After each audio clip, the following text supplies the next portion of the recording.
Ladies and gentlemen, gents and Johns, welcome to another week of EGFC season number 5. This is week number 3. I am Strive, joined by the fantastic Kevin with a K. We're going to be taking you through a great set of series this evening. Kevin's going to be with you guys for the long haul, so stay tuned. There's going to be so many good things coming up. If you guys haven't already looked down below, it's going to be a banger. University of Texas Arlington against U Delaware. But before we get into any of the details, Kevin, it's a pleasure to be with you. How are you doing this week? I'm doing fantastic. I hope you're doing well as well. I'm really excited to finally get to cast some Valorant. My games have been canceled recently, and that's kind of been the story of the season is a lot of teams dropping out, canceling, and different things like that. But these two teams have been in the league and have at least played one game each, 1 week each, as we get into this third one here. So I'm excited to see what two teams that already have experience playing in the league this season are going to look like up against each other. But speaking of that, we have the whole schedule for you tonight here on EGFC 2, if you want to run that down for us. Yeah, absolutely. So I mentioned the game number 1 series that you've already heard about. We're going to be going through that here. The second series is going to be William and Mary up against University of Connecticut. And your third matchup later on is going to be Auburn University against University of Hawaii. So stay tuned for all the goodness to come here. Absolutely. Getting into our head-to-head, University of Texas at Arlington versus University of Delaware have not played against each other this season. The lineups for this week are on UTA Esports. We have Maybe, Crad, Jaquavius, Rain, and Julian against Delaware's Goyangi, Lucas, Kevster, Harissa, and Cosmic. Should be a banger.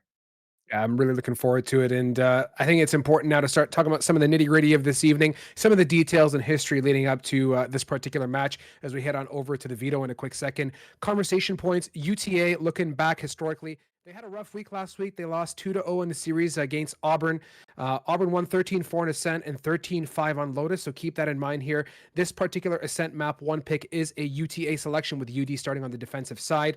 And then historically now for the University of Delaware, they've won 2-0 last week against BGSU. They won 13-1 on Ascent and 13-3 on Haven. So looking back even further, week 1, Delaware lost their series 2-1. So they're feeling great coming off that 2-0 win against BGSU. As we get down to agent selection for Ascent, keep in mind these picks and how we landed here. Absolutely. Yeah. Just keeping that in mind and talking about what was banned just briefly. UT Arlington banned Haven because Delaware has played 2 games of Haven in the season so far, and UT Arlington has played none. So it seemed like an obvious ban. Delaware banning Breeze, just a comfort pick ban, not wanting to play Breeze, not prepared for it. And so the pick being Ascent makes sense as UT Arlington and most of the teams in the league are very comfortable on this map. So let's see what the pick ban, or rather just the character selection, is going to look like. Yeah, as we dig on through and we see where we land, things are looking pretty staple here, Kevin. Nothing too fancy. Loving the Kevster and the Crad opposition on the Jet there. KJ is a must. The KO for the entry, the Sova. I mean, how many more ways can you make this, grandma's favorite brownie recipe here? This is a scent. This has been churned 50 ways sideways by this point. We've come to love it and hate it to some extent, but it's all good in the hood here. Let's see how this matchup works out. It's great to see this mirror matchup, though. I mean, you get a really good feel for what team is out for what and who's really out for blood. Absolutely. Yep. Head to head, every character matched up against each other. So it's going to be about where the momentum begins and how they adapt from side to side. So we're starting over here on the defensive side. Let's see what the setup's going to look like. Probably going to be seeing a 2-1-2 if I had to guess. Nothing too crazy or cheesy going on. Got Jet and Omen playing around A side. We'll see where KO decides to land, but Sova and Killjoy, a very classic B setup. Yeah, it's much of what we come to expect. I mean, like I said, how many ways sideways can you make this? But let's see how this pans out. What can look pretty kosher in the beginning in terms of getting on a particular site and how they position themselves can change very quickly. Ascent's such a dynamic and fun map. A lot of transition points. Mid is a great place to be and live at in many cases. Pistol rounds, we see a lot of contests. You can see pings going down there as well towards pizza and heading into mid. So let's see if they just decide to contest that as they hit this B collapse. Absolutely. Pushing in through the mid here, taking it very quickly taking space, not using too much besides the drone walking up. Oh, but gets the blind through, doesn't quite trade it out, but Cosmic gets the kill on Crad, trying to defend one more, but does not have the ammo for it, tries to pull up the shot card, doesn't quite make it happen, maybe takes one down. As mid control is pretty heavily, actually all of side control almost is in favor of the attackers. However, Lucas coming out, grabbing one, not quite able to grab 2. Kevster trades Rain back. When Jaquavius took out Lucas. So now we are in a 3v2, and how quickly this crumbled for the attackers. That hold on B site from the Killjoy was just too strong. Yeah, big problem is that what makes it more tricky right now from a planting perspective is you have the KO and the Omen alive. That's two great flashes to get on in. Looking at Harissa, there's still one flash available, so we'll see how that pans out. I don't know if the Paranoia is available for the Omen, but here we go now. Spike getting planted after burning a little bit of time off here. A little bit of a KO recon situation. Jaquavius being patient, holding firmly on main with 31 hit points as the retake comes on through. The battle towards main continues. Jaquavius deciding what is what, maybe getting double peeked on, and that is the way you flex your muscles as the defenders get back in on retake. It's down to Jaquavius in that 2 versus 1. Can we get it back? No. We have an Omen on a pogo stick going up and down in the smoke. The defuse comes on through, and Kevster picks up that final kill. Well, that was a great retake right there. You know, I think the crucial point there was Lucas on site able to get a kill. And not only that, it was, yes, a 1-for-1 trade, but it stifled the push heavily. It scared the defender or the attackers from coming further in onto site, and it allowed all of the defense to rotate back over and trade a few kills back to the point where they had a numbers advantage, and the rest of it was just normal execution. Beautiful stuff with round 1 underway, and having seen how quickly that collapsed for the attacker side, we'll see how they can pan out here. I do see some light buys, a sheriff, a little bit of a scout type situation as well. See what they can do with that, as they're going to go ahead and try and work a bit more of a default this round. Nothing too planned, instead trying to feel out the defense and see if they can penetrate somewhere on this map. Seeing just a little bit of mid control here. Don't want to play too aggressively. Are on your save round, you have to make a smartly executed play onto a site. You cannot really successfully default, and you can see exactly that. Delaware expects them to go for a hard push out of A once that smoke falls, but instead they're over on B side. Plenty of Killjoy utility to keep them off, but there's nothing suspected yet. Now they are suspecting it. As the smokes come out, we get some rotations from Delaware over to B. Delaware is so light on their feet, at least in this first 2 rounds. Very quick to rotate and adapt. Ooh, maybe nice little push into the smoke. That's going to clap Lucas out of the equation. Harissa now on the flank, looking for an opportunity, but Omen dropping out to logs at the most opportune moment in time. Owl drone going out as well. A lot invested on this retake early on with very minimal info gain, but Goyangi gets a quick one to Jaquavius for the equalizer 4v4. Clearing out logs, which is a very intelligent thing to do right there, is drop that one. And this is very measured, but Harissa is taking some aggressive peeks here. All the team is coming back onto site to defend this, and the space is suddenly being collapsed on the defenders. Delaware is able to take this back, and it's a 2v1, just like we saw in the last round. Maybe he's going to try to hold it down with 1 health, but stopping this defuse and dealing with the Sova is just not possible. Cosmic takes out maybe to close out the round for the defenders in a very similar fashion to round 1, but that was a fairly successful eco from UTA. Yeah, 100% agree with you. Did a lot of damage. You can see the results of that in the finances. Harissa suffering a little bit. Lucas not so peachy as all, and Goyangi going for the bit of middle buy with the Spectre full armor. So damage is all said and done. This is a great way to get into round number 3 there, Kevin. You've done the damage like you said. You've got your round 3 buy in your pocket. Really need to emphasize this round though. This must come through for UTA to put their foot down, or else the spiral effect begins, and we're going to be in a very bad place in a couple rounds.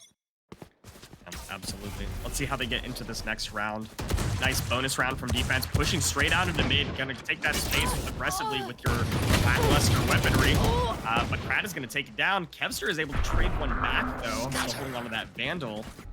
And wondering where the Omen Oath's gonna go. They expected it to go into spawn, but it was actually just a distraction tactic, as UTA is able to take A and get the plant down successfully. Crimson United UD now on that retake. A huge number through Heaven as well. They're going to have to make their way on through. Hell is covered. They have some great A main presence as well. From a post-plant perspective, this is optimal for UTA. They got good coverage. We'll see how it pans out. Shockdart keeping things at bay, and Julian going to go ahead and use some more utility to at least halt some of that utility coming out from the Heaven. That's a lot of utility in one go. Here comes the retake. Crad, Rain for the 1 and the 2 wombo combo. It's down to Harissa, and Harissa is out of the equation. The well-spread and well-gunned up UTA get their first round. Not the most successful bonus. The opponents got the plant, kept most of their guns, and you're able to fight back exactly as you would expect on a round 4. However, you would have hopefully liked to have taken out a little bit more on the side of UTA if you wanted to have a better chance in this round 4. Theoretically, you should be able to come into this round 4 with at least a minor advantage, but actually what we're seeing here is 2 light shields for the side of Delaware's defense. Yeah, 100%. And this is where now, like looking at this matchup, I feel really good about UTA. They had a rough couple rounds, but they're in it and they're definitely pushing hard. Let's see if they can bring home and solidify a fourth.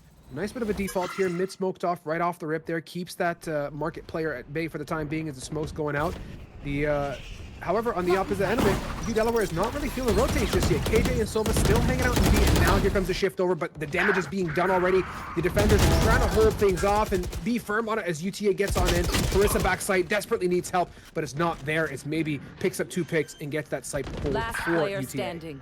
Yeah, this is going to be an Planted. unlucky attempt at a retake with this Odin. Yeah, death. you get 1, but what's the reality of getting 2 here? Maybe you can get a drone hit through the wall, but the KO knife comes out, and the teleport into glass from maybe is going to take that kill and secure UTA that second round. It's almost like the first pistol round doesn't even matter.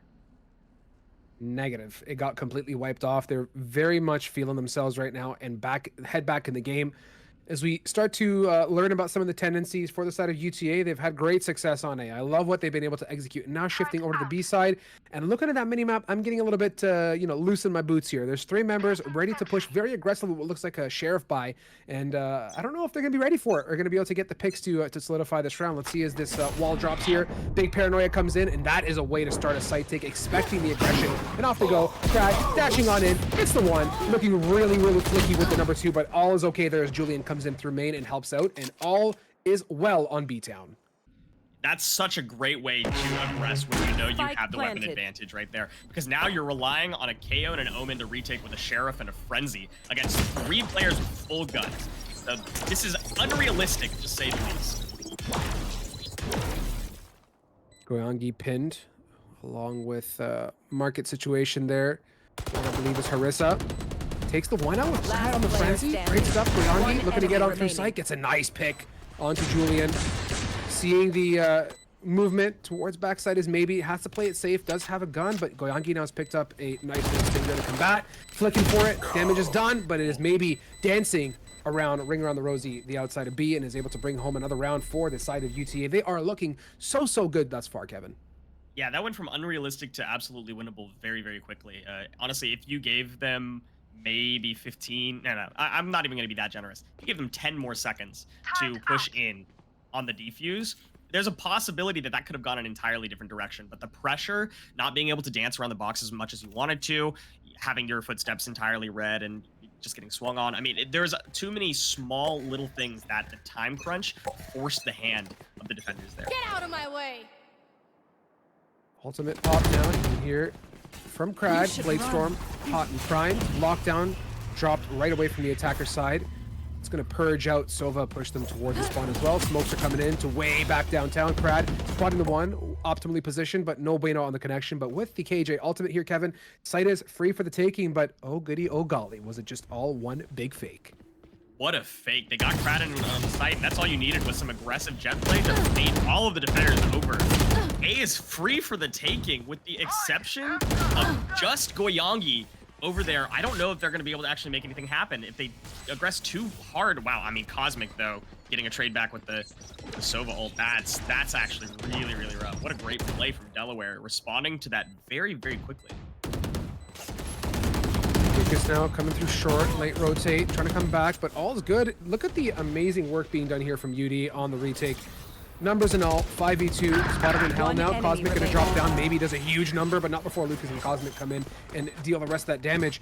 But we're always happy, Kevin, to see guns being taken for the road. Every bit of, hindering to the economic situation, it means a lot. But really quick bounce back from UD, well united on that retake. What a play. That was a really intelligent and sneaky play from UTA, but Delaware was ready to respond. Cosmic coming in clutch. I mean, look at all the ultimates on the board now for Delaware, but Cosmic using their ultimate in the exact time that they needed. They actually held it for not using it against the KJ ult, saying, you know what, we can give up the site. We're not hard pressed. We haven't gotten picked or anything like that. Let's just back up. And it wound up coming in huge for the A retake. The also pensive UTA now looking to penetrate and find an opportunity with a close start towards mid. Crad gaining some space and looking towards market and pizza for some control. Smoke's going out deep, and That would hint to you that they want to hit on this market side. However, with the spike drop really far back outside to be and no real support to trade off on that KO, this is all just kind of keeping the defense on their toes and making UD wonder where is the hit. Loving the time play though here so far as well. These two teams are not afraid to run that timer down and really pull out some of that utility before committing to any of these two sites. Yep, that's exactly what we're seeing. Paranoia comes out. They're wanting to push into tree here, and they do successfully get tree. Smoke is out. I don't know if the KO with the Spectre is going to be able to make something happen here. And the trade back is important, and they're not able to spam him through the smoke. Harissa lives. With the plant now going down, Spike planted. Kester on the back foot, waiting for the rest of the team to reunite here and come on through. Some zoning activities as well towards Heaven now. Lockdown here from the KJ and Harissa. Flash in hand and ultimate if things want to go for it. Rain going to go ahead and use that ultimate to destroy the lockdown. Swinging on it. We need to get this pick, and we certainly do as they come out of Tree Room so well united. It's down to poor old Maybe, who is simply just detained. Nice. Unfortunate. I mean, you didn't have a better option there, right? You kind of knew you were lost. Maybe, just maybe, if you hide, they'll push Heaven and think that you're detained and walking back to CT, but nope. Nonetheless, what a great round coming out and being able to secure that one very quickly. Oh, timeout actually coming out. Yay. Oddly enough, great point to bring out. First 2 weeks, I don't recall anything more than maybe 1 if 0 timeouts called. So it's good to see UTA having a conversation early on and understanding, where's our strengths, where's our weaknesses. For me, Kevin, I've loved their A presence. I've loving what they've been able to do, but it seems like just when things are looking right and prime on one of these two sites, UD has been just so much better at getting on the retake. Where they seem to shine the most is getting 1 pick, if anything, 2 early picks, and that's been giving them the numbers to work with and being able to throw away. Because we do see time in, time out. Even if UTA is able to take a round, UD does do a great job of peeling 1 or 2 away before the round is over. Yeah, so far it's been very strong showing for both sides at different points. It seems like UTA does really well with eco rounds, predicting what their opponents are going to be doing in response, or in opponents' eco rounds being able to aggress successfully in that regard. What they failed to execute on successfully was we saw when they had equal economy. Both teams had full guns. They tried to do the KJ fake. They had the start of the execution, but they were unable to close it out and got just picked twice by different abilities and moments. So I'm not sure if that's going to translate to the rest of this game or if they're going to be able to adapt, but that's hopefully what we're going to see. Getting into this eco round from UTA, let's see what they can make happen.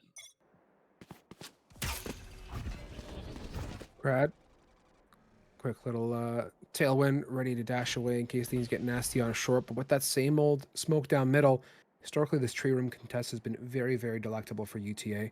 Grouped up as 3 and very strong as they work together. Also patient. This is a nail biter. A lot of these shift walking rounds here. Goyangi spots 1. They're going to get trades or picks rather, as they do with Harissa. Locking off tree room. 1 is out the window, but a little too late is that also needed advantage on a site take is just completely crumbling, but not before Krad actually puts the foot down and picks up Lucas. Great response. That's a huge pick. They absolutely needed that because instead of having more information on where the fewer attackers are at, now you've evened up the score line and all the defenders have lost all of their information. Falling back now, Spikeless is going to be half the pickle with 42 seconds to go. If the intention is to get the picks, they're going to have to work a lot faster with 37 on that clock here, Kevin. There is, however, pensive and also keen Cosmic just jiggle peeking this. 30 seconds left. Ultimate goes out. They retrieve the bomb. I missed that detail. Alas, they do have it, and off they go to site. And with the call and the so patient play from Cosmic, it's going to be UD falling back and playing the exclusive retake. That's a great decision. Spike I think planted. Having Cosmic back up, not try to trade anything on the main side of things, and just letting them take site and allowing for the retake is entirely doable, entirely possible, especially with recon available. Revealing area. Cosmic Recon Dart, there it is, clearing out main, and now knowing that there's nothing too aggressive up in there, they're going to have to deal with this nasty situation on site. 3 members of UTA posted up. Cosmic starts with the 1 opener. Looking for the follow-up. KJ alive. The turret doesn't do its deed as much as we'd like. Jaquavius, quick little swing there. So, hello. Get out of here with the flicks. Jaquavius, clutch mode activated on high alert, jiggling it, buying time. Harissa, we have a problem. We have Jaquavius, the clutch master, in backside, bringing the round home for UTA. That's so unfortunate. Oh, wow. We saw Kevster jump out with, I mean, just the confidence of a 2v1 situation, but you didn't have your teammate there to trade you out in that angle. And so being at one-shot Marshall percentage, you knew that the KJ had Marshall. Being at one-shot Marshall percentage, that's really tough, because normally you would want to bait your low health teammate, but if you know the opponent's got a Marshall, you should be sending in your full health teammate. Problems all across. I will commend the shots from UTA though. That Marshall play was just nuts and so well done from backside. So you look at a very, very quiet and shift walkie UTA heading in towards long A. Smokes are down. KO ultimate is there. That's going to nullify any kind of util from the current defenders posted up. Paranoia goes in deep along with the recon dart. Krad doing what Krad does best. A dash in, follow the duelist right on into sight. Everything is clear along with that lockdown, so no immediate concerns now, but oh boy, is UD ready for the retake. This is going to be a difficult one. They've got the smoke deep in heaven. If they can get past it, they have a much better shot at retaking, as it's going to be a while for another smoke to come up. And they're able to smoke themselves on a main. They're looking to push out here really aggressively. They have it. Heaven control. Oh, but what a great pick from Maybe. Lucas trading it back, but Rain trading Lucas back. Trading Julian down. And we're in a 1v3. Last chance defense. Goyangi does grab one, but with a stinger, 2 alive on the opponents, and you have no good information on where one of them is. Oh, yeah, that's going to be a tough one. Rain closing it out onto Goyangi, though it wasn't looking too possible with just a stinger in hand. It was a good way to close it out. Awesome to watch these two teams go at it from a attack and retake perspective. I will commend UTA on their post-plant positioning on A and B. They've been so well spread out, always playing a very, very smart crossfire. And if it's not, they're there to back up each other and trade. On the flip side, when you look at UD on the retake, they are completely caboose up. It is absolutely single file, ready to get in onto his site. Both these teams are ready to support each other at a moment's notice, and it's showing in that scoreline, the 4-5 respectfully. It's a keen battle, and it's been very spectacular, of course. Some play pushing up mid, getting that cat control, trying to take full pressure on mid here. And I mean, they're going to get it for free.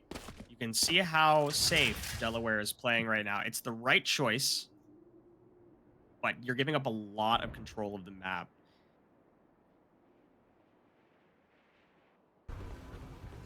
Maybe here, checking tree, owl drone in as well. That's not enough of a warning sign that A is going to be the site take of choice. I don't know what is, but I love the shift here for UTA, UD, who have migrated towards long A and wine. Harissa getting a bit aggro with the peak and not giving a chance to trade things out. Cosmic there sending the Hunter's Fury out from downtown, able to get Rain as well. Kobe fade play for score. Krad though, also playing the aggressive post with that spike down going down, holding the angle. And it just takes one crisp and clean bullet with a tailwind dash away to get home the style points and the round. Great attack. Everything from the smoke into the door, dashing in, and then using the paranoia on A main, being fairly confident that you were going to have to deal with somebody on site.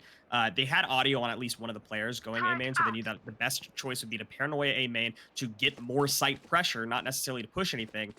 And the fact that they were blind means that they didn't see the recon and they weren't able to shoot it quick enough. And so it was a little bit unfortunate that Harissa went down that way, but that was pretty much the exact pick that they needed to open up site. 3 suppressed.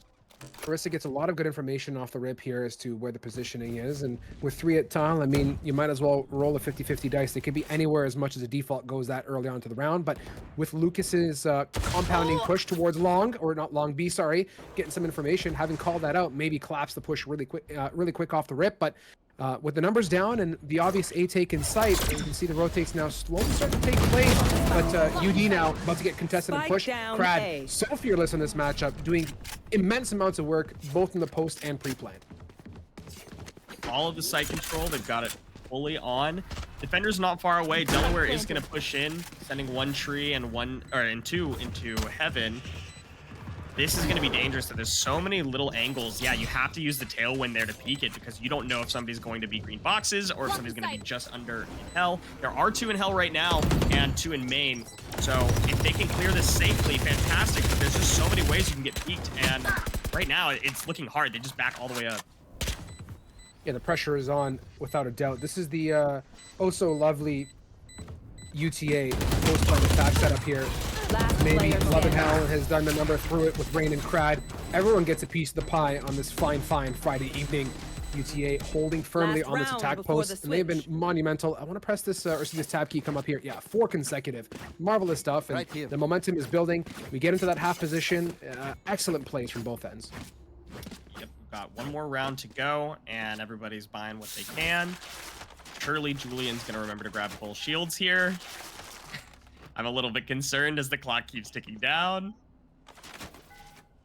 It's just a light tease here, Kevin. Just a light tease. Surely it is. Is it? No, Julian has no shields. Maybe it's not.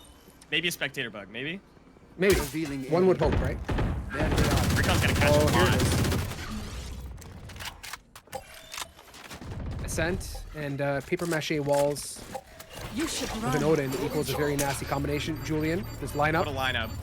mint, absolutely to the book, textbook situation. We shake that off, no fear whatsoever. The attack goes on through. Kevster getting greedy with the contest here, however, getting picked off by Julian as they dash on through to B. This has been their textbook B take. The 5-man aggress. Lucas doing some damage through market. Harissa's posted up. We got to get this threesome retake to work out well for UD if it's going to be a round in the books. Harissa, Util clearing out the logs. Ultimate pop. Might as well use it. This is that last round. They did not need much to get onto site there. Wow, maybe getting the flank and actually taking out Harissa with ultimate up. That's difficult. Nobody's going to be able to go for revive here unless they push maybe aggressively right now. Player standing. Oh, but maybe just takes out 2 and closes out the round. What a play. What a great attack. They didn't even need the fragment to line Switching up correctly. sides. They got onto site and maybe just played mid because nobody was expecting it. They haven't really had somebody lurking. And doing that on the very last round of the half, what a just big brain play right now. Spectacular, as they would call it, rounding off 8-4. Keeping in mind that this map was a UTA pick, they definitely brought their best foot forward.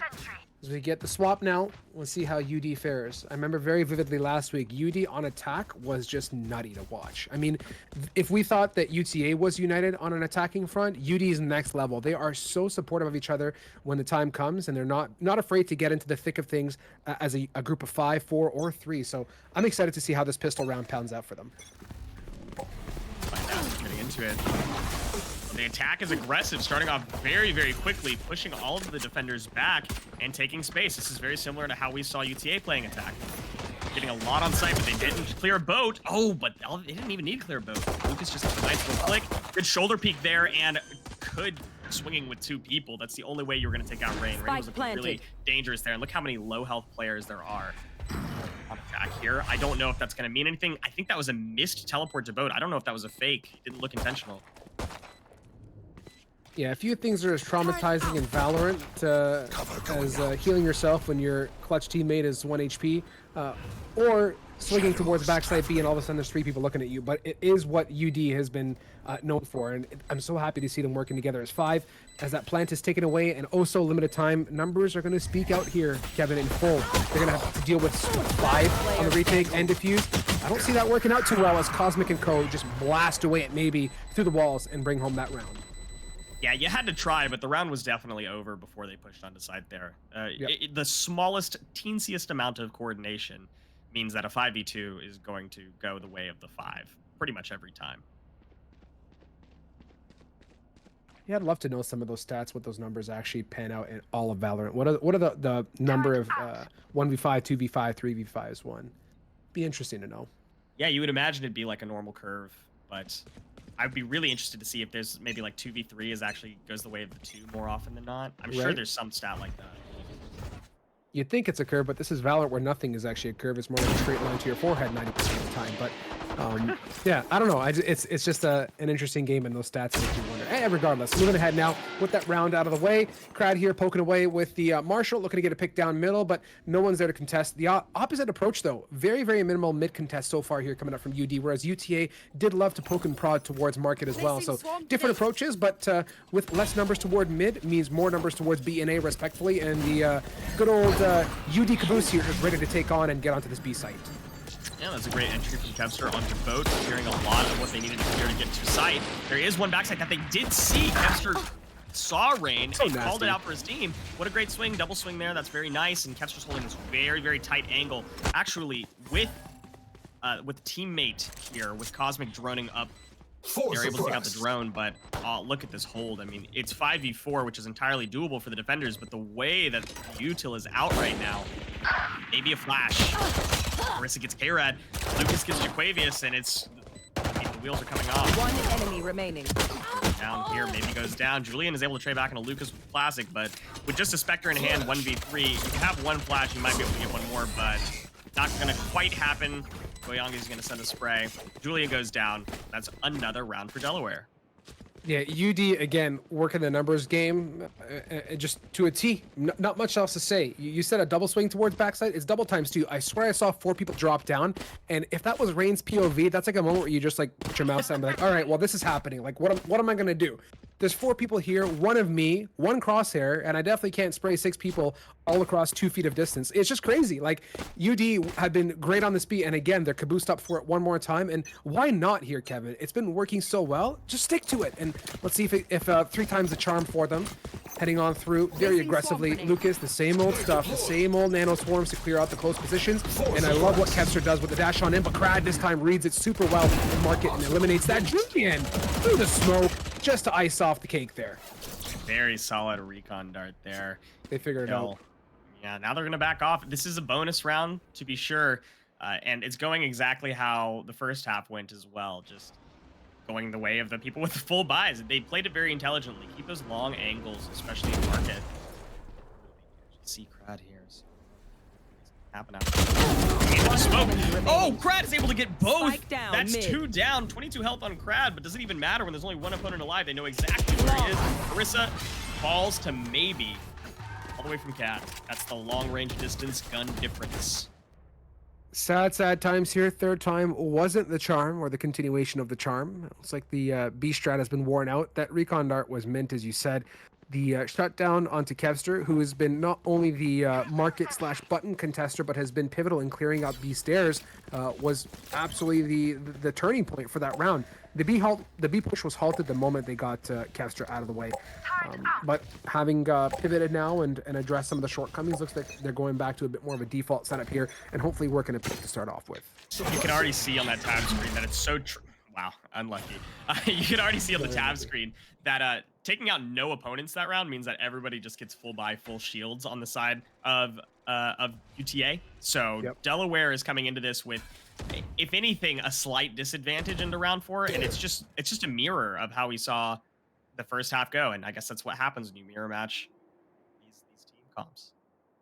Elementary a point actually there, Kevin. Like I didn't think about it. When you have a mirror comp, the dollars and cents will also tend to line up more, just because utility cost is the same if you look at it from a holistic team perspective. So yeah, that's interesting. Interesting macro if you want to discuss it or mull it over in terms of how mirror comps work. But in terms of discussion points, not much to say with 20 seconds gone this round until Pizza here. You get a call to 1-800, and Julian going to get Kevstra out of the way again. The Tulis eliminated. Problems across the board. Krad, nice crosshair placement and a nice jiggle, along with Lucas for the trade. So tit for tat, back and forth here at your favorite Pizza Shack, but not much else to say with 35 on the clock and this bike now migrating to trade. I really like that from Julian. And Julian grabbing another, peeking out Cat very 30 aggressively, seconds catching left. Lucas One on the enemy back remaining. end. Just a bit of a straggler. Jaquavius getting Cosmic, maybe getting Goyangi, and that was just textbook. Great stuff coming out from UTA. I really like what I was going to say before everything fell apart immediately. Julian on Pizza, holding that 50-50 vertical angle, and Kevster swings for the high headshot, but Julian's low. That's the only reason that went the way that it did.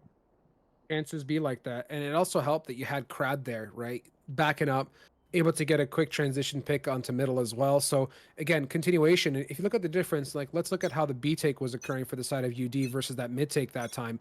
There was no immediate trade caboose situation to deal with Pizza. And even if there was numbers to hold it off. So we're learning now slowly. Hopefully we're picking up where the players are at in most cases with this Jet and KO combo at mid, and they'll stop poking it. You know, when the bear is hibernating, don't poke the bear. Go find somewhere else that's full of flowers and good things, right? And it might be A in this case. They're going aggressively on A. They waste no time here. And try to get play early as they can. Oh, Kevster getting it on Jaquavius and following up on Julian. Wow, that's really unfortunate for the side of UTA. Delaware now has full site control, and UTA is sending 2 to heaven, and they still got the one in hanging out in tree. Deploying drone.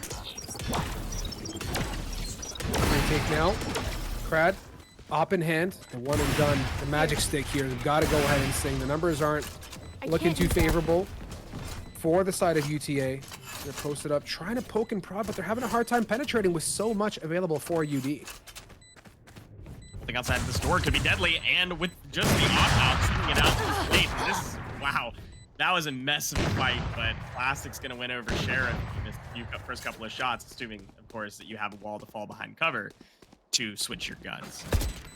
Good stuff. I think they're just gonna go for a save here. Yeah, they don't have enough time to retake site, and UTA, I think the first time this game, makes the intelligent decision to save some guns, as 3 guns are lost from the attacking side of Delaware. I don't think it's going to make too much of a difference because Delaware should still be able to have full buys here.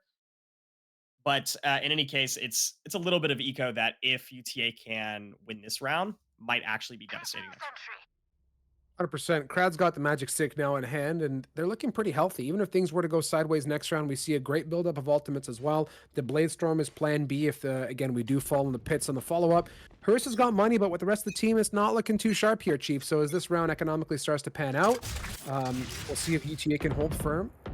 Same old run-of-the-mill setup, though, across here. Default, poking and seeing what's going on. Happy to see that they're not contesting mid as much, because that's historically been a problem position, as they have Crad doing some exploration, popping that good old turret early. That gives them some more flexibility for a flank if they so wish. Peek at Harissa, and Harissa is not peeking it. They're just going to hold, see if Crad goes for another aggressive peek, as the rest of Delaware rotates over.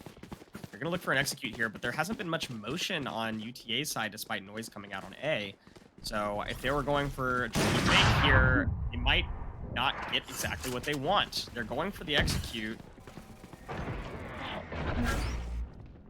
Crad gets pinged out, still holding firmly. The dash is through.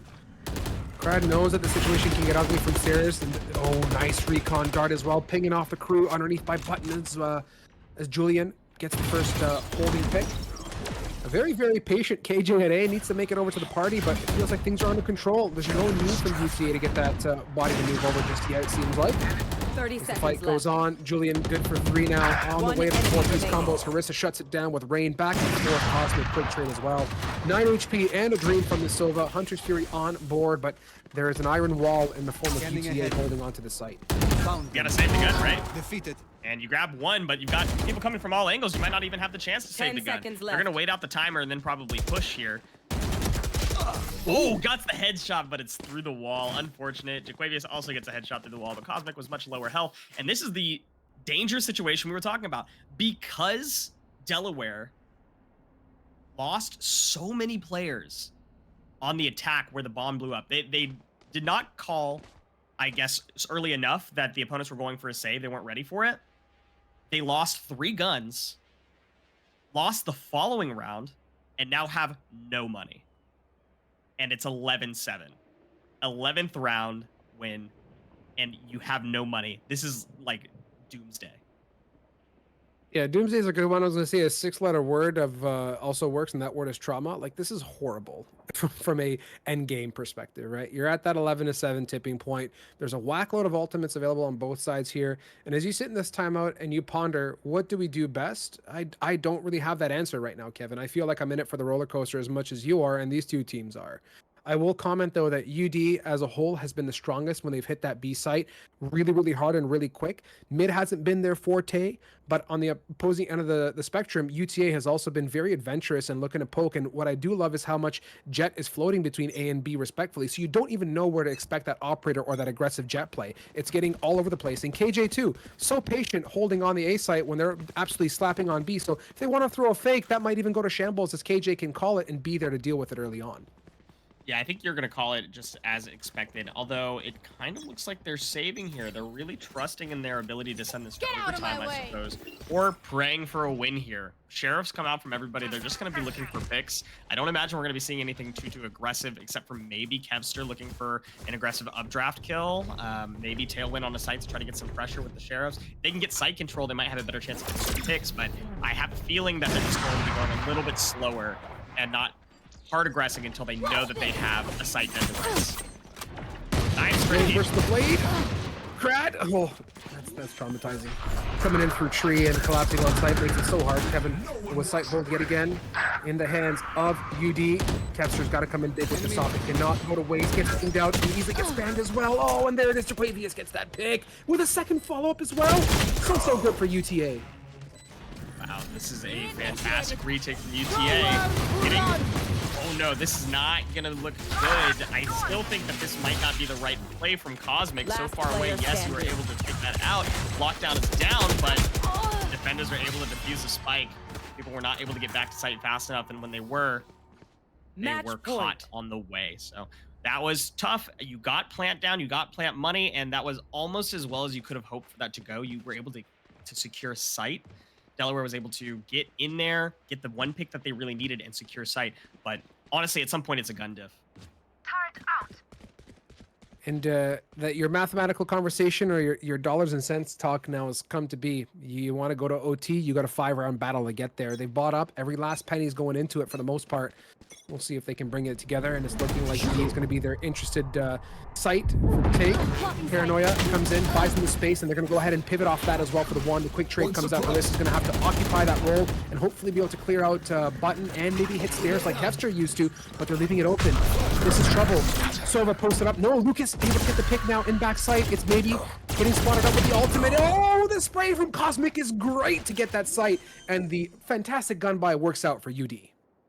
Great Spike attack. planted. Keeping it chaotic is the correct decision when you know that you have to secure things quickly and the opponents want to set up very statically. They want to be able to play very controlled and keep their efforts concerted, because if they can do that and they can get one pick, they can basically secure the round. So they went for an aggressive pick, actually holding the op angle on the main, but it didn't pan out. Let's see how the One retake goes. enemy remaining. It's for the one.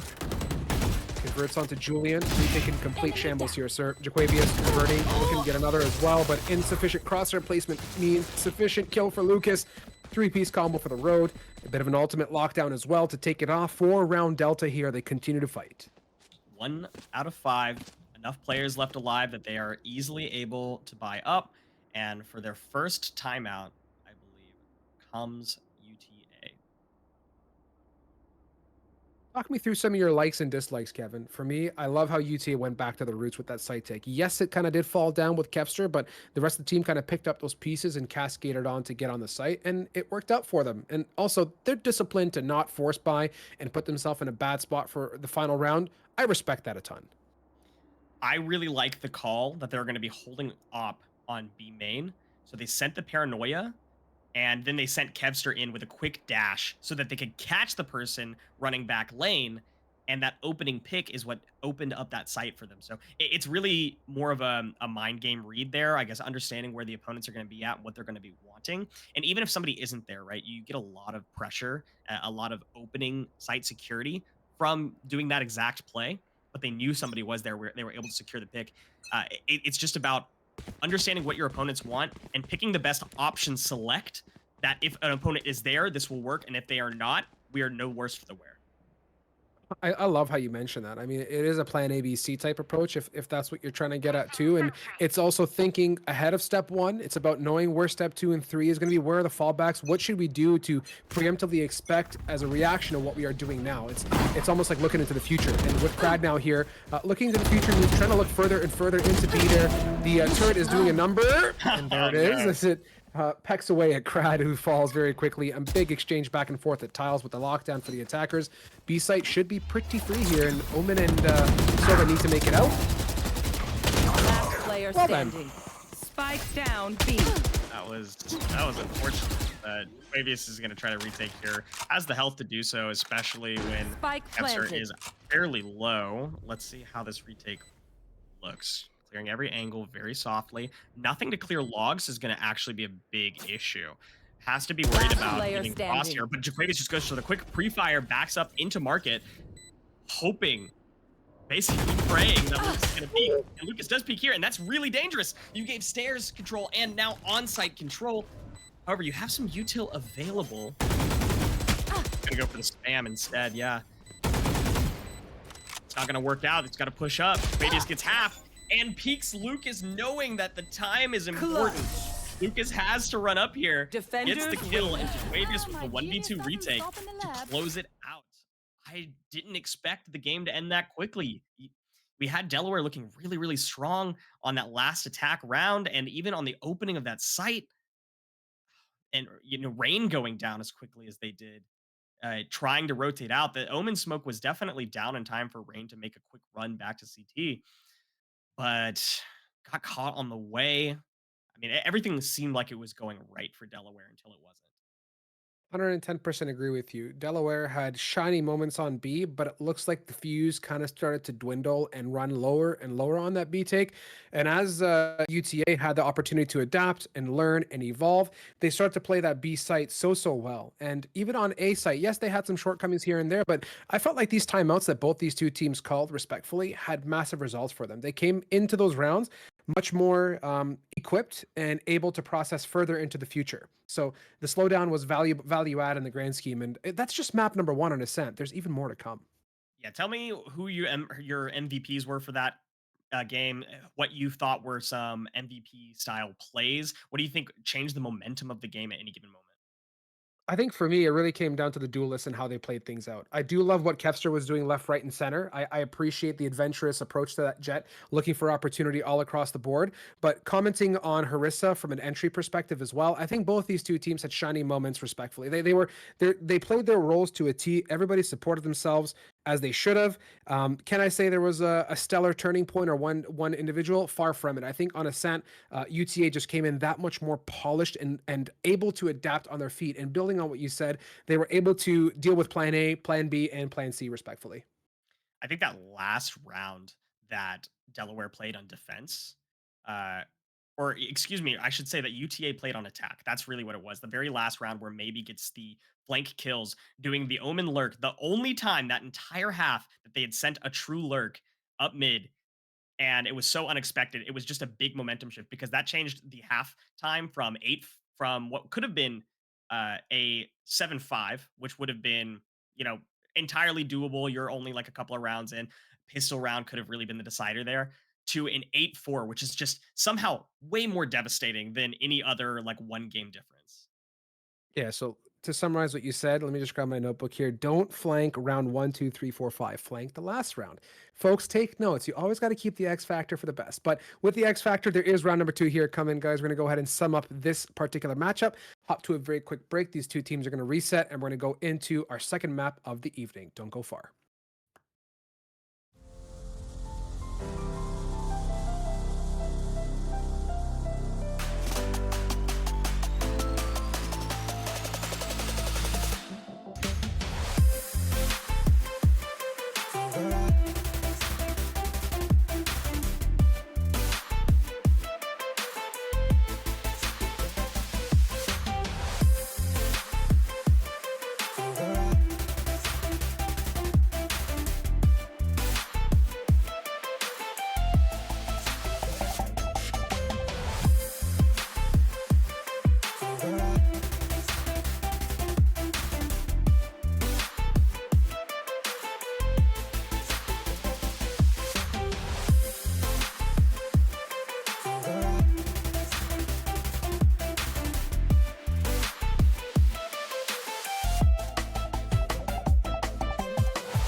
ladies and gents and Johns of all shapes, sizes, and from all different parts of the world. Welcome back. Map number 2, we carry ahead. As you can see down below, if you just happen to tune in, UTA did take that first map by the skin of their teeth, albeit it was a very close matchup. A valiant 13-8. UD put up a massive fight, but now as we go into what is the UD map choice onto the land of Bind, Kevin, let's see if this is the one to solidify Delaware and get them their 1-1 on that board. Yeah, to be fair, UTA did pick Ascent, and UD Delaware has picked Bind. So theoretically, if we just want to go straight by pick bans, theoretically Delaware is more prepared for this map. Also, Delaware has played this map this league, whereas UT Arlington has not played Bind yet. So we will see how this goes. Based off of prior week stats, kind of like you were talking about earlier, we weren't fully expecting UTA to take game one necessarily, or take the set, but it's looking a lot closer than we anticipated. Yeah, it's fun to look back at previous weeks and see how specific teams perform against other teams, obviously, and on certain maps. And it's fun to look at the fact that UTA lost to Auburn last week 13-4 in Ascent, and they came back and won this one 13-8. So obviously some homeworking has been done, some things have been changed, and it's been in the right direction for UTA. However, Bind is a new one for UTA. I believe you mentioned, Kevin, that Delaware has played Bind already. I think that was in week 1, correct? Yeah. So there is some knowledge and insight there that might be part of the reason why they've picked it as well, because they're practiced on it. Split's the complete toss-up. If we get there, hey, great times. If not, well, y'all can cry yourselves to sleep in your pillow, because I know I will. I love Split. But am I going to see it? TBD. Yeah, I mean, I'm looking forward to seeing how this Bind map works out here, Kevin. It's going to be a fun change-up for both of us. And to see UTA come into it not played it is going to be interesting to see if they can adapt to the well-equipped UD. Absolutely. I expect character picks to be maybe not wildly different, but at least 2 or 3 character swaps. It's a very different map. It's a very different play style. We might even see a Yoru come out. That would be really nice. Just something, some variety, something to kickstart my heart, for the love of God. Yeah, that Ascent matchup, maybe it's just Ascent as a whole, doesn't necessarily kickstart my heart. It gets me going at like a moderate baseline of 55, 60 beats per minute. Where I do start to get excited, when you get that 80, 90 and you start clenching very hard sometimes, is when we do get to a map like Split. That's always fun times. But here's your agent selection, and somehow, some way, as it always occurs in Valorant, in this wonderful world of production, Lucas has heard your prayers, and there's your Yoru of choice. I like the pick on the Viper as well. Loving the Sky pick. It's pretty straightforward. Maybe on that Chamber is a great entry opportunity as well, or pick and roll potential, kind of like a Jet would occupy, with the ability, though, to get back to a much safer and well-positioned spot on Bind, because at the end of the day, Bind is a very intricate and well tight-knit map, so you can be kind of snaky with it, and there's a lot of places that you can be as a Chamber, for example. So yeah, happy times for you, I'm sure, Kevin. Definitely. Otherwise, we're seeing pretty much a mirror matchup again, with the exception of Yoru versus Chamber. I think is the big what factor. That's going to be the big deciding how are they going to play their play style factor. Obviously, Chamber looking for those entry picks, but also ultimately not being an aggressive entry operator. And then you have the agent like Yoru, who can clear a lot of space, can also take aggressive fights, and having additional flashes never hurts as well. Although having Sky is pretty much all the flash you ever need. 100%. I mean, I was kind of joking with you off screen there about Valorant and playing a lot of CS2 recently. And the whole concept of being able to curve a bird around a corner and blind me just kind of tickles me in the wrong way. Ain't gonna lie. And from an entry perspective, you got to think that through. With a complex map like Bind, Raze is a great pick, obviously, with the nade to get into backside B and A in clear space, but Cosmic can also do much of the same with that bird. So you need those flexible flashes and entries to be able to deal with the angles and such that are all over this A and B site. But posting up into pistol here, let's see how they can fare on the attacker end. Goyangi and Co. from Delaware. Let's see if they can take this one to victory. Yep, and we see Cosmic and Julian, those mirrored Skies, are both going for full util. No shields, no guns. Very classic way to start with Sky here. And we have Yoru coming out with what I have to assume is one flash ghost. See how this has played out as we are about to get a fight. Outside bathrooms, the Viper wall is up, and they are able to take out Lucas. IGOT is pushing very aggressively now, or K-Rad rather. Krad is able to find one onto Harissa, and that's already 2 down for the attackers, just from a very nicely, aggressively played bathrooms push. Hundo, this is a great way for defense to start off, and we see this a lot here on Bind. That the aggressive showers push, maybe a double up short or coming out of hookah, something here. And look at the adventure situation for Jaquavius, who's activated every side quest in the good old handbook and is pushed very, very deep here into market, and now venturing off towards short as they come around, and a very, very defensive and laid back UD is kind of sort of stuck. Like, this is a not great place to be. You hit short, you have Viper there to ping you off. You hit showers, well, Sky, Brimstone, and now Razor also getting ready to deal with that situation. So 40 seconds, it's go time, Kevin. Look at this. The walls are closing in. They have to know exactly where every player is. Yep. And it's just about how do you 30 break out seconds right left. now. Jaquavius is going for a very hot. Oh, Flake grabs one, is unable to grab the other. That's a little bit of an unfortunate counter straight measure there. Julian, though, on the next two entries, is able to take them out. First shot at a Goyangi, then able to take Kevster out from the sky. Very solid, well played with the numbers advantage. Slowly closing map control around Delaware. That's wonderfully played from UTA. Let's see how they can convert that into the second round. Kevin, what's that game? Did you ever play that game where it's a board and it's a bunch of flip faces? Was it Guess Who? Yes. That you had to get right. So that was like, it felt like Guess Who, except with like Guess Where. The defense was like just completely dumping those or putting those faces down one by one, trying to eliminate the positions, and it came down to a natural pinch and showers. So worked out well, and their aggression early on and later on paid off exponentially for them here. This Viper wall is also kind of cool to block that shower push surely as well and split short, but doesn't offer much else as the attackers now go ahead and post up towards B with the Trailblazer getting some. Ooh, wow, he gets out. Maybe grabs one, takes a little bit of damage, but is able to teleport the way out. Giving up long control does not matter because you got the pick that you needed. I really like this elbow hold though. But Jaquavius pushing up, grabbing Harissa. This is just some really aggressive defense play. I love it. And Bind is that map though, Kevin. I mean, historically, if there's one map you can kind of play very aggressive, it is this one. Julian here choosing to halt Lucas in Yoru's foot now. And bopping with a satchel, but Julian being very, very patient, saying, listen, y'all, they're here. If you want to come and join me, I'd highly appreciate that, as both Viper and Raze now make their way over.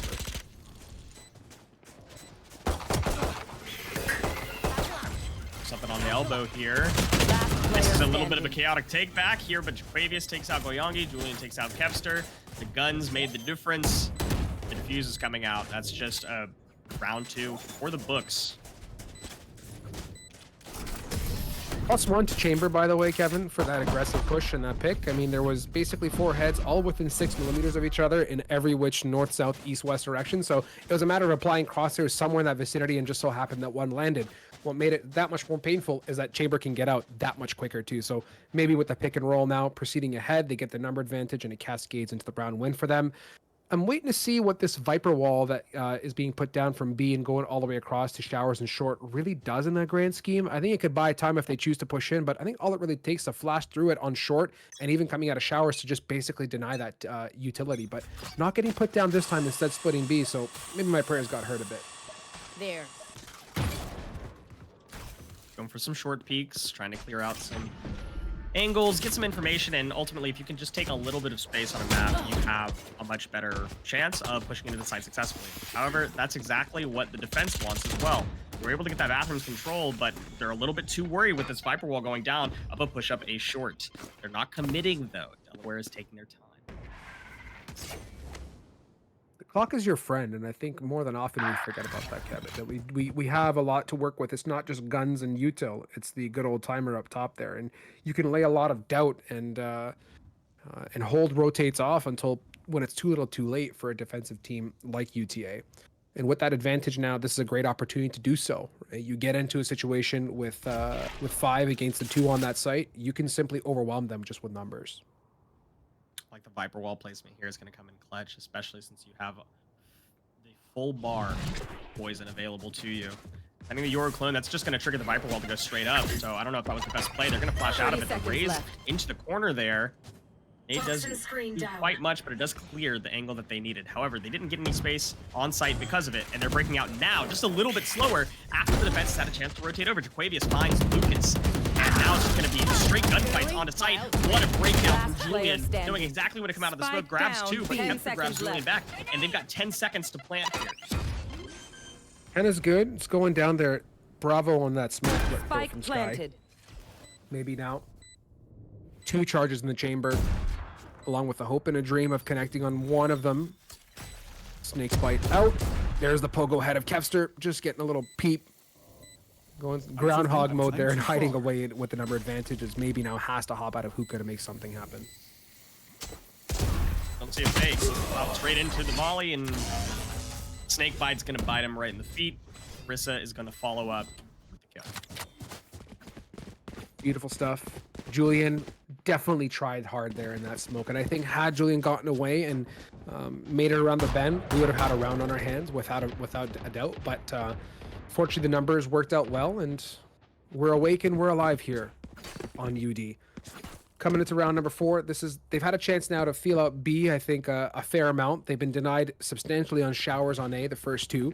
This might be that gun round chance for them to recontest and see if they can get control, especially with that Viper yet again setting up the wall on that B side. They can hopefully explore showers and short a bit more peacefully.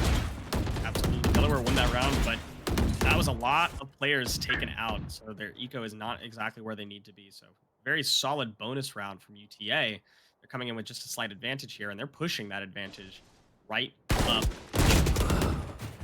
Beauty. Spike down A. UTA, very reminiscent of some of the games we saw last week. They're playing that defense like it's the attack, and they're looking to keep the pressure mounted. That, I guess you can say, Paper X style of gameplay, where they're not looking to give an inch, right? They'd rather give you a couple millimeters to work with. And Harissa, sensing that, is able to deal with Krad, who's still continuing to push Dialogue, but on the pick and the trade, we're getting the numbers closer and closer to that 3v3, back to that 50-second timer, which is where things can get very, very interesting. A split-second decision, oh my goodness.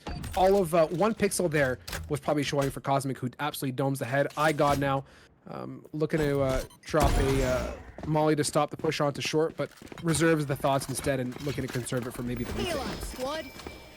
So far, we're back to a 3v3, and it looks like we're back to neutral. Those spaces have been taken, and we've got 1 playing on A, 1 playing on B, and 1 trying to flex. Sending out those little doggies, as I like to call them, is a really great way to know exactly where the opponents are going to be pushing, and so they need to rotate over quickly. Grab 1 from the one hiding in the wall, maybe does get taken out, though, and it's 2v2, the plant's going to come down. I don't think they're going to be able to push this with Molly. Spike planted. Not just yet. Trailblazer is still available. Harissa and Co. Love this double up situation in container. Could be good, could be bad. TBD. Julian and iGod also working together, swinging up for the 1 on container, checking it again. And iGod is just on fleek with that retake. 2 well-placed shots. And yet again, another excellent retake for UTA. You know, I'm just realizing iGod placed that molly right in front. I wonder if that, I mean, I say I wonder. It was definitely an accident. They had done the skyblind. They were ready to push right out. And then iGod said, oh, didn't have to be unfortunate. However, maybe it caused them to play more patiently and push more solidly onto site to secure that one. It could have cost them the round, but they recovered from it very nicely.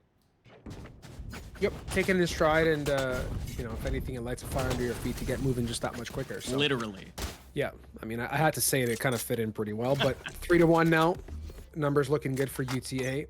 On the save is UD. Look and see what they can do with this light buy. Do we get a full send aggressive push finally here with this gun round? Perhaps as they're looking to push on short. Maybe that's the solution here, Kevin. Maybe they got to just be faster and not get flanked as quick. I don't really know just yet. It feels like whatever they do, they're also getting outshot every which way they go. They're going fast this time, but guess who's not aggressing on the flank is the defenders. UTA has decided to not go super aggressive, and they're going to have a chance to rotate back out. Nobody has fallen from the side of UTA, despite Delaware taking a lot of space up short here. They have full control of U-Haul. Maybe it's holding that tight angle just in case. Now they have information on Jaquavius. The mind games come into play though, right? Knowing that there's always a flanker as an attacking team, you're gonna like, well, you know what? They're probably flanking, so we kind of can't back out. So let's just commit. And as they start to commit, it's just a cascading set of picks, left, right, and center. That's kind of what I felt, Kevin. I think they still had a chance to ejecto Cito, but maybe they did it knowing that there's the typical lurk coming in from shower, from hookah to mid, and everywhere else that they just wouldn't be able to escape. UTA with these conditional mind games once again. Yes. they tried to push in Delaware, I should say, tried to push in aggressively, but not break out onto site so that they could maybe bait some of the defenders on the flank and kill the ones that are lurking. And that didn't happen at all. So instead, what happened is the defenders had time to rotate over, and Delaware was just kind of stuck in short. Add that to the checklist of things that you can use to your advantage: guns, utility, the timer, and your mind games. That's another one there. And speaking of mind games, that's not the one selected for Crad there. It's going to be option number 1. The gun comes out and reigns supreme, getting that opening pick for UTA now. With that too, they're holding on to a great Brimstone orbital strike, as is the opposition. From a retake perspective, the zoning that's going to offer, and also for a post plan, is going to be just superbly great. So let's see how they work with it. Viper though, counter lurking the absolute marbles out of UTA, just playing way back showers, waiting for someone to misstep. I think that's a good play for default at least. Until you have like 45 seconds remaining, which is approaching a lot sooner than I think. They're going to need to make something happen. I think they're going to look for the teleport here. Hopefully bait some players over, but yeah, UTA is not having it. They said, we know you're going to teleport, so we're just going to keep at least one here. However, they are starting to rotate some off. I'm not sure about this. And they're dancing. They know. They're dancing. I love watching that like third person mini map, line dance occurring, right? I'm just trying to pick a group style of dancing. It's awesome because they're like debating, do we go, do we not go? And off that now, the patience might pay off for them as they're well situated with 4 members here to play on this retake and this push from UD. But there's so many ults though. There's the showstopper, numero uno from Delaware. Kevster going on a side quest to send it out, gets it onto Crad. Jaquavius, 1 or 2, Cosmic pushing way deep out to back of sight, able to get maybe. There's the first orbital strike from iGod as well. Continue to pin the numbers away from UD. That's down to Goyan in a 1 versus 3. Orbital strike is also available, but you can't do jack all, my friend, as iGod comes around the backside and is able to solidify that 5th round for UTA. I would imagine a timeout would be coming after that one. I feel you on that. That would be my inclination as a coach, would be to call a timeout after losing that round when you had some stuff going in your favor. You know, despite getting picked early on, you had a really good way to break out of sight. Just try to figure out exactly what happened there, but they're not going to call it. They're nope. They are going to call it. Yeah. Well, you're in the minds of the players and the coaches there, Kevin. You've got it figured out for sure, and rightfully so. They cascading past 2 rounds, I think, have been a definitive like, okay, full stop. What are we doing? Right? We're getting absolutely mind game left, right, and center. We think they're flanking. They're not. We play slow. They're not flanking us. We play fast. We're giving up too much opportunity. Maybe they're not flexible enough on the rotates. There's a lot of things that we got to figure out. And part and parcel, I think maybe they need a bit more focus on one site, Kevin. Let's just stick to a simple 3-2 split out of hookah, right? Double satchel nade into back sight, bit of a guiding light into elbow to gain some space, drop those smokes down, use that Euro to your advantage to get deeper into sight off of the raise as well. And let's deal with the post plant situation and conserve some utility. Maybe that's the play. I'm not the coach, nor am I the players, but that's what I want to see, is just a bit more of a rounded, quick, yet calculated site take. I do think you're onto something. I think Delaware needs to not worry about taking the full mile and work inch by inch. Not dropping a whole lot of utility just to get pressure on short to bait out your opponents on the flank, but rather use a little bit of utility, take some space on short, and then make your decision from there. What's next?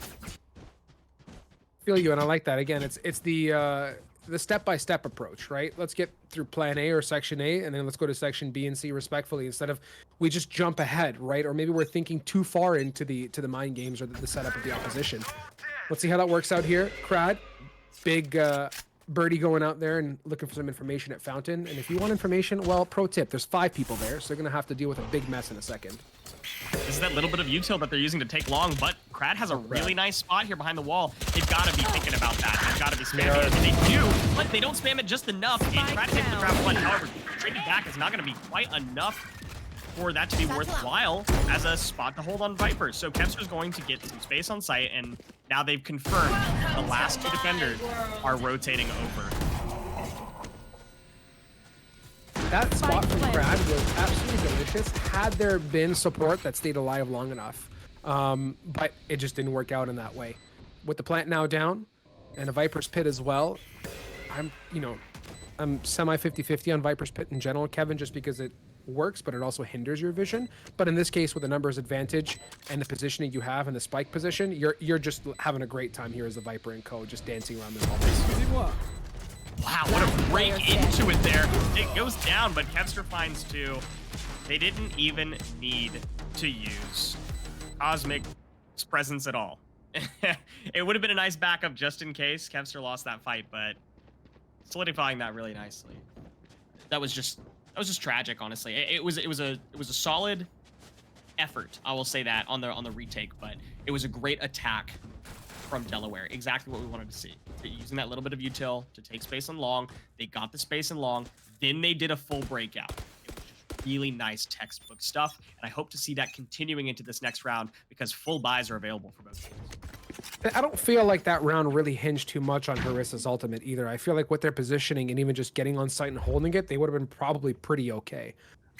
But maybe those rounds, specifically the Viper rounds, are very important for University of Delaware. They're going to want to rush the Viper to get the orbs and whatever's possible, just to buy those 3, 4, 5 rounds with a bit of force and effort here. But Crad, showstopper, and luckily everyone's got their headphones on. They hear the sound cue right away and bounce away to safety for the most part.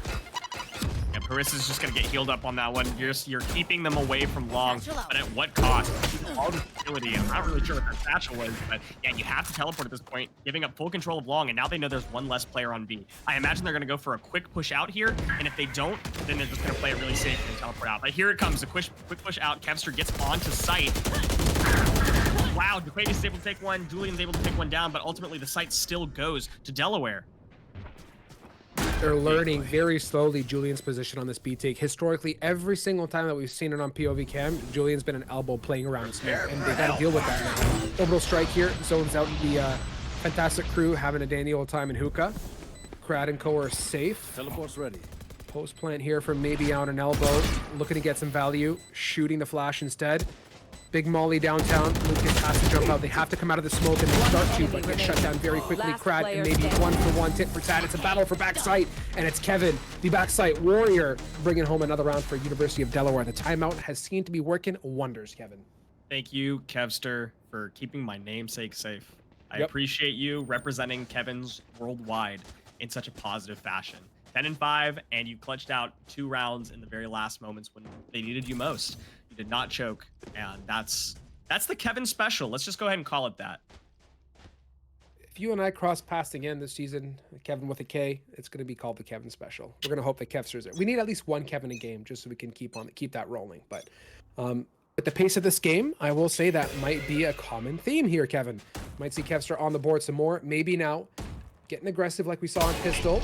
Jiggling, except it was with a Marshall, but no connection there. Bouncing away to safety. You know, a try is a try. We'll take those as we retreat back and play onto sites. Yeah, just barely nips the ear. Doesn't even quite Van Gogh it. That was just really, really close to being a nice pick, but ultimately it was pressure, and that's really what you need. However, pressure is what we are going to learn. Lucas is ulting in. Delaware is going to get a lot of information about who's on A, which should allow and enable a push onto B. But where is Jaquavius? I'm back. Nice push here. Is it going to be enough to buy some time for the folks that are working on to B site so far? Yes, Kevster, showstopper, Julian, your elbow maestro now backing away towards backside and leaving it completely open. Yoru is playing the S-tier lurk game towards A, waiting for Crad, and Crad's like, I'm not leaving here. This don't feel too right here, boss. Julian might cross paths though here with Lucas in a quick second and has to be cognizant of that. One dead. Julian grabs Lucas, quite aware of that one. Grabs Cosmic too on the push. And what happened? This is a big turnaround now. We've got UTA with numbers advantage and a lot of util to retake this, but Kevster just spams through, grabs 2. Jaquavius is able to grab back, but Harissa takes Jaquavius, and Crad has to defuse. Has to grab one more, grabs one. That's going to be crucial, but can you get this trade kill in the very final? You are able to. What a great bait. Harissa had to push out. Crad was so ultimately aware. Clutches that one out, and that was close. I honestly thought that Delaware had all of the skeleton that they needed, all of the bones on the site ready for that hold, that post plant, but great stuff from UTA. I think it had to do with just too many people going too aggressive. The flank is fine, but sending another one through CT after you got post plant down to put yourself in a numbers disadvantage, it's not it. I get a really good, comfortable feeling, Kevin, when I look to my left or right and I see somebody there. And I think that's the common theme with any team that wants to be successful is if you have a buddy right next to you and you're all holding hands and you feel good, then stick with that feeling, right? Going on a side quest with more than one or two, not happy times. So I think looking at that particular round, the synergy and the teamwork was much better. Oh boy, that's a problem with Cubby Town as Lucas and Cosmic one apiece there, completely shutting down the aggressive post up from UTA. And that spells complete trouble as the satchel comes through. I got in showers here, and this should be a pretty good telegraph. Orbital strike is going to go down as well. Spike Might actually be a kill. Oh my god, it's Two. 2 kills. That's great. Very nicely placed there. Crabs behind box as well, and they might have thought that they were safe, able to get to that corner, but it did not quite. One enemy remaining. Quavius is caught though. Kevster grabs one on the back end. Julian's trying to retake here. Does not have a lot to the game. And goes down to Lucas. Great stuff. Good attack from Delaware. Taking advantage of the fact that UTA just did not have much to work with. Yes, the infamous timeout, and rightfully so. I wouldn't have expected it now, but let's take it and let's talk about it, right? For the side of UTA, they had a very great set of couple rounds where they've been the most successful, I think, Kevin, has been when they've played on site together in a united fashion. When they've gone on a side quest and adventured deep into short, they've been clapped. And I think UD has learned now that who plays where and what their intentions are and when they want to throw X factors in terms of hard angles that are typically not played as often, up and forward on short, very aggressive towards Garden. That post up we saw with the Garden Viper wall combination by Teleporter with Krad and co. They're starting to pick up on these nuances and they're able to adapt to them early on, which is great. UTA now need to change up their approach. They can't keep doing what they've been doing for the past 10 rounds. Got to remember this is a timeout for both teams. So when the first timeout that Delaware laid down was to figure out what they were doing wrong, UTA didn't have much to go off besides what they were doing right. However, now we've seen a little bit of what goes wrong and what goes right. UTA calls the timeout for trying to adapt their defense, but Delaware has plenty of time to say, what do we think they're going to be talking about, and how do we respond to it in kind? Maybe we go for something really cheesy or something that we haven't done before to fully throw them off on whatever their adaptation is going to be. Adaptation right now is setting 4B, probably 1 through Teleporter if I had to guess. They're going to get the long control and then send 1 through Teleporter to ensure that they get that bathrooms outside control. That's my prediction. See how it works out. Pushing on through is Jaquavius. Big push head along as well. Krad. Oh boy. This is that guess who type moment again that we saw earlier in round 1 and 2. Well, does UD expect it though? That's going to be the question. I don't think they're going to know that there's going to be 4 coming from the backside. But if Harissa gets the 1 and they don't hear anything from Heaven and from Spawn, that might be enough of a hint for them to react to the flank. Who are the attackers and who are the defenders? I think that on a save, that's a good idea, is to push a bunch of people down long and go for a flank. But the response in readiness from UTA to hard push, I mean, good stuff. It was just a really good read there. And now it's a 4v2, guns versus no guns. Last player standing. Going the way of UTA. Maybe out short. A jiggle and a peek. No bueno there, Cosmic. They read it well. And for Last round UTA now, half. who have been historically, like we said, the flank up close and personal, oddball angles, trying to do something. It's not what we saw in the previous matchup on Ascent, where there was a consistent change and a very obvious approach switch up round to round or every 3-4 rounds, where you get a cheeky flank that came in on round number 13. I haven't seen that big change up yet, and that's what's allowing the rounds to slowly shift over to UD, who's learning and making plays. But most importantly, all things set aside, Kevin, we talked about, number 1 being shoot your gun. UD's hitting absolutely mint shots. Everyone that lines up in front of their crosshair is getting whacked across the face, which is obviously contributing to their success. Yeah, I think that it might have been a mistake to call a timeout on a save round. That's maybe just me, but that kind of kills the momentum that you wanted to have from that round.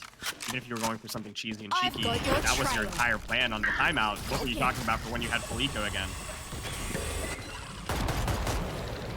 Seekers are out. Jaquavius forced to fall away. The Viper wall splitting off Spawn is exactly what you want with that combination. Guyangi, close molly to block off the side with the smokes. They haven't gained backside control yet, which can be slightly traumatizing, Kevin, as a retake comes on through.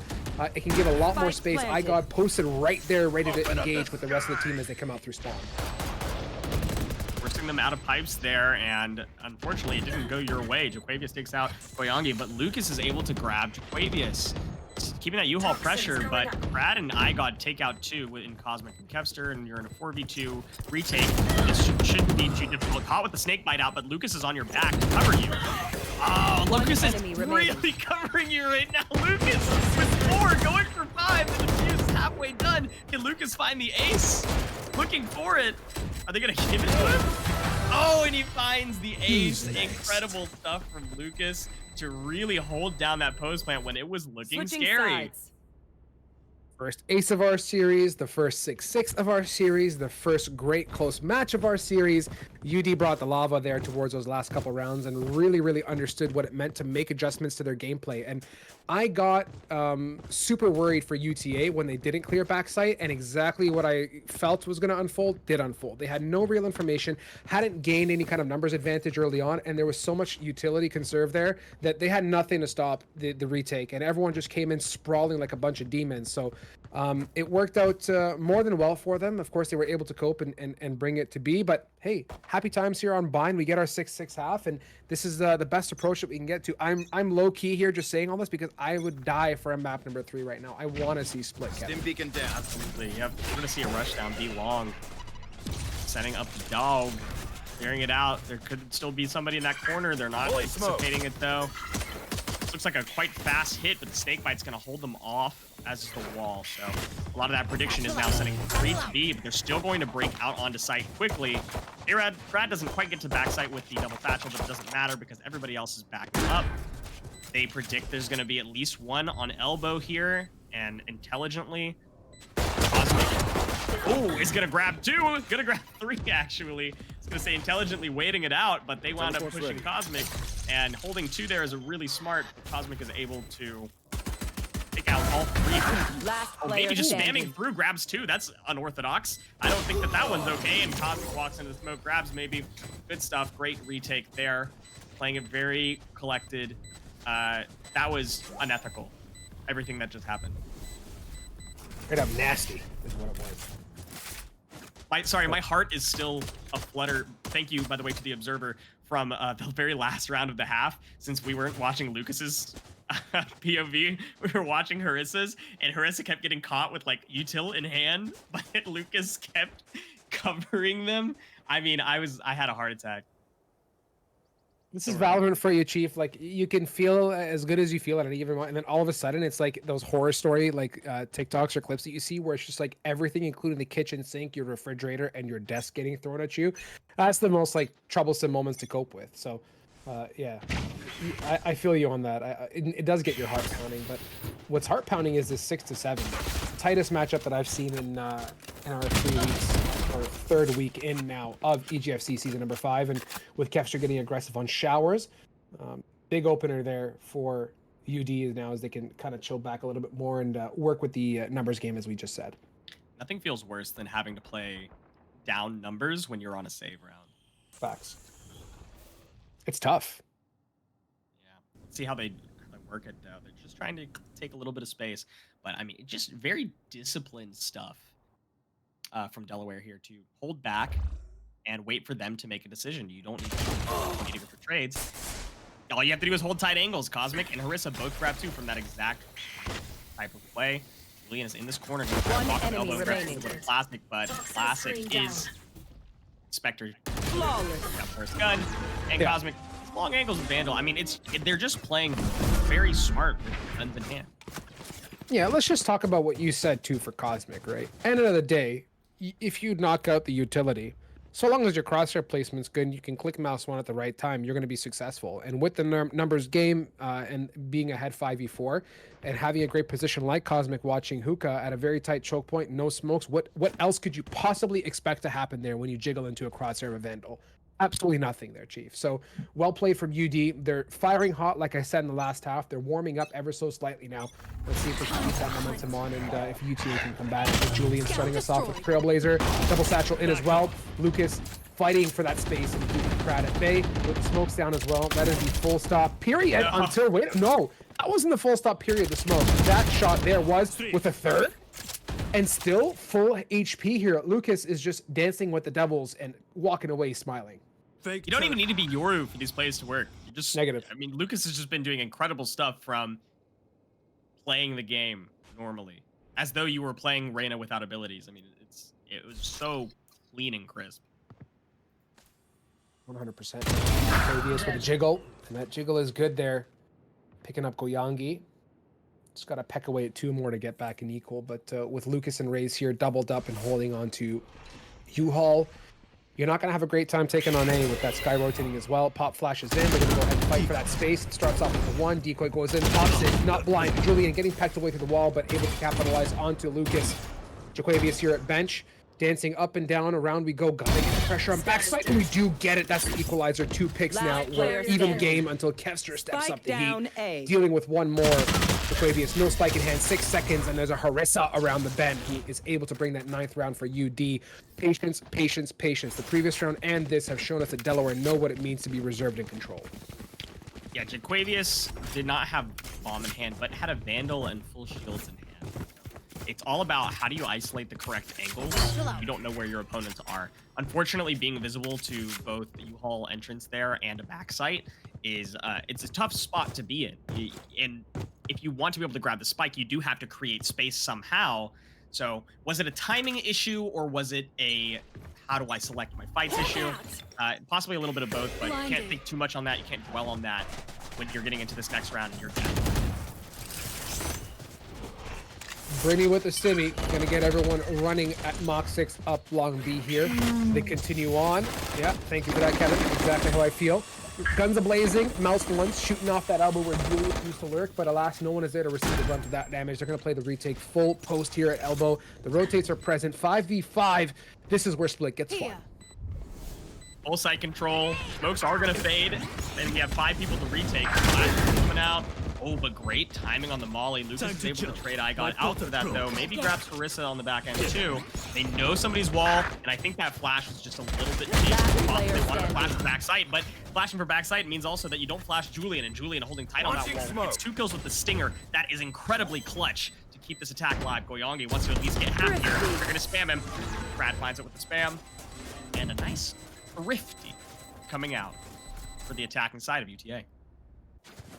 Love that push out along, and you can understand now where my head is at. As I said at the tail end of my spokesperson moment there, this is where split gets fun. We're not even on split, for God's sakes. We're still on bind. So I'm like completely in a different area code. Imagine what map 3 is going to be like. That's where bind got fun, is a 5v5 situation, and UTA play that super well working together as a group. They just completely ignored everything that was in their way. Say, hey, yo, site's free, get on there, play a strong post plan as we are known to do, and let's deal with things after.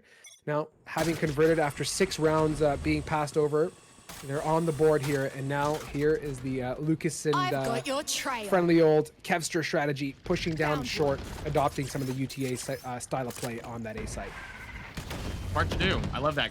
Pushing up, trying to get space in short, but unfortunately sacrificing space on site. Lucas gets taken out. Crad finding a nice shot there. Comes out. Not going to be able to find something with a rocket. Just going to have to send it. Are they going to send it in Goyangi's direction? Oh, if he hit the U-Haul, it might have worked out, but Goyangi keeps grenade in him. Crad still winds up finding him. Kevin sure finds a kill back, but Crad should have gone down before even that moment. Maybe finds one on a Cosmic. It's 42 for the attackers. Those are those types of kills that, those are the types of kills where Goyangi has to convert with exclamation marks at the end of that sentence, Kevin. You cannot pass those 1v1s at close proximity up because they just start to peck away at your numbers. And you can see with that fight at A, although unrelated to the main battle at B, they've just completely given up. And unfortunately, I don't foresee anything working out here for, I believe that's Kevster on that defensive side to be able to get back in and retake. UTA is just going to go ahead and kick up their legs. You know, lawn chair, maybe a friendly mojito or something of that nature, and just enjoy the good times. Down. Yep, keep your gun, and I imagine everybody's going to teleport out here and keep their guns alive too, so there's not going to be a situation like we saw on Ascent where an entire big part of the game was decided by the fact that you died bomb and you didn't have the ammo up for it. In either case, we have 1 saving for Delaware, 4 saving for UTA. Saving and winning at the same time, obviously, it's going to be better, but regardless, Delaware's got to have something to respond with because they've lost a couple of rounds in a row now. Yeah, look, I'm just patiently waiting for everyone to kind of figure out their buy situation and what they want to do. Yeah, it looks like some major contemplation happening here as to what we want to rock. And as it starts to come together now. It looks like UD going for a mixed buy, a buy for a next type strategy. Happy to see they're not investing everything into this round. They got to play the long game. Just a want 1 to round play, deficit. We are let's far play. from the finish line here, so all good. Right, playing it quickly here. One of the first fast site takes that we're going to see. They've gotten all the way up to U-Haul now. Grenade comes out. They trigger the back site. They cleared bench with that very nicely. Wall's going to go down here in just a moment. But the site parts that matter, they have already secured, including bathroom. Spike planted. On the flank is the whole kip and caboodle caboose, but not before Julian denies the 1 and 2 from Cosmic. Marissa a little bit late to the party. Does show up in time and does bring a cake for the road. First the 1 player on to Julian. standing. Not before Kevster puts a full stop to everything occurring on site. Down to Harissa now, 5 HP on that flank player coming standing. in. Nice shot onto Crad for the 1. We do have a full HP maybe here. Is that good? It was all right, but not as quick as maybe on the wide swing around the other side to bring home that. Esther got 2 very nice kills, but then got a little hyphy, satcheling out and dying.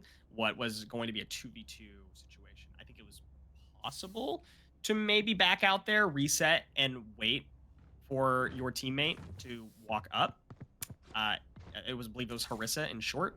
Not quite able to make anything happen because they were util off. So if you could have reset that momentum just a little bit, you had the time to do so. You might have been able to take a little bit more measure of the 2v2. But with only a Spectre in hand, I can definitely understand the inclination to shove out quickly and try to find a 3rd kill because you're down in guns. Interesting moments here. This is the first time that I believe I've seen this many people in hookah. Gotta see Crad go big here.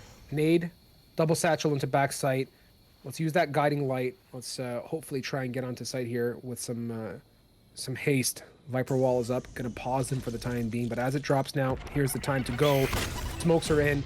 They got to deal with Harissa though, and the other member of the defense, Cosmic, pushed up way deep into garden. I don't know if they're aware of that post up. Plant is down, and it's like we're swapped side once again. I don't know if they're gonna be able to find something here. Cosmic was able to grab one on the previous though. Traded back down.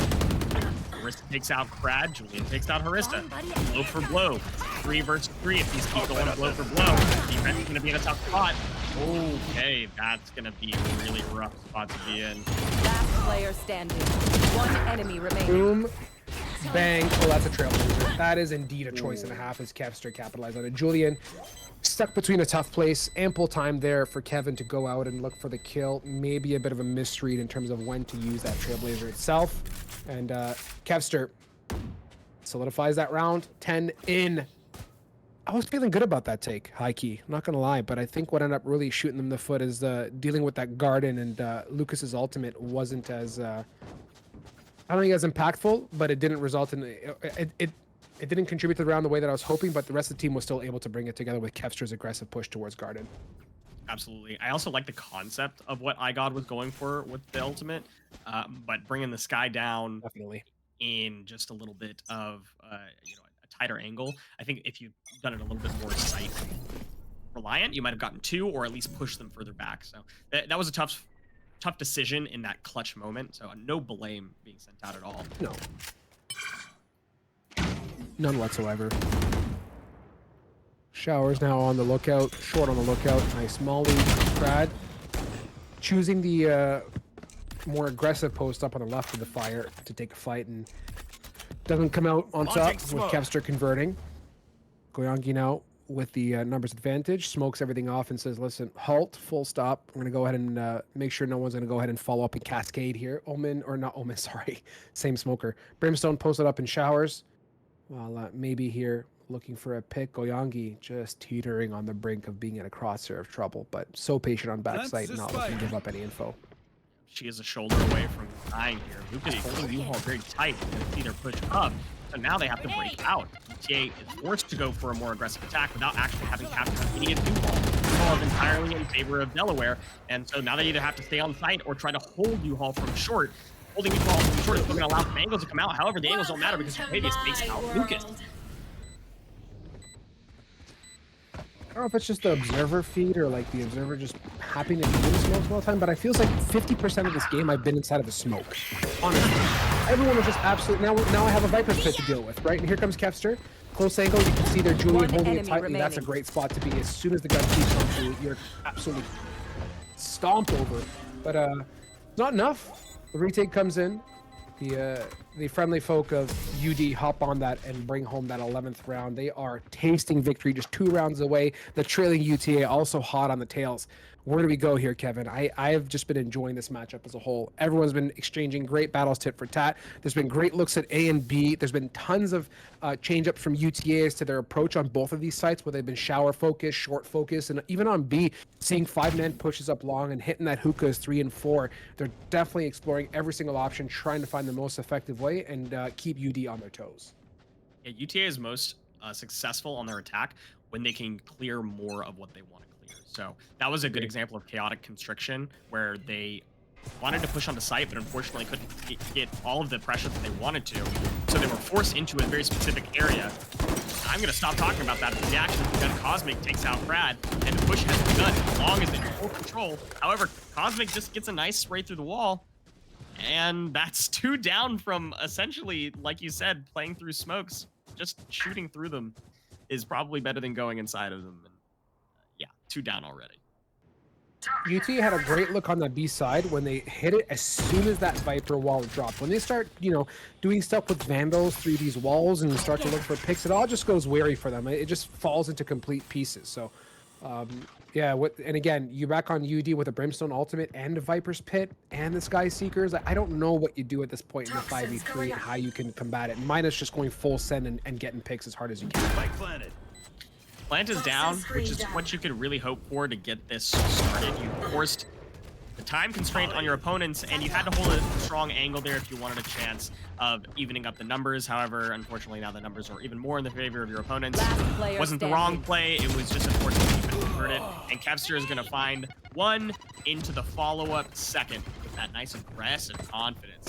Popping up onto U-Haul and just taking out the last opponent. So 12-9 now. And we're praying for overtime if you're UTA. Flawless. Yeah, 100%. I mean, this is where I didn't necessarily pay attention to the dollars and cents pre-round to see where they're going to end up now. Did they calculate this as plan B? Maybe not. Timeout here being called out from UTA. They're going to have to piece together some lint, buttons, a stick of gum, and potential, like my left shoe at this point to bring this round. I mean, not an optimal place to be on the final round, but hey, we've seen it happen before. It gets ugly though, because with that raised defuse in the round that just passed, you got the showstopper as well for UD. So 4 out of 5 lights are Christmas treed up. Going to be very difficult to deal with it. Yeah, full buys, full Christmas tree, like you said, ultimates rising, and UTA's coming in with what looks to be what the floor of SpongeBob's Indoors episode. They've got a penny, a potato chip, and a used napkin. Let's see if they can make it work. Jeez. 18 seconds left. I guess I should talk more. No, I was going to pick up, but I'm just like, I was like, did you say a penny, potato chips, and a napkin? Like, I think it was something like that, yeah. That's awesome. That's an interesting. I was thinking of things that you find in your pocket. You just went full left field and gave me things that you find in like your house or restaurant, and like I don't even know, man. That's great. Yeah, I think the notion is the same. But for UD, I think it's just their miscellaneous objects are just a little bit better. I'll be quite honest with you, because they have the guns, like I said, they have the ultimates as well, and they have the awareness, and they're just great at reading UTA. And UTA is also making some mistakes that we saw in the previous round, peeking through walls, looking for opportunity in places where you don't want to necessarily be knocking on the devil's door. You want to give the devil some time to chill out and be on the back foot of things before you go ahead and spring on a site. Here's the Seekers number 1. Here's the Showstopper number 2. Here's Lucas clapping the Showstoppers. That's going to deny the first bit of this puzzle, which is superbly great. That's it. That was what you needed. You needed that opening pick, and unfortunately, it didn't go your way. 3 for 3. Yes, you got the plant down, but there's 4 ultimates for the retake, and they're 4 of the best ultimates for clearing space and retaking a site. Pit obviously can be a little bit more chaotic than that, and I just find out where everybody is. U-Haul is getting ultimate by Prim, and I got goes down. Great stuff from Goyangi. She found the right one. Maybe takes out Kevster, and so it's 3v3. Lucas finds Quavy as Julian finds Lucas and Goyangi, and now it's a 2v2. Is this actually doable? Question mark, maybe. Coming out, swing in, Harissa for the 1, the conversion, and that is bueno. That is excelente, my friend. UD, after a great battle and a heck of a map, are going to solidify this one here, and off we go to the beautiful land of Split as the series ties up 1-1. Orisa and Goyangi showing up massively in that last round. Fantastic stuff. It got a little bit closer for Comfort than I'm sure Delaware would have liked. Oh, for sure. I think that with 4 ultimates and a numbers advantage, it probably should have been a little bit easier to retake, which just speaks to how well UTA kept site control there. But when it comes down to it, the game still went Delaware's way, and we have to forget about everything that just happened and go into what is an entirely different map, Split. Fresh start, new beginnings for both these teams, and the decider, of course, is what it is. A great matchup nonetheless. Let's go ahead and cut to a very quick break, give our viewers a chance to come to level ground, these two teams to reset and recalibrate, and get ready for a heavy push. First 3-mapper series that I've had the chance of casting this season. It's exciting times here on EGFC week number 3. We'll be back to you here in just a quick moment.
Welcome back. Map number 3 is imminent. We have landed here after a fantastic 1 and 2er, Ascent and Bind, absolute bangaronis. Kevin and I are super pumped to take you into Split. talk about a series of events here and how this matchup went. The way that we ended map number one, I was like, wow, UTA, stellar, holy cow, they're so united, they're so good, they're so everything. And then Delaware came in on split and delivered the goods left, right, and center on defense and absolutely dominated on the retake. So getting it to split now, a fresh new map, a very intricate and fun map as well. It's going to be a great sight, Kev. If there was any sort of predictability from the teams winning their own map picks, obviously that's thrown out the window with the overtime. The only selection that they had in this was just banning the other remaining maps. And so what we can look at is how the round differentials went. UTA kind of, I can't even say dominated because it was still a 13-8 victory over Delaware. And Delaware coming back on bind with only a marginally better performance in that round differential. So nothing is possibly predictable here. What I do hope to see is a little bit of mix up on the teams, less mirror than we saw before. Picks coming out near UTA. Oh, the Reyna. Please give me the Reyna. Kevin, I haven't shared this with you yet, but I'm a huge Reyna fanatic. One of my all-time favorite agents. Yes, Crad. Excellent. Huge entry reliance on getting picks. Always a joy to watch. On the opposing end, we have the Viper, Omen, Raze, Sky, and Jet. Standard run-of-the-mill stuff. Going to be really exciting. Talk about the comp with me a little bit, Kevin. Double duelist versus non-double duelist. Where are your marbles at, and how do you feel about the two? We got raised to Reyna, and Oh, otherwise, sorry, you're right. double You're duelist for right. most Yeah, people. yeah. No, you're right. You're right. I just obviously focused too much in on Reyna, and I just missed the fact that Cosmic is rocking an absolute nutty raise. So disregard. Everything else is great. So basically a mirror composition, just a different choice. I apologize, Kevin. My bad. No, you are good because ultimately a lot of the point still stands. A double duelist in a more traditional sense where you have two people that can clear onto site very quickly and efficiently. And then on the other side, you have a duelist that comes with an additional blind, yes, but is kind of kill reliant in how they take sites. So I think Crad is probably fairly comfortable on peeking every angle on this map. I can't imagine another reason you would choose to pick Reyna over Raze, who is normally a staple on split. But I'm excited for it nonetheless, just as you are. You're such a fantastic co-caster. Way to make me feel okay about my goof up about my duelist situation. Yeah, you're right. You know what? Crad is also, Crad is 50% duelist, therefore not 49%. No, I'm just trying to make myself feel better now. As these walls drop here, let's get underway here with this matchup. Very decisive push right on in through. Crad gonna flash on in, and man, these guys just take sight like absolute demons, and they're gonna go ahead for the plant now. They're just on site. I mean, we're barely 30 seconds into the round. Incredible. So fast, they were able to just get in there, plant down, and the retake is still 5v5, so nothing to scoff at, especially when almost all util is still available for the side of Delaware. But can they actually make it happen? Radius is on the backside, able to grab one. That's a fantastic lurk. That's exactly what you want on attack. I got a very tight, able to grab the headshot and the follow-up onto Goyangi. Goyangi down, and it's 5v3, a retake. You have to try. One maybe takes out enemy Marissa. remaining. All the angles are covered. Maybe takes out Lucas, and very last one, Kevster, he's going to go down to still on the flank. Jaquavius, I mean, look at the screen. Flawless is correct. I was really looking forward to seeing Delaware have to diffuse, because in the back of my head, I'm thinking, is Jaquavius playing flank only for the reason of playing flank cover, or because there's a lineup coming? So we'll see if that's a thing for the Viper as these go on with the plant positions.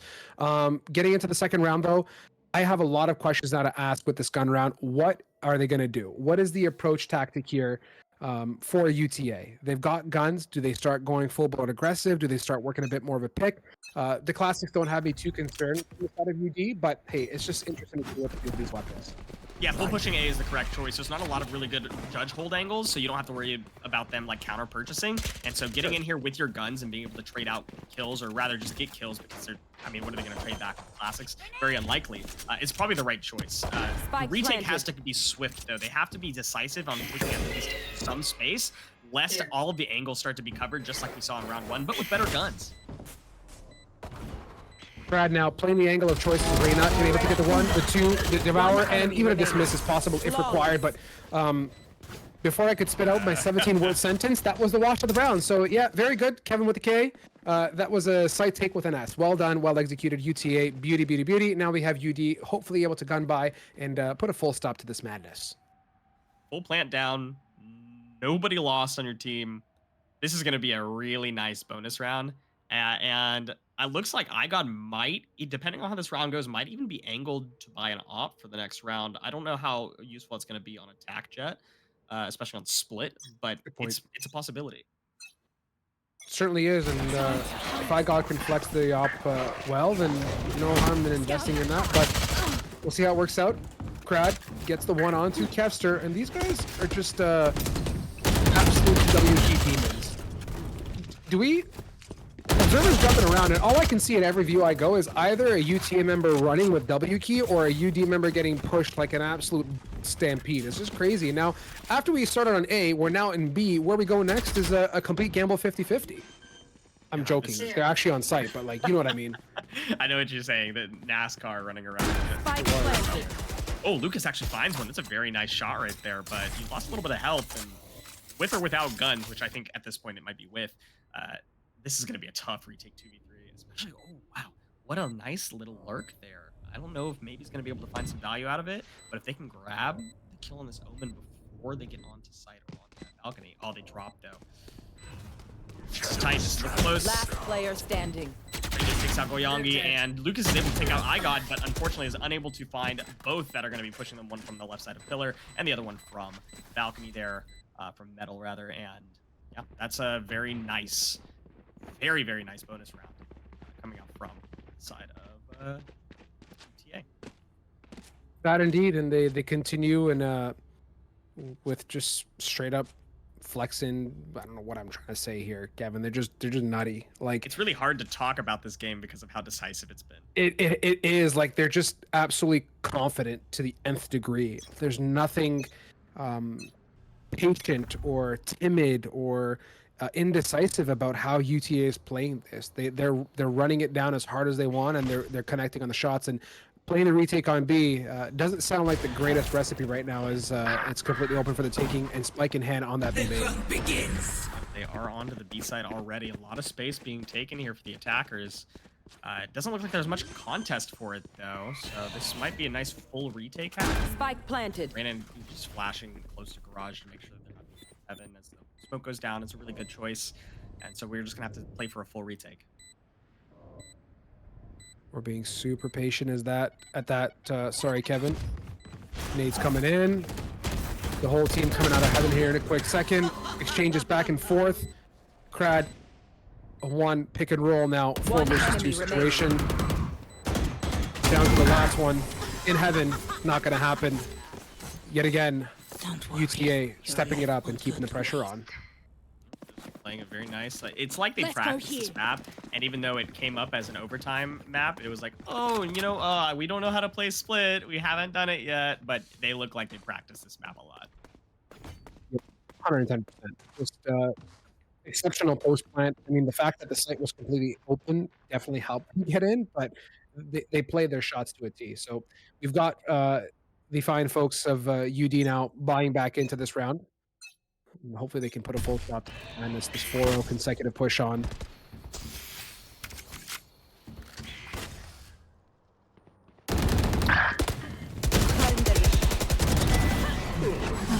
Brad, 1 and 2, trading it.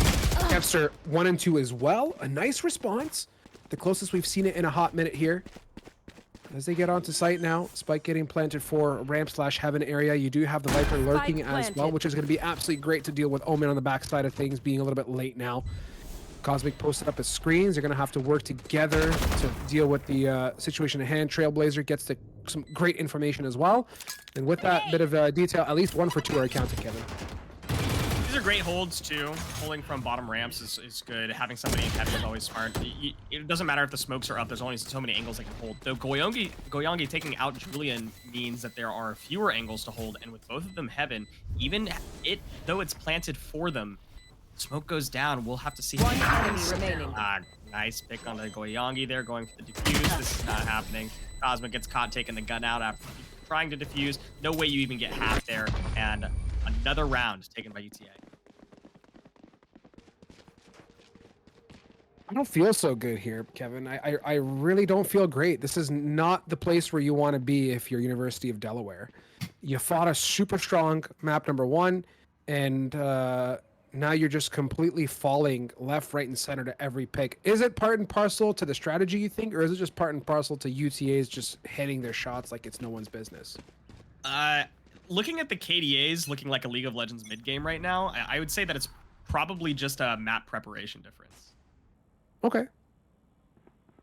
But I also could be wrong. Bring Your Reina inspires a lot of confidence in that you know the map, and so that's what makes me think that it's a map preparation difference. Look at this execute too, with the paranoia coming out to cover all low while the smoke goes high. The only thing that they could have, gone down to is maybe somebody on metal, but obviously nobody's going to be playing there. That's insanely risky, and trading 1-for-1 is not good on defense. So instead, they back it out, and they're going to play for a full 5v5 retake, as we've seen one too many times. And as we've seen one too many times, Jaquavius on the lurk grabs another one, and so now they have to retake with a numbers disadvantage again. Oh, crowd. Yeah, what a shot indeed. Eating a Marshall to the dome piece and coming out of heaven now. Kevster is going to be looking very hungry for some kills here. Looking to get the two that are stuck in corner. This vertical up and down head situation is going to be disgusting to deal with. And Kevster swinging at Mouse like it is no one's business with Goyangi's help. And they retake back in. Jaquavius, they know they got to do with main. It starts with the one, it starts with the two, and they get the diffuser as well. And it's Jaquavius absolutely clutching it up. And yet again, another close round, Kevin, but it still counts for 6. Jaquavius, what a clutch there. I thought for sure when it was 2v1 and you had Sky going for the full diffuse. Oh, that's interesting. That's interesting. Is this a tactical attacker timeout? UTA is up 6-0 and calls a timeout. You call it tactical, I call it take a bite of my Chick-fil-A break, because at this point, you've earned it. UTA have the lead. I'm just pulling legs here. It definitely could be a tactical thing or for whatever other rhyme or reason. I don't know, but maybe it's to discuss a complete change-up beyond what we've seen so far.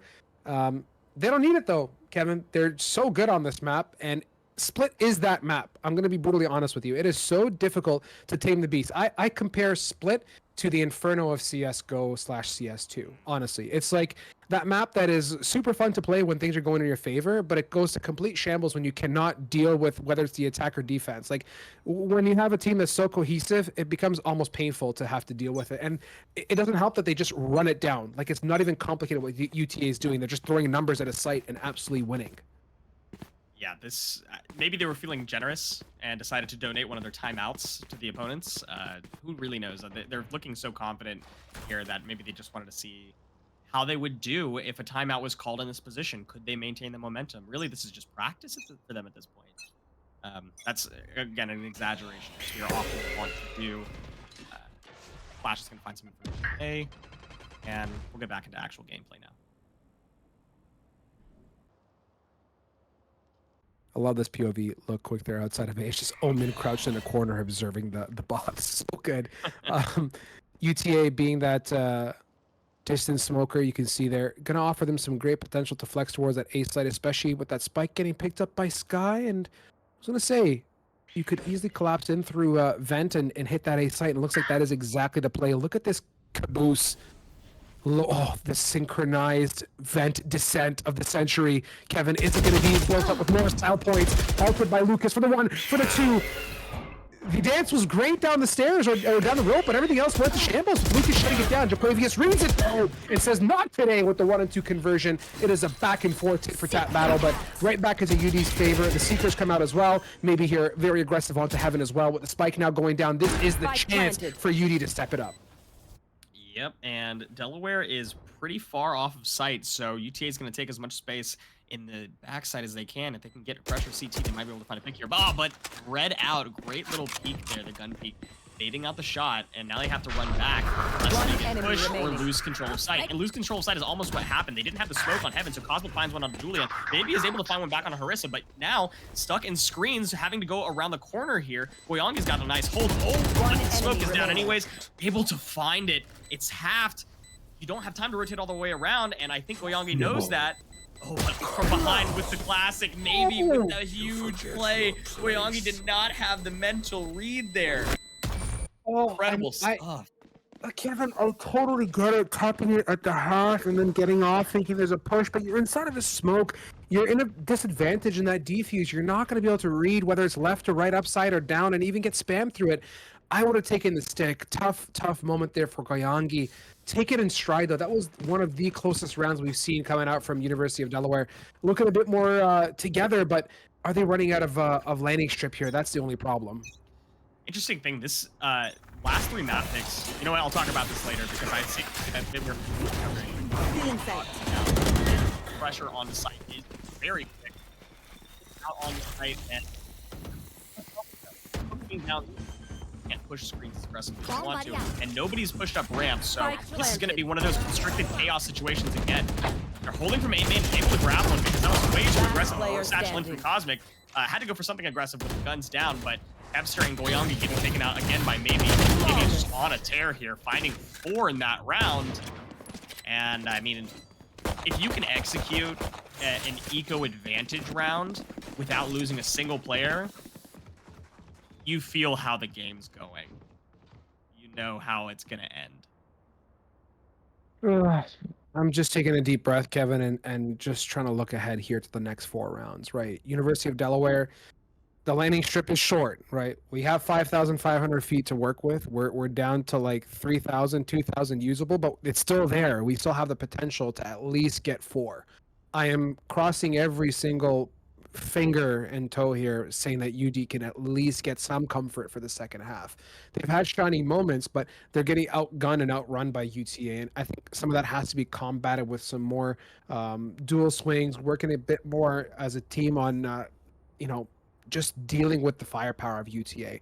They're not doing anything complicated in terms of the strat. It's really just their shots that are hitting from every range possible. That's at least my perception. I don't know if you feel differently or you see the same. No, I see basically the same, and I think it comes down to the comfort on the map, going UTA's side, knowing every angle that they can peek and that they should peek and how to peek it. Crosshair placement is immaculate for that reason, and they're feeling confident pushing sites without a whole lot of info for that exact reason as well. So the brief thing I wanted to talk about before we get into this round is that the last 3 maps that were available after game 2 were Sunset, Lotus, and Split. And interestingly enough, UTA bans Sunset, leaving Lotus and Split available for Delaware to choose from, and Delaware is the one that actually ended up Split here. Obviously, you know, it's if you haven't prepped anything for Lotus and maybe UTA was kind of relying on that, you have to deal with whatever, you know, is happening on Split. Split being around for longer, you might just feel more comfortable on that map, but guess who feels even more comfortable than that is UTA. Already entering on site, Crad finds one on the Goyangi, but Cosmo finds another. Able to hold Garage down, but running back, guess who is coming? It's Jaquavius again. However, Cosmic hears Jaquavius this time and is ready for the hold. Out of charges. Jaquavius, that favorite aunt and uncle that likes to show up with a nice pumpkin pie in hand and delivers the goods every single holiday season. In that case, it's going to be the conversion of a pick. It's so difficult to deal with these 1v1s that are just in the outskirts of B and A. You're trying your darn hardest to get towards the site of contest, but you can't get there, and that's what's making it so hard to obviously diffuse and deal with this push. Lucas now holding the tight end to judge its conversion. Kevin, tell me, what are you going to do in that? Like, how do you can't. They're just quicker. That's it. Like, Speaker's advantage, and they're faster. Yeah, they're faster. Truly, like you would have expected at least at the beginning of a judge shot animation to begin. It wasn't even that. Like, Crad just absolutely dominated on reaction time there. Yep, and that was. Crad was walking also on top of that, so it wasn't even like it was a Ferrari peak or anything that was unswingable. It was a slow peak at that. So just tough stuff. UTA now 9-0. 9-0 and another save round. I mean, it's looking grim for Delaware. See if they can make something happen with the last 3 rounds. Oh, Crad, I mean, basically making it not so. Taking out 2 on the entry to site. They were holding close, trying to find a quick pick, but unfortunately they could not do so. Crad is too quick on the draw. Already pushing past screens here, but Cosmic finds a nice 1-tap, hopefully to turn momentum in favor of Delaware, but finding another one would really solidify that. Goyangi and Cosmic both pushing for CT here. Finding one trade with the Stinger is great, but you have to find a lot more than that. Oh, the Satchel takes one out, but Julian trades Cosmic on the back end, and the numbers don't lie. 10-0. 2 people on that one still alive. I don't have much more to say about what's people are seeing. UTA is adventuring into the fringes way past where you typically play on a post plant. Like they're pushing screens as 2 and 3. They're snake biting deep to zone them off or block them in the positions that they're stuck in on the retake. They're fighting for every square inch of space on this map of Split and refusing to give up a single ounce of it. It's been brutal to say the least. Where UD can maybe start to succeed now is to take advantage of some of these split opportunities like what we're seeing now and reading that a little bit more preemptively and falling back after a pick. And it's not even possible. Cosmic has ventured off into B main alone, and there's no trade. There's nothing there. And even if there was, guess what? There's 2 more of UTA posted up as Crad gets another opener as well in a different area code. Trades come out from Lucas, but not before ICOD says full stop, and we're right back to the same old UTA advantage. Push up really aggressively was maybe looking for a pick there, but running together are Kevster and Goyangi. That was very smart for them to do. However, they have to split up here if they want to cover more area. They know Goyangi is heaven, and Julian is able to grab one right there. So it's all up to Kevster, who, during the smoke animation, it's shot by the other person of the same Last round before the switch. I'm not saying anything of substance, but you guys know what's happening. It's 11-0. Kevin, it's not substantial, but it is substantial in the sense that it's the reality of what's ahead of us. So like we have to look at the cards that we've been dealt, and it's a royal flush for UTA. It's been a royal flush from the beginning of that. Number 11 on the bottom there with straight 11 X marks all across. It's just so difficult to swallow for UD. They can't read a single hand. There is no advantage that they can pick up on, and they're pecking away at it. They're definitely trying, but it's just everything is denied. Like, bit of intel. Crad's gone solo here. So confident. Yes, Cosmic trades it, but that's the flavor of the room right now, is this the UTA vibes and morale that's so high and how confident they're playing. This is perfect, by the way. Just UTA lost one player, and instead of allowing Delaware to run with the momentum, they just back up and they say, let's reset. They're not going to be prepared. They're not ready for the numbers advantage that they have right now, and if they could have maybe capitalized it into 2, then it would have been better. But Lucas does capitalize it into 2, Kevster into 3, and 2v5 is a little bit less to scoff at. Pushed it a little bit too aggressively without enough information and util place there. Able to grab the bomb is maybe running back to Last DB. player standing. But IGOD gets taken out in a very interesting spot. I don't know if this 1v5 is going to be something to go for, or if maybe he's just going to try to save here. Maybe look for another pick. I love this like cross-country run though. Me too. I'm just watching. I'm like, I need that like overlay music of like just something awesome and 30 adventurous. seconds Just maybe side questing it with the bomb in hand. I just love watching a Hood and Omen run around. It's hilarious. But fun and games aside, there's a 1v5 ahead of us, and that's not really that funny. You can hear everyone dropping through vents.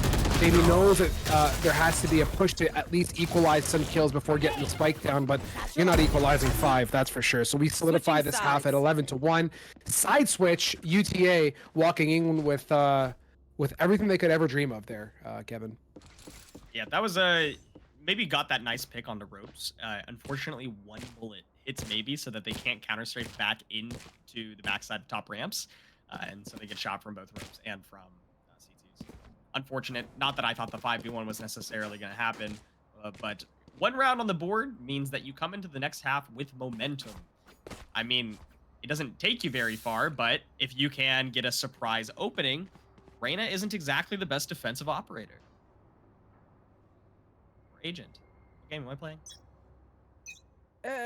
At this point, it can be whatever your heart desires, and no one's going to be upset, Kevin. We're an equally welcoming environment here at EGF, but as we look at the notion of being welcoming, it's like ramp and A has been the focus for UD. They want to go ahead and open the door and waltz right on through, zone out that vents area. Cosmic here looking to get aggressive as well, seeing if anyone's down in there. And there's Jaquavius, your favorite relative with a pumpkin pie in hand, yet again ready to come around for that flank. And sight is theirs for the taking. It looks like minus Crad, who they're going to have to somehow deal with. Do we get a devour? We do. It's a dismiss. I lied. Crad's back in it, continuing to fight with Maybe, and converts another one with the headshot. My goodness, me Julian with the jiggle on the classic.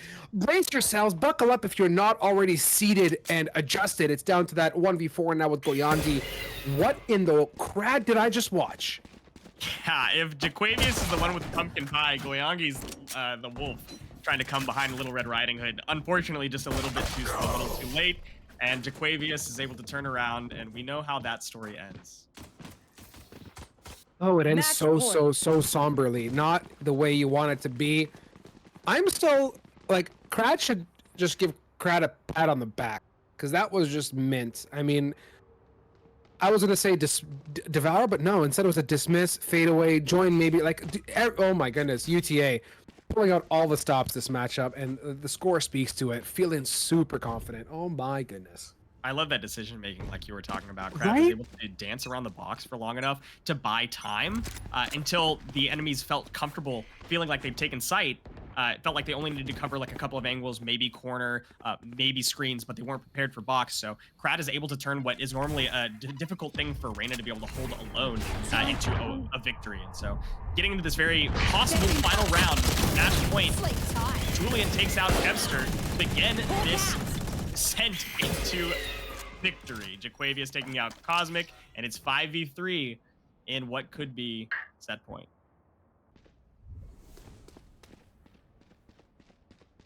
I'm just watching this kind of last little minute here of what could be the series, and so pensively fixated on this mini map. Where do they go from here, UTA? They don't got to go anywhere except sit where they are. Listen closely for the first little peep that comes out of University of Delaware, and that's going to be it. I mean, it's not that complicated. 40 seconds to go. You ain't throwing any face with the lack of numbers and time in your hands right now.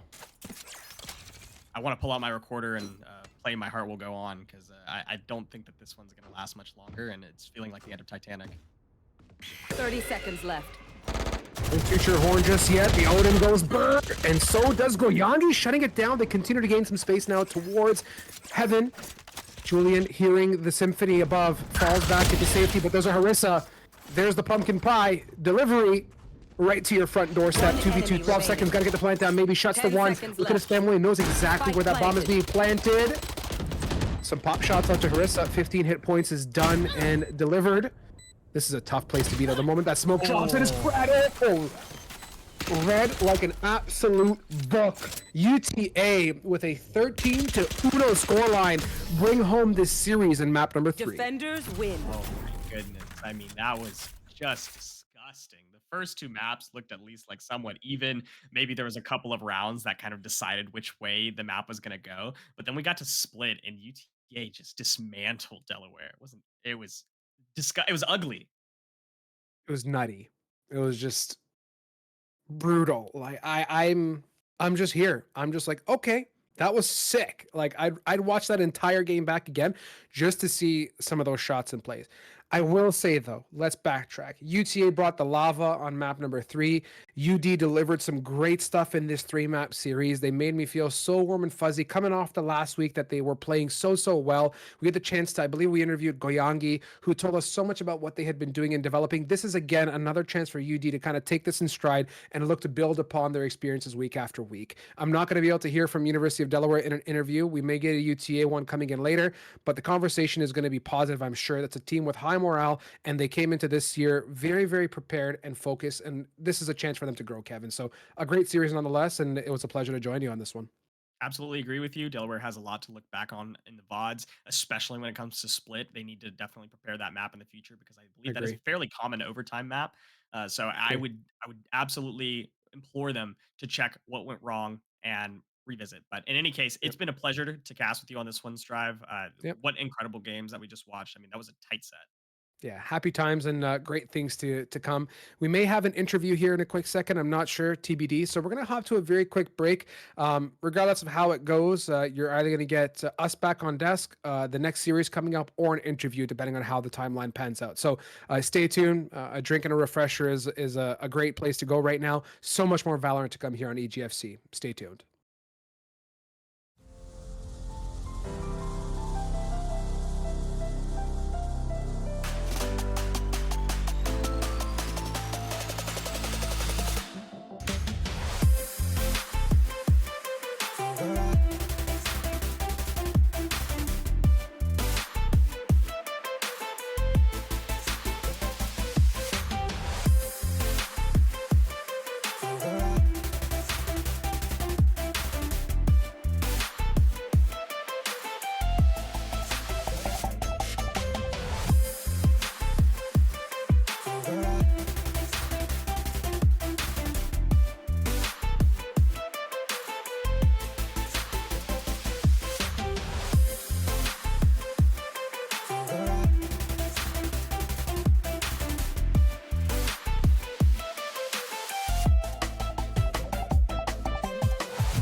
Welcome back, everybody, to week 3 of EGFC.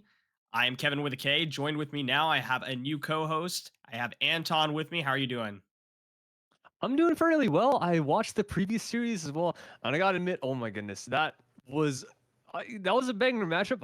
But the last map kind of left me lacking a little bit. It's kind of painful watching Delaware go all the way down from winning map number 2 on Bind to kind of losing the plot on map number 3, but I mean, it tends to happens, right? Of course, in the interview, they also mentioned they had practiced a lot for map number 1 of Ascent as well as Split, so it's kind of understandable. But yeah, that's just how things go, right? Arlington 2-1 over that previous series, and now we've got 2 extra games for you guys before the night ends. William and Mary against the University of Connecticut for game number 2, which is the one that we're going to be bringing you right about now. But yeah, it's going to be a good day. I expect these 2 teams are fairly well known across the entire scene. William and Mary are one of the top contenders of this entire league, I'm pretty sure, topping the scoreboards last season on their rankings, and Connecticut kind of looking the same. These guys have popped off across the weeks so far, and if I'm correct, I would have to check last week's schedule so far, but I think these guys are one of the more experimental of the teams that actually opt for some of the newer maps in the pool. Yeah, I think that you might be correct about that one. And especially with how this pick ban went, it's definitely reading the same way as that.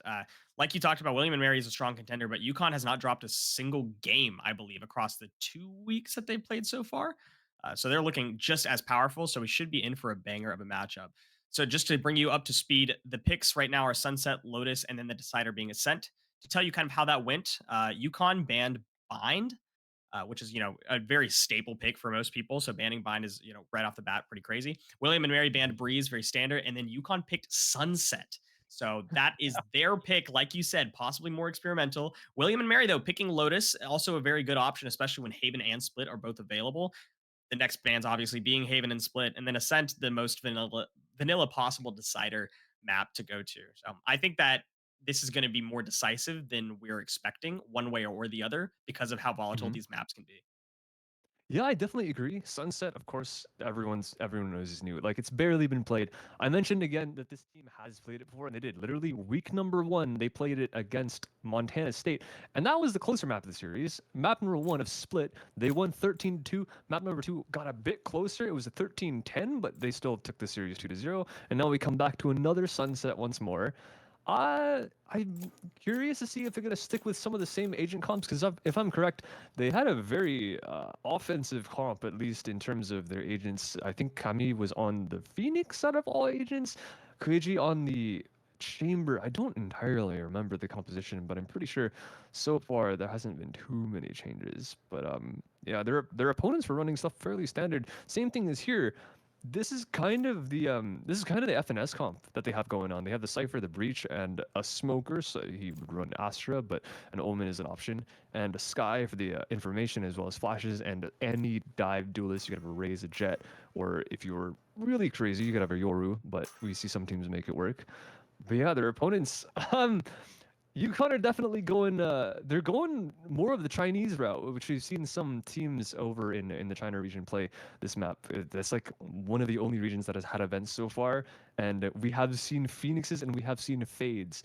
I know. Choose your Aforementioned agent. FNS doesn't have too much confidence in how you take sites with Fade, but these guys, I mean, listen, we're playing in Collegiate, right? So if you can make your mechanics work for you on an agent like Phoenix, on agents like Chamber, then you can just win. Like, at the end of the day, it's an FPS game. So if Kami is confident in her aim, all power to them. Yeah, and speaking to your point, they are going more of the Chinese route, and trigger warning, bad joke incoming. They do have communists on their team, so it's very, very on brand, I suppose. Kami though, she's going the Phoenix, and I'm excited to see the Phoenix Fade combo when, especially on the other side of the aisle, William and Mary running a more standard comp. Yeah, they're bringing the Breach. The Cypher is probably the best Sentinel to run on Sunset right now. But how are they going to respond to a more aggressive comp and a more unorthodox comp of UConn? Yeah, this is gonna be. I don't really know how to react to this, because like, UConn have shown this before, right? So there's this footage of them, which means if WNM have gone back and looked, they should be kind of prepped. I mean, they floated Sunset, so they're obviously they're not, they shouldn't be afraid. If they float it, they have to kind of expect that if their opponents have it prepped, then they're going to end up playing it one day.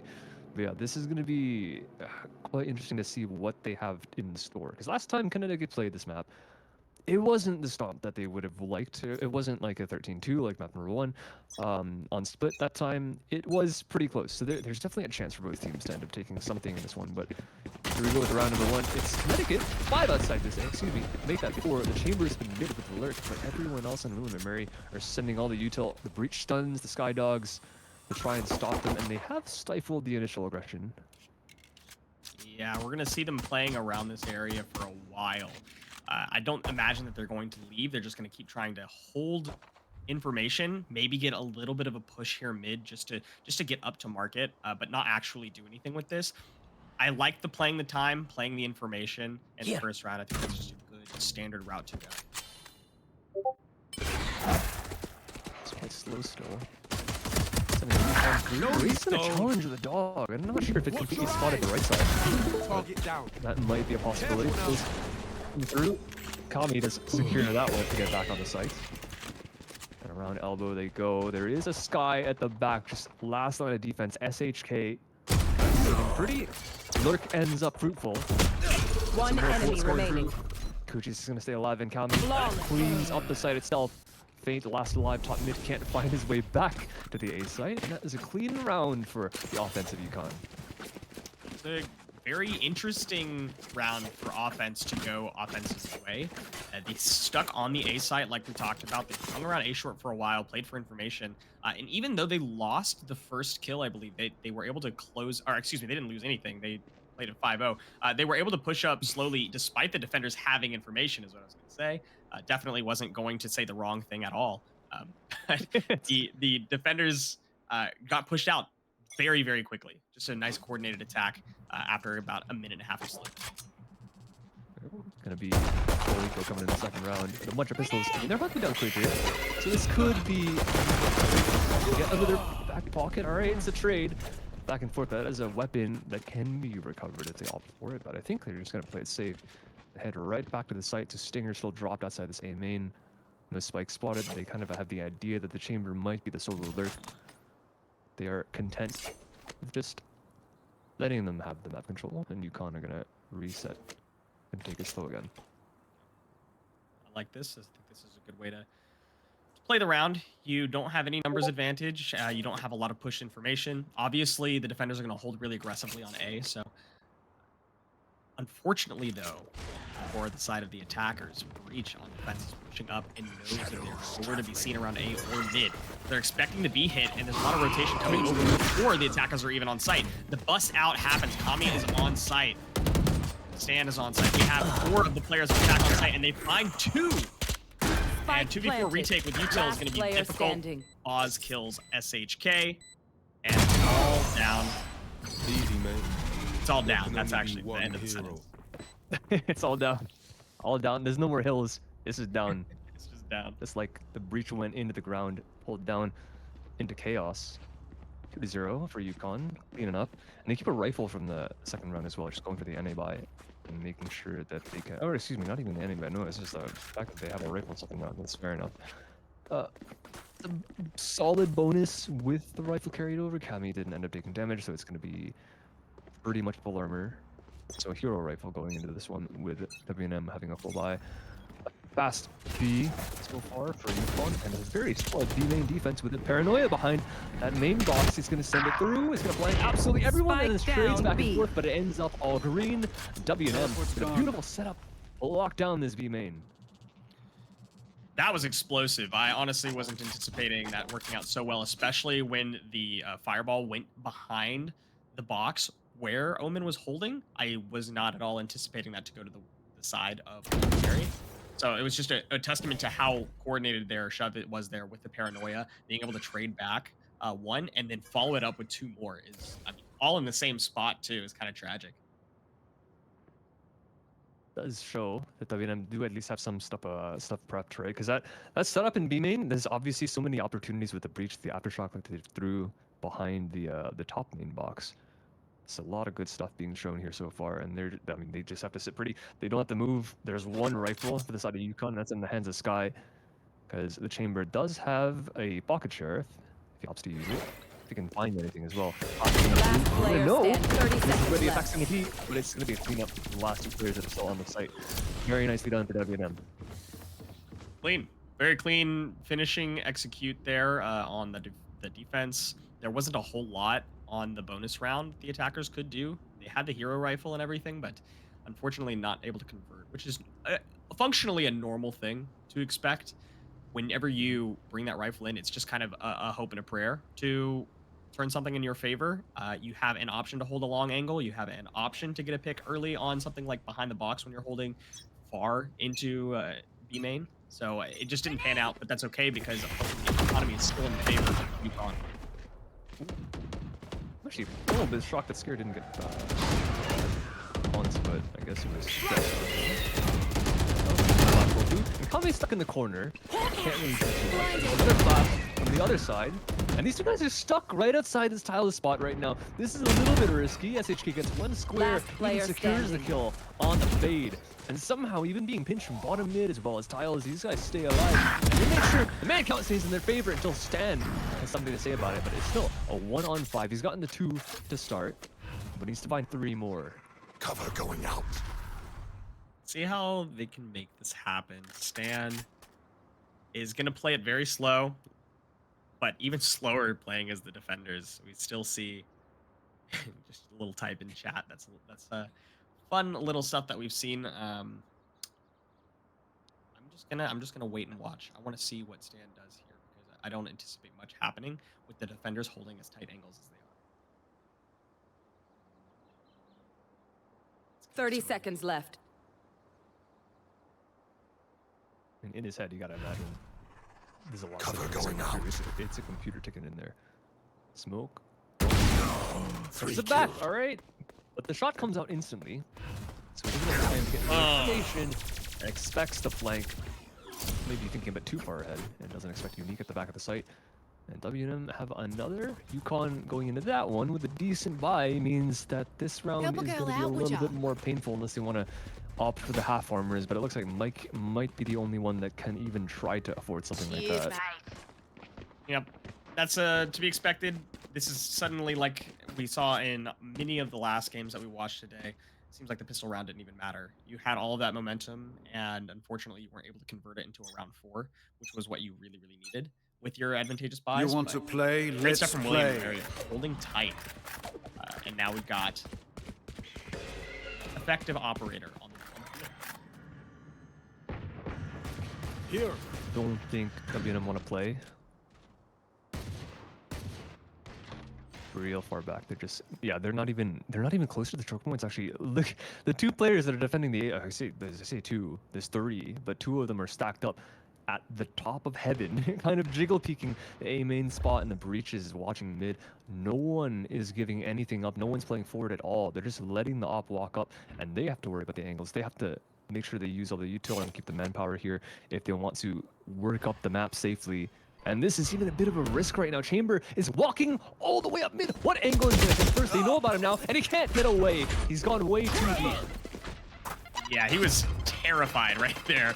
Just missing the peak and then recognizing, oh no, like you could just see the fear set in. But now the round is going to proceed in a very quick fashion with 36 seconds remaining. Square and SHK take out Last two members player of standing. UConn. Square another and Feint another, and I mean, all just fell down to the wayside the second that they lost Chamber. That was honestly a really nicely played for WNM there, because like I mentioned, they hear the chamber op come out, and as soon as that happens, everyone just drops back and they play pretty much the back of the sites. Like they play the 3 people top mid. No, actually, technically 4. There was one person was like backside A, and then they had the Cypher coming around for Bubble Tea, and then 2 of them pretty much sitting where they buy guns. They just let them walk all the way up, and like when you have that kind of space, like it's good, but then you have to have something to back it up, and you set a chamber up alone, and obviously they don't expect 3 people top mid, so he just turns his back. It's so nicely done from WNM. Is not even playing into aggression. This time they have found themselves forward, And it's just back and forth, right? Opposite playstyles every single round. With that presence in B main, they secure that location, and now market's compromised. But look at everyone in WNM; they know exactly what's going on. Yeah, I don't know if this attack is going to work out in their favor. There's enemy too many remaining. people holding this site from different angles. The cross is there. Feint finds 2, and it's all down to the likes of Mike. And I would not like to be like Mike in this moment right now. He's not liking his odds. He's gonna pick up an orb, get himself one closer. But so far, it does definitely look like UConn has not their macro game is a little bit weaker than WNM's, right? WNM kind of understand the way this map flows and understand what kind of ground you have to control in order to win the rounds on their respective side. Right now, they're defending, which is 30 seconds left. I was about to say there was a chance. He was alone at that point, but not much. Yeah, the point of contest is definitely one of the mains, either A or B. And they're just solidly kind of giving up mid completely. They're sitting maybe a player or 2 top mid to prevent anyone from going for really deep flanks through spawn. And then they have people heavy on site, ready to defend the B main, ready to defend A main if they need to. They can just send a bunch of util there if they find people. But yeah, they know exactly how this map should go and what you need as an attacker to take sites. And UConn, they've been playing a lot towards mid, and it looks like they're doing the same thing again. They're heavy taking mid early in the round. And with that, they have no presence in either range. So WNM can sit actually really safely on the sites. And if his Omen even wants to back off, he can throw a paranoid. It's so safe for him. He's on top of the box. They know about it, but what can they do about it? They know the entire enemy team has basically sheriffs and or stingers at this point. Is this going to take out the sniper trip? No, it's not. Okay, but basically, they know that they don't need to peek anything that could get them one tap. They're just going to hold like some higher angles for the spray. Bring through the smoke is going to catch one for Feint. Sand goes down, and hopes of this eco round going positively are slowly coming to an end as U into Q. One enemy remaining. Comes around the side, grabs 3, and even though Quaji is able to grab Feint on the back end, squares up the round. 5-2 for William and Mary. This is so great to watch from WNM. It's not even... I'm going to check the map picks again, but I'm pretty sure, like we said before, I don't think it's their choice. Nope, it's UConn's pick.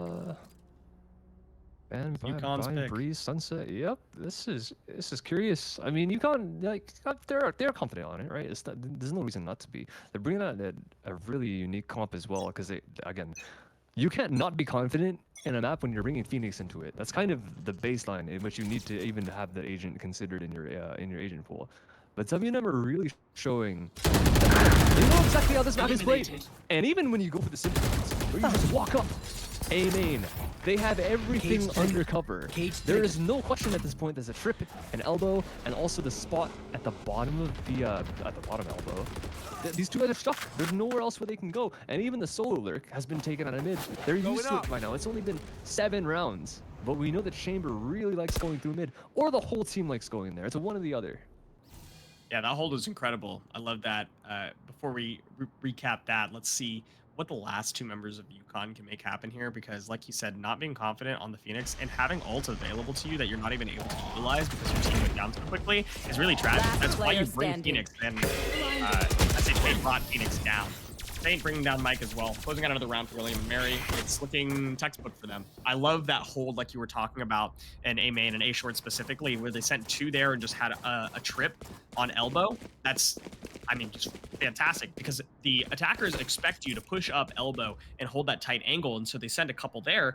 All they need to do is clear the left side, where usually only one is holding, and as long as they swing with 2, they're fine. They're not expecting 2 on short. And look at how they switch it up now. Now there's a trip on short, just in case UConn decides to send 3 people down short, and we're just going to jiggle peek for information on Cypher on A elbow and send more people B. However, they have the read wrong because they're not going B, they're going A, and they see the Secrets only grab 1 on A. It doesn't matter that you got tripped off here. Kami found 2 fantastic kills here, even while tripped up with the ultimate. And that's a great use of the ultimate and a great attack to bring momentum back in UConn's favor. See if they can hold it. And that's exactly what you want to see from UConn, right? They have the Phoenix, like you mentioned. You have to play aggressive. You have to keep your confidence that you came into the map with when you made that agent selection. And you have to do exactly what you were built to do with your comp. You have to take control of the sites, or excuse me, take control of the mains and actually like make your way past Cypher utility. And then once you're on your kind of home free, this retake is probably one of the easiest ones they have in their pockets because they have all these holes. But even still, with the Last manpower player advantage, standing. it's going to be hard to make their way through. All they have left is Breach, and Unique needs a 1 versus 3. There's so many angles to keep his spike from 2 of these guys at elbow, and he's already got shot in the back. Not much time left, and he might make the decision to save. That's exactly what he's going to do. Amazing attack from UConn. First round in a while, but they've had a very convincing showing in. Yeah, solid stuff. I love that Quasi just constantly peeking and falling a little bit further back. So frustrating if you're Unique there, but not much option, right? You're in a 1v3 and you're trying to get a defuse. I mean, you could have somebody at your back the entire time at elbow. So the plant spot is just disgusting to begin with because it gives you a pure 50-50 where you cannot you cannot turn, what is that, like 150 degrees if you need to pretty fight much. both angles. I mean, it's a loss. If you're in a numbers disadvantage trying to defuse on A site with no util to smoke off an area, you're at a loss. All right, back to a very fair default for UConn. But they do have the right idea now. Early B main control. And they Face your fear! have B main control. The question is, are they going to go for this straight exec? Or do they default a little bit? And it looks like it's going to be the former. Fade out's going to go through. And detect at least one in the back of the site when plant's going to get confirmed. Going in the front, close to the stairs. Good plant for pretty much anywhere. He's going to keep stand all the way at the back, but he's going to get ulted, and he's going to get seen by 3 different pieces. Tommy, though, she comes to the rescue. Needs to secure a lot of kills, and he's One enemy at remaining. least a couple. Bao's jamming in, but now Bao's is last alive. Inside of the B main. Only with the Bulldog, and flashed off twice with an aftershock, and Fate sticking the spike. One How enemy much can this guy do? Kills the defuser, but not enough to transfer on to the second target, and it ends up being a 1 versus 1, but WN still come out on top. Unique was huge there. The ultimate was everything. Stan had kind of relied on having ulted into that corner to cover all of backside for their team, for his team. And it didn't pan out because he got bounced out of the corner and obviously was concussed, so no way for him to trade back, but got killed, and now all of backside went the way of William and Mary. So there's also, another one concussed, but you also have full util to fully retake. So it didn't matter one way or the other. After that kill went down, they had no more side presence, and they had to hold from B main. And at a numbers evenness, it's... Ooh, speaking of hard, UConn Mike. Big kills right here. Stan grabs another, but 3 kills followed back on different parts of the map as well. So look at how these kills have panned out. Perfect 1-for-1 trade on B main, perfect 2-for-2 trade in A short, and now we have an ultimate to try to find information. They know where he is. They heard him bounce back. Wait, no, you don't actually hear the cancel. You don't hear the cancel from the location where the Omen TP from, only from where he was. And if they were in mid, they would have heard it. But they have no idea for the temporary. And at least they've gotten on the site. But I think the Omen kind of has the idea that both of them are on here. Flash gonna go through, and Kami needs to make a play. He's gonna try and take control of the back of the site and at least get spawning with Last both player as well. standing. So this is excellent, as good as you could ask for. But now stunned up, just go for this kill, and great decisions from W&M. Yeah, they know the macro so well, and even at the beginning, it's so scrappy. They just duel at the outside of A, at the outside of B. Sky even makes a big play and gets the first 2 kills of the map for himself. It's just looking decent for UConn, but the W&M fight right back, and Last they play on round in both the sides. It's half. like they're playing chess. You lose one end of the board, you play on the other, and they go right back, flash through B main. Gets if I'm correct, it was Rai that got to, so very nice gunplay from this dude, and decision making as well. But yeah, even when UConn look into these rounds and kind of, it seems like they have the advantage. W&M, they have the decision making to be able to find out the information they need to be like, okay, we're gonna TP in the mid. They're not here. Where could they be? We still had people on A for this entire time, and it's been 10 years they haven't found a spike. They kind of have to be those people, right? And just the perfect timing to spot it at the back. UConn, their macro game, admittedly for a team that wanted to go to this map and also won it before, mind you, is looking a little bit lackluster versus one of the top contenders that we had last season in EGF Season 4. But I mean, that's what else you can expect from a team as prowess as W&M. They're going quickly down mid, and they have all this control. UConn are pinched at this point.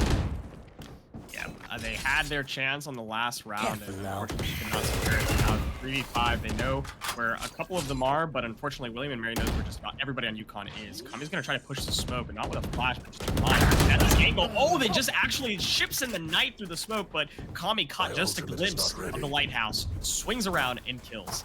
Now it's a 2v3, entirely doable.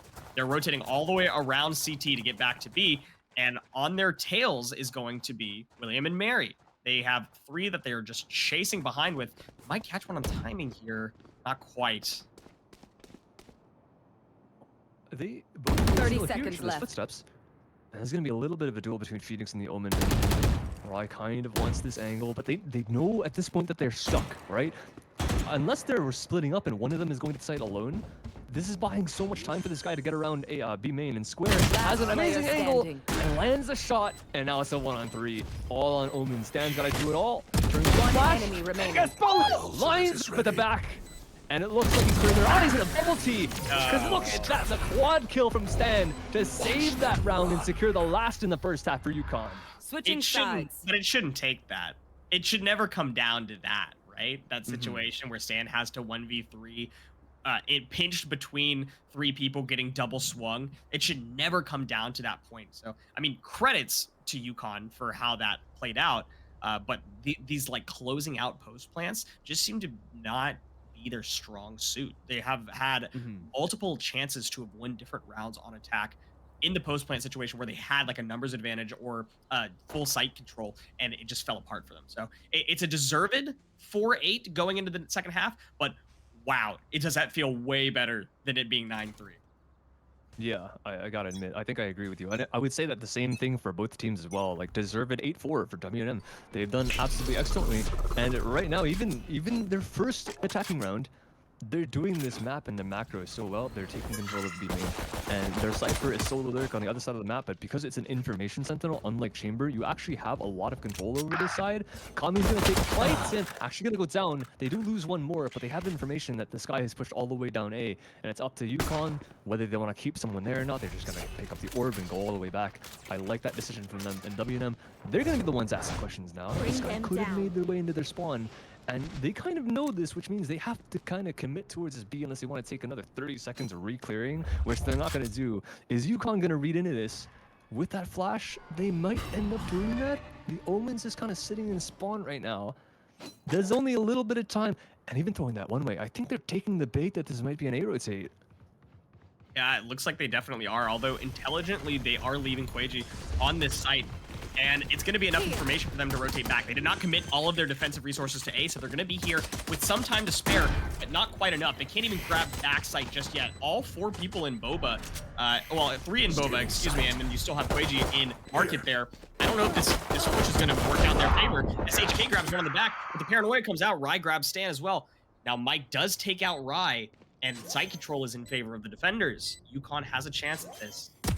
You know that it's a tap. Square is just playing this safe. One I don't enemy know remaining. what's taking Unique so long to get there. Team A. Oh, it's so close. Like, the same thing that you said, right? The Unique took so long, but it kind of worked out in their favor because the players in UConn didn't really know where the breach was at the end. They were kind of looking, oh, okay, maybe he can be market at this time. We haven't seen him in 10 years. And he just goes all the way around and around the world back to B main. And it's definitely proven that it works, right? 9-4 at this point. They won the pistol. They have only a couple rounds left to go in order to at least take map number 1. Unique being at the top of the scoreboard, by the way, at Breach. 14-4 on the initiator. Even probably one of the most selfless initiators in the entire game.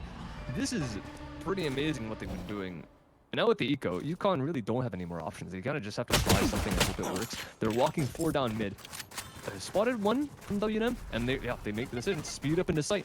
They know that they're probably not going to be alone walking down this mid, right? So we're just going to get the plant down as fast as possible and make UConn have time to. Will Fate be the hero though on this flank? Oh man, looks like they're actually rotating back around. Wow, UConn fully commits to take out Unique, and now they have numbers advantage, fewer guns to be sure. But you still have the chance for Feint to come up big here, right behind them on A short. Although, oh wow, if UConn decides not to commit here, William and Mary is fully sending it. It's 2v3 now. Last player Oh standing. no, oh no.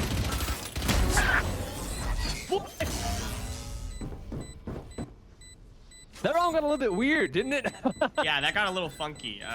Timing there was not the friend of any of the players. I think everybody expected to take a gunfight that wasn't the one that they took. Yeah, that was tragic. But Feint almost came up huge on the back end there. William and Mary still wound up winning, but Feint was too slow to the draw, and UConn decided to full attack through the wings, through A short and through elbow, and was able to finish that one out pretty nice. I might have my my teams wrong there. No, I think UConn is defending right now, so it's good. They're geez, the logistics of that one were a bit. Yeah, it's hard to know who was defense, right? it's awkward. Them coming from A main, but hey, they made it work. They proved that they can attack when they need to be. So now Tommy and M on the back foot. Yeah, this is a little bit awkward. Does this guy actually have a rifle here? I'm not actually sure. Yeah, he's got a bulldog against a bunch of SMGs. It's a little bit risky going with this B main fight, but let's take out Kami, or excuse me, not Kami. Let's take out the Cypher that's locking down the site. And it's a trade back and forth. I didn't honestly admit that this is probably in favor of WN. If they can just whittle down the manpower right now of UConn, they have enough of an understanding so far to be able to make the correct decisions and rotate to the sites that they need to.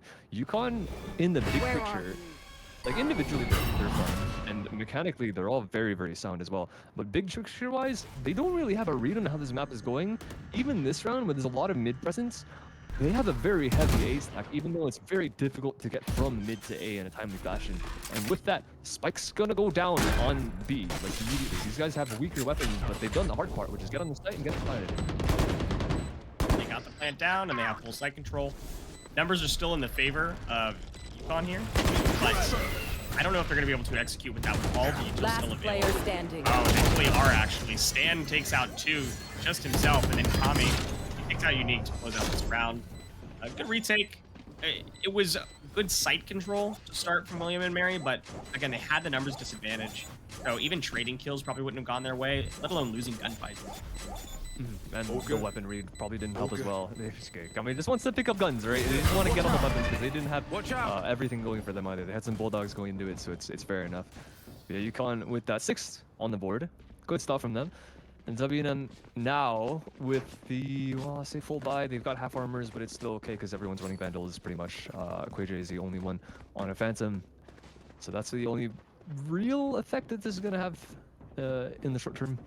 It's going to be all right. Everyone's got what they need, and alt economy wise, it's not really too much going on here, right? It's very simple rounds so far. WNM are just trying to take control of certain spots on the map, and yeah, it's just they're playing proper Sunset, right? Flash is gonna go through. I'm pretty sure the Cypher does get hit by it, so they're gonna have some idea on the side of UConn where the lurk is.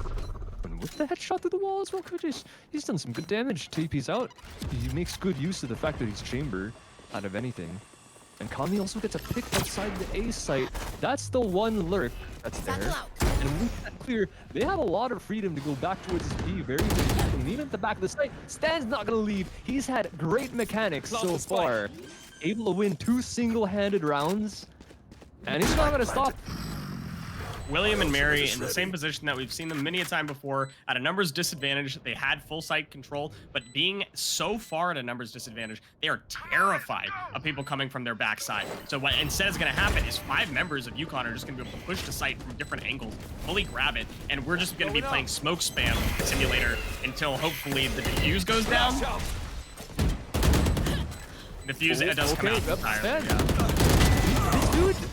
This dude is single-handedly taking UConn to wins in multiple different rounds. The 1 versus 3 lined up in Boba.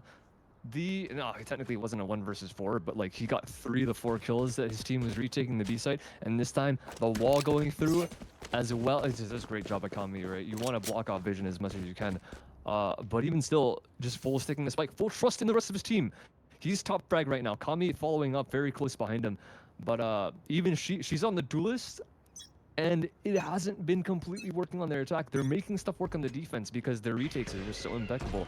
And WNM, even playing well on these site takes, haven't been able to hold down. Kami is going to try to take a duel inside elbow and stave off the aggression right now, but they're just running her down. I know exactly. That's not good. Tommy does get one Spike trade down, but down there's no A. big gun in their One favor. enemy It doesn't even remaining. matter though when Boz, Mike, and Stan all find their own winning fashion. The save round doesn't quite work out for the attackers here, and it's going to be another round for UConn. So far, on the defense, I would think that their comp actually works a little bit more on attack, but like thinking a bit more about it, what do they have, right? They have double initiator, they have the Phoenix, so technically it is good for retakes. I think mainly because they were heading mid so much, they didn't, again, their macro isn't the strongest. You would want to be stacking orbs on this Phoenix as much as possible, just taking one of the mains and getting an orb on Kami no matter what. And that's exactly what they weren't doing on their attack, right? So their attack was honestly a little bit weak. But now on the defense, when they can take advantage of the fact that Dummy is walking at them, and you have to take fights against Kami no matter what site you go to, this is where they've been doing well. And Kami does get an opening pick again, but gets a bit too aggressive, gets a bit greedy, and peeks up more into A main and gets taken out by the second player. And then the second defender also gets removed. And now WNM are just slowing it down. They're resetting to get the picks, and they get some more information on this. They know the Phoenix is here now, and QuaJ can't get a single kill. And this is what I'm talking about when I say WNM have full understanding on how to play this map. They take control of the main, they get some information, Spike down and they B. drag rotates. But the thing is, the mechanics from UConn is what is saving them right now. Yeah, that was a great play from Stan, but I don't know if it's going to be enough because it's all up to whether or not Oz can make something happen here. Coming in through market, and it very intelligently, they're sending both Unique and Rai into main because holding that with 2 is going to be a lot easier than putting somebody else backside. All they have to do is worry about diffuse being tapped, and then you have 2 different angles that they have to be worried about. Although that's a nice little play right there. It's going to prevent some movement from one of the players, but Rai still finds the kill. And the attackers win again. I mean, WNM looking like they're trading blow for blow here. This was looking a little bit defender-sided, as only one of the rounds had gone in the favor of WNM on attack there. But they just found their second, and that could be big moving into the rest of this game. 10-8 is a very crucial place to be in how you play this next round, and that's exactly why William and Mary is choosing to buy up continuously with even light shields. And this is where we might start to see a snowball, because Square has a rocket. Unique is a one off the Rolling Thunder, so if whatever happens in the round, he's gonna have it for the next. It's gonna be a fast A aggression. Yeah, this guy's dead. There's no chance. Does get a trade, and that's as much as you could ask for. And a smoke going down. Through. The trade is also going to come through. SHK has got that under lock and bow. This has nothing to say about the fact that the A site has been taken. Look at how quickly UConn made it back around, though. It looks like they have basically all of their players on site, and ooh, Rai could be in a really rough spot here, or maybe a really base spot. Finding Stan and more to come, possibly. They have to be worried about more angles than they want it to be at this point. SHK is behind One the spot. enemy remaining. Finds Bot still. Player standing. Not going to happen. Rai, though, following up on the back end is exactly what you could hope for when your teammate is stuck behind the box and you're on the flank. It's a great follow-up. Yeah, the WNM are doing what they need to do right now, right? Because again, they're playing everything right. They're doing all the correct things. They're making the right decisions. And then the 4 rounds in a row that UConn won are honestly just the fact that they got out-aimed completely. Everyone died on the sites. They went for retakes, and every single one of them were successful, like, other than the one round where they didn't even get the spike down from WNM. But now WNM are landing shots, right? They make that fast entry onto A happen, good rocket launcher, and then as well as the fact that they were able to get the kill up the sky blocks alive. And if that wasn't able to happen, they certainly don't get the flank from top mid in prime time. So now they get on again with the breach ult, but Kami gets a kill outside of B main in the spawn. Out of anything else, so now they come into this retake with the man advantage until Square has something to say about it. The plant's gonna go down and off in the hands of QuaJ. How is this guy gonna come back in this round? Wow, that's a great play right there. Good coordination and communication to take out the Opper, and that's going to be a really difficult way to retake now. You have 3 people left, and full side control in all angles are in favor of WNM. Look at this, the sniper cage is down. Tommy does find one through SHK, but the sniper cage actually helps the side of William and Mary. They take out Stan, and they take out Tommy's.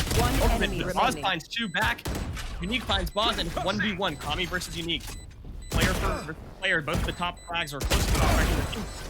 Kami is the one to find it, though. She takes out Unique. Didn't have plenty of time to defuse this. plenty of time. Plenty of time. 0.58 seconds is plenty of time. And All she good. closes out the round very strongly for UConn. A very important round at that.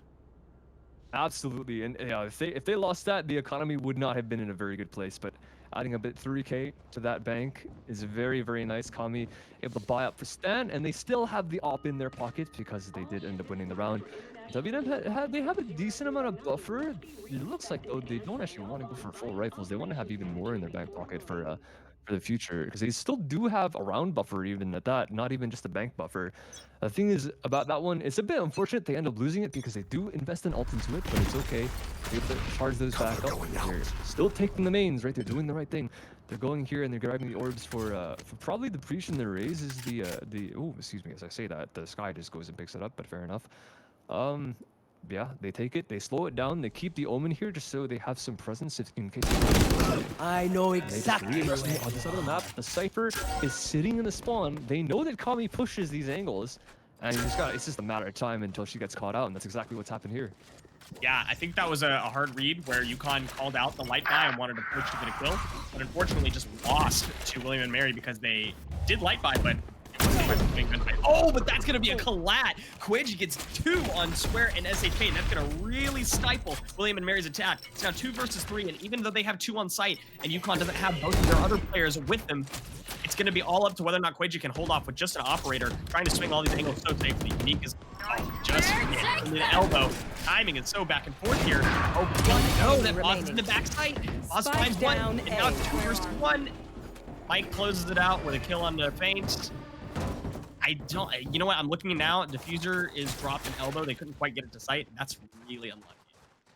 Yeah, I think in that kind of situation, you've got UConn finally actually playing the numbers really well. They keep the attention of the person that's inside A or B main, or excuse me, A main. Sorry, this map is still a little bit new, but yeah, they keep the attention of the guy in A main. And the poor Unique, he just can't manage to find the chamber on the site. He's just dancing around the back of the site, around the metal box so well.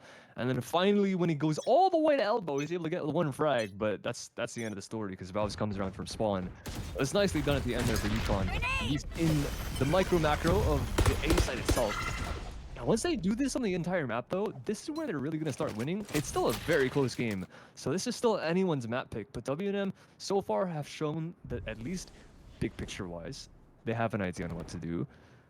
UConn are still very, very heavy holding mid, right? Because they're investing this op and the chamber here, which is like one of the most important things, one of the most impactful agents you could have for taking an early duel. But they're doing it in a location that's going to be taken later, right? You could put it in B mid, you could put it in A, looking at one of the really aggressive angles, but they have it in mid now. And I'm guessing it's because they really want their chamber and their duelist as well as Sky playing one of the main positions. But yeah, this just gets taken so late, and with that now with the smoke, he has no idea where to look. They've taken the middle of mid. He's gonna get a re-smoke. There's nothing for Quidge to do here except for watch for their actual like walk into spawn, which I don't think WNM are gonna end up doing. Cover going out. Yeah, Feint in that time that you were talking about what was happening with chamber mid, Feint was dealing with a lot of little pushes on A side. However, as we talk about pushes, let's talk about what's going on B here. Push into market is William and Mary's attack. However, Stan takes out both with a great spray transfer. Feint, nice flick away from the splash and still Mike on the back side. Unique is trying to get the plant down here, but they don't have player tight stand. control. 10 seconds Good left. trade back from Boss, and now it's all up to Feint. And Feint is what does. Going down to Stan, and I stand. I can see why. I'm telling you, man. This guy, he is winning rounds purely based on mechanics. He's 23 and 15 on the Omen.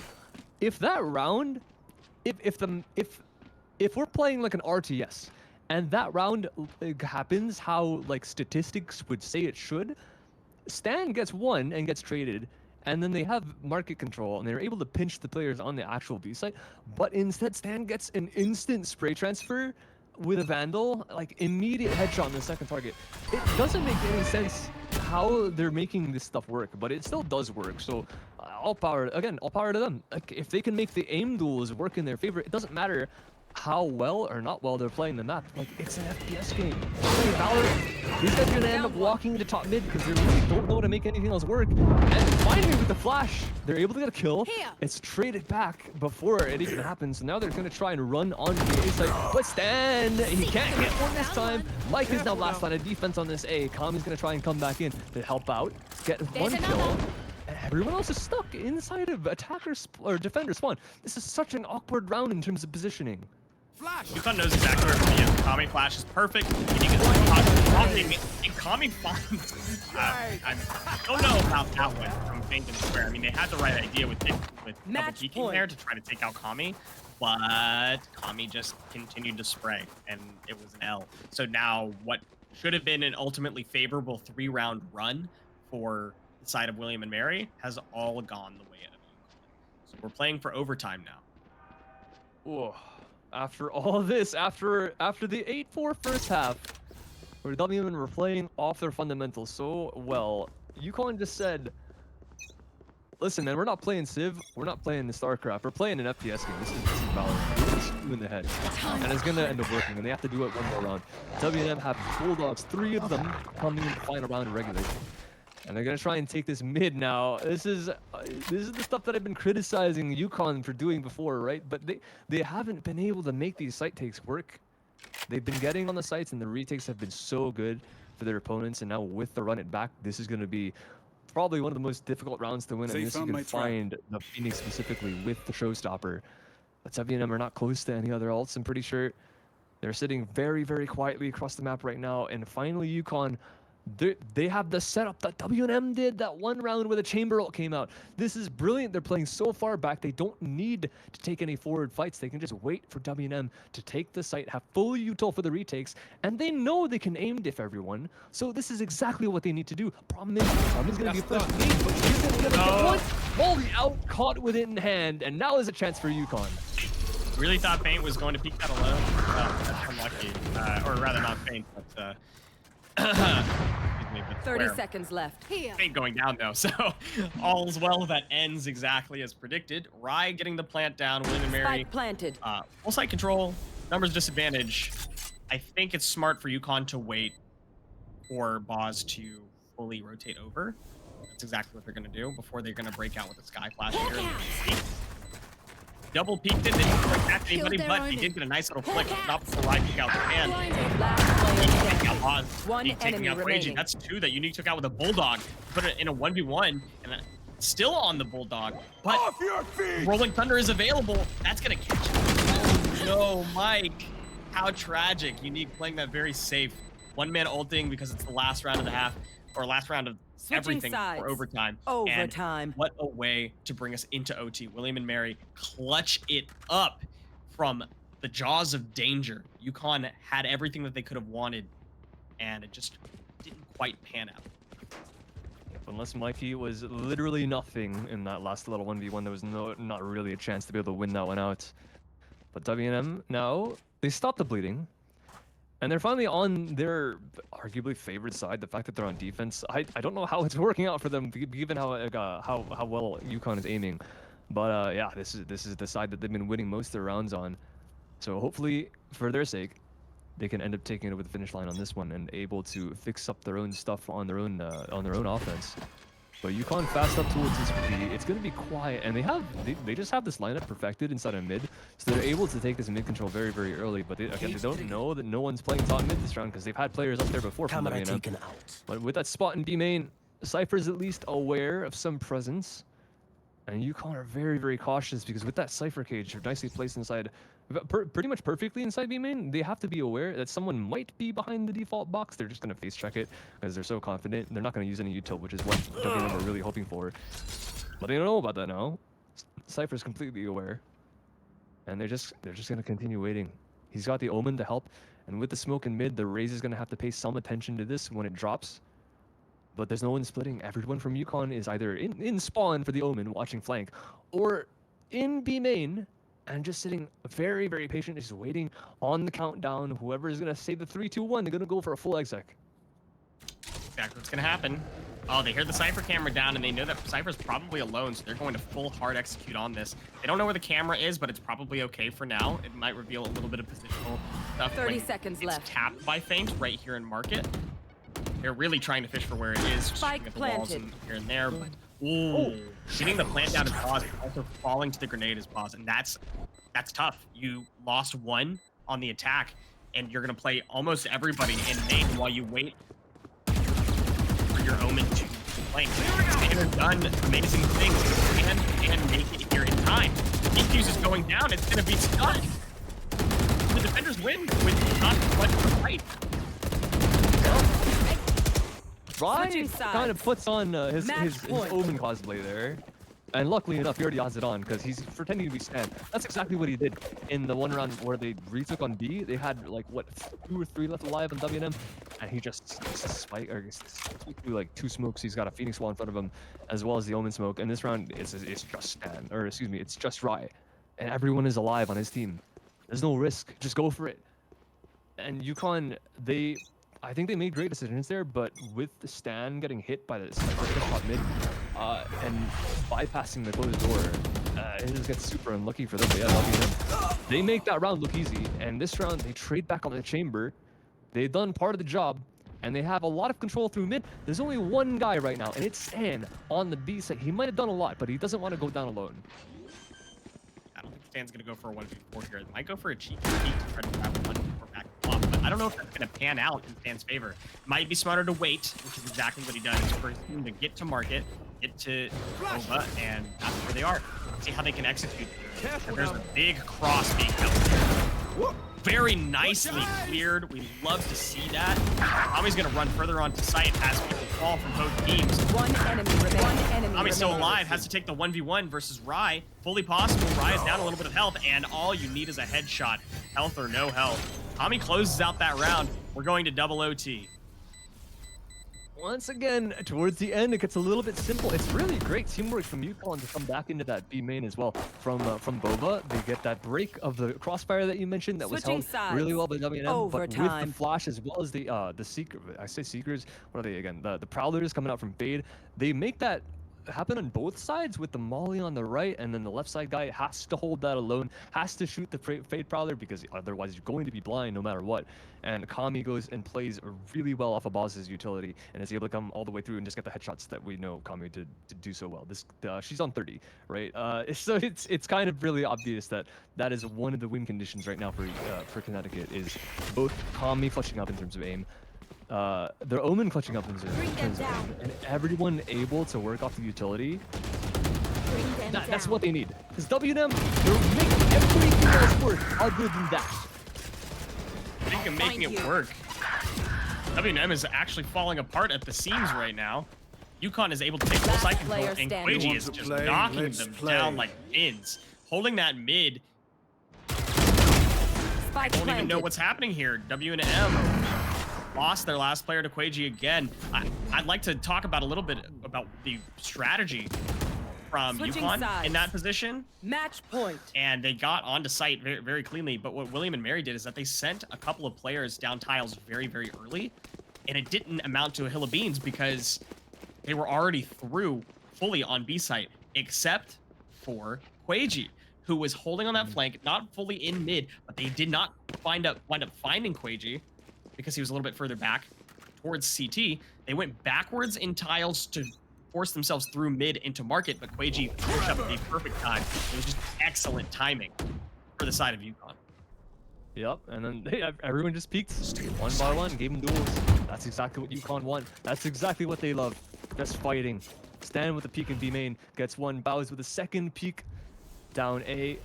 Actually walking through tiles with the help of Kami. And they've already taken 2 off this round and looking to close it out. And this is where WM are struggling, right? They want to go into these rounds with man advantages. They want to have the advantage so they can play out the numbers very well, so they can make everything work in terms of their team play. But UConn, they kind of just want to throw all that out the window and make sure that they can take all the individual duels that they want to, all the fights that are possible on the map. And they've done just that down mid. They've done that in B main. Spike is now actually, it stayed in spawn the entire time, so it's not exactly known from the side of UConn. But they have every single angle covered. Bowers is solo covering top mid, which there could be a timing here. It's a little bit risky, but he spots a gun, and if she goes down, now is a chance. There's a hole cut straight through the entire center of this team of Connecticut. But Kami still back to it. 30 seconds left. Here's these guys walking back onto the front of the site. It's still prepped with it. Good turn from SHK, makes its way all the way to the back, and both kills come out from Unique. That is what's not been happening these last couple rounds, and that's what's gonna let them have a chance to bring it to another OT. Insane. Insane that was able to be turned around for them. They were down 2 players, and then they got the opening pick, pushed their way in, used the information from the Sky Flash to take another one down, and then they kept steamrolling it into a plant. However, Dan is coming around here, finds a headshot, but doesn't quite find the kill. It wouldn't have mattered either way because Rai was watching the smoke intently and with intent. Switching sides. Headshot. Overtime. Took out the final members, and now we're going into another overtime. Both 50-50s, the back of the site going the way of William and Mary. We go another reset. We're even, 14-14. There's no ops on the board, no nothing. It's just we're going right back to it, right? UConn, they've kind of shown that they have a couple set plays that they go for. This time the Sky is gonna trade some information outside the A main, and everyone else looking towards mid, towards B. It looks like they're even sending Kami alone into B main and try and take control of this, or just to wait, just to lurk, not even making any sound. And it's gonna be real slow. Flash into elbow is gonna spot absolutely nothing for the side of UConn. WNM are content with playing all the way back at the back of the site or inside market. You can actually see Rise got a trip on the other side of this map right now. And for those of you that haven't played this map that much or just love watching instead of playing, you can shoot through that entire map, right? That entire blue like phone box in there is wall bangable. So he's just gonna play off the trip to get a kill. Other than that, everyone else is playing top mid, back A. They don't need to get aggressive. They just wait for UConn to walk into them. And UConn are being so cautious. They have not moved from attacker spawn in the first 1 minute of this round. And finally, after the 44-second mark, they're taking A main control. They walk past the orb and they get in the elbow. And WNM, they've actually left this side a little bit weak, but that's the plan, right? They're playing retake. They'll be completely fine with this. 30 seconds left. The clock is a resource, and right now, the resource is an effective tool for UConn. They're able to push onto site here with a few seconds remaining. If they waited any longer, William and Mary would have had that resource on their side. They get a plant down, 5 alive. They're just going to have to deal with all of the utility push through these smokes that are now falling. This is tough. Oh, the flash does not quite do it. Fake pushes out after that and kills Quaji. Sand and Kami taking out 2 more for William and Mary on the way back, but SHK takes one down as well, and we're in a 3v3. Slowing it down a little bit. Ryan takes out Stan, SHK takes out Boz, and there's one left alive on Mike. Going to try to keep this play alive, but having to peek in the 3 is not a fun place. Got one. Remaining. Oh, almost got all of them because they had to come off the bomb with their first person dying. It wasn't planted in a safe enough spot for them to hold the defuse. Had one chance, but it would have been really difficult. So match point. In any case, very solid stuff for UConn taking that round. It did give me a little bit of a heart attack when he got off. That's a little bit of nerves maybe on the side of WNM, not trusting the teammates completely to hold. He had 2 coverage, right? The first guy dies, all right, fine, and then you got a second guy. Like I get it, right? It's literally max OT right now. It's 15-14, 14-14 before that, so it's understandable. You get a little bit jittery, but it did scare me a little bit to watch him get off. But it's okay. They got the round, and now they're up to the advantage again. This is where they have proven that they can end up winning these rounds, right? They won the last attack they had to bring it back into OT, and now all they got to do is repeat the success that they've had so far. Again, they've been winning the 1v1s on the A site, right? They end up getting the trades that they need to when the ridiculous spray transfers from UConn don't come through. It looks like WNM have their number at this point, and right now it's very simple. No more defaulting across the map. Oh no, with that timing, the flash going through and Kami playing off the utility again. They get the opening, and the slowdown coming up from WNM, and they pay for it at the start of the round. Yeah, I hope everybody, by the way, in these pre-round moments are watching the all chat. Nice little banter, some good trash talk happening. A lot of fun. Regardless, though, getting into the rest of this round with 45 seconds remaining, William and Mary is at a double numbers disadvantage, 3v5. seen them come back from this exact position before, but look at how many players from the side of UConn are close to A, where William and Mary 30 historically seconds have left. attacked aggressively last second. It's too late to rotate back to B. So if they have any inkling that William and Mary is on A site here, this could spell trouble, and trouble is a brewing. They do attack the plant, and it kind of Spike span that planted. corner. It is a safe corner to plant in, but with that, it's also a very difficult corner to defend. Unique makes it a little easier. There's a spot at the top of the heaven. Scared. Spot out one, and he wins the fight. Stand with the One trade. enemy remaining. Now a 2-on-3, make that a 2-on-1. Unique is the one to save these rounds, these last couple. Going out. He's made so many 50-50s go in his favor. But now with the smoke, Stan has pressure. Now the time is against them. They have to check this at least. Or they have, I can't say that word on broadcast, but this is absolutely insane. Neither of them even budged from their spot. And now Stan is the one with the time pressure. The smoke fades. There's one more in his pocket, but he can't spend the time to put it down. Unique has Attackers won win. that round by himself. What an amazing play. Both of them sitting with steel in their chairs. That's a 16-14 win for WNM, barely eking out that map. Wow. They had such a lead in the first half. They ended the first half 8-4 in favor of William and Mary, right? How did they get to overtime? I actually have the exact moment, in my opinion, of what caused the difference for them to go to overtime. It was 11-9. I think that there's a reasonable amount of defensive sidedness on Sunset because it's a new map, and also because I think it's just naturally a little bit harder to attack. Let's give them that. Let's give them a few rounds, right? UConn takes a few rounds. It's 11-9. William and Mary had what they wanted. They did a light buy. They had enough money in the next round to be able to full buy. I'm gonna fix my light in just a moment. But they got all they wanted, right? They killed 4 people on their light buy round when it was 11-9. It went to 11-10. That's okay because they had full buys and the opponents did not have full eco. They lost that round in a really tragic fashion to send it to 11-11 when at that point William and Mary had no money. So they went to 11-12, barely able to eke out the overtime, and they brought it back. So, I mean, I think William and Mary, deserved that victory, but man, it was way closer than it needed to be. Yeah, no, for sure. It was hard fought at the end of the day. And I think even, remember, that was map number 1, guys. We've still got a potential 2 maps ahead of us right now. And the next map being, if I'm correct, let me check again. I think it's going to be Lotus. So, honestly, I'm a little bit scared for this side of WM. Not because I don't think they played well. I think they played excellently.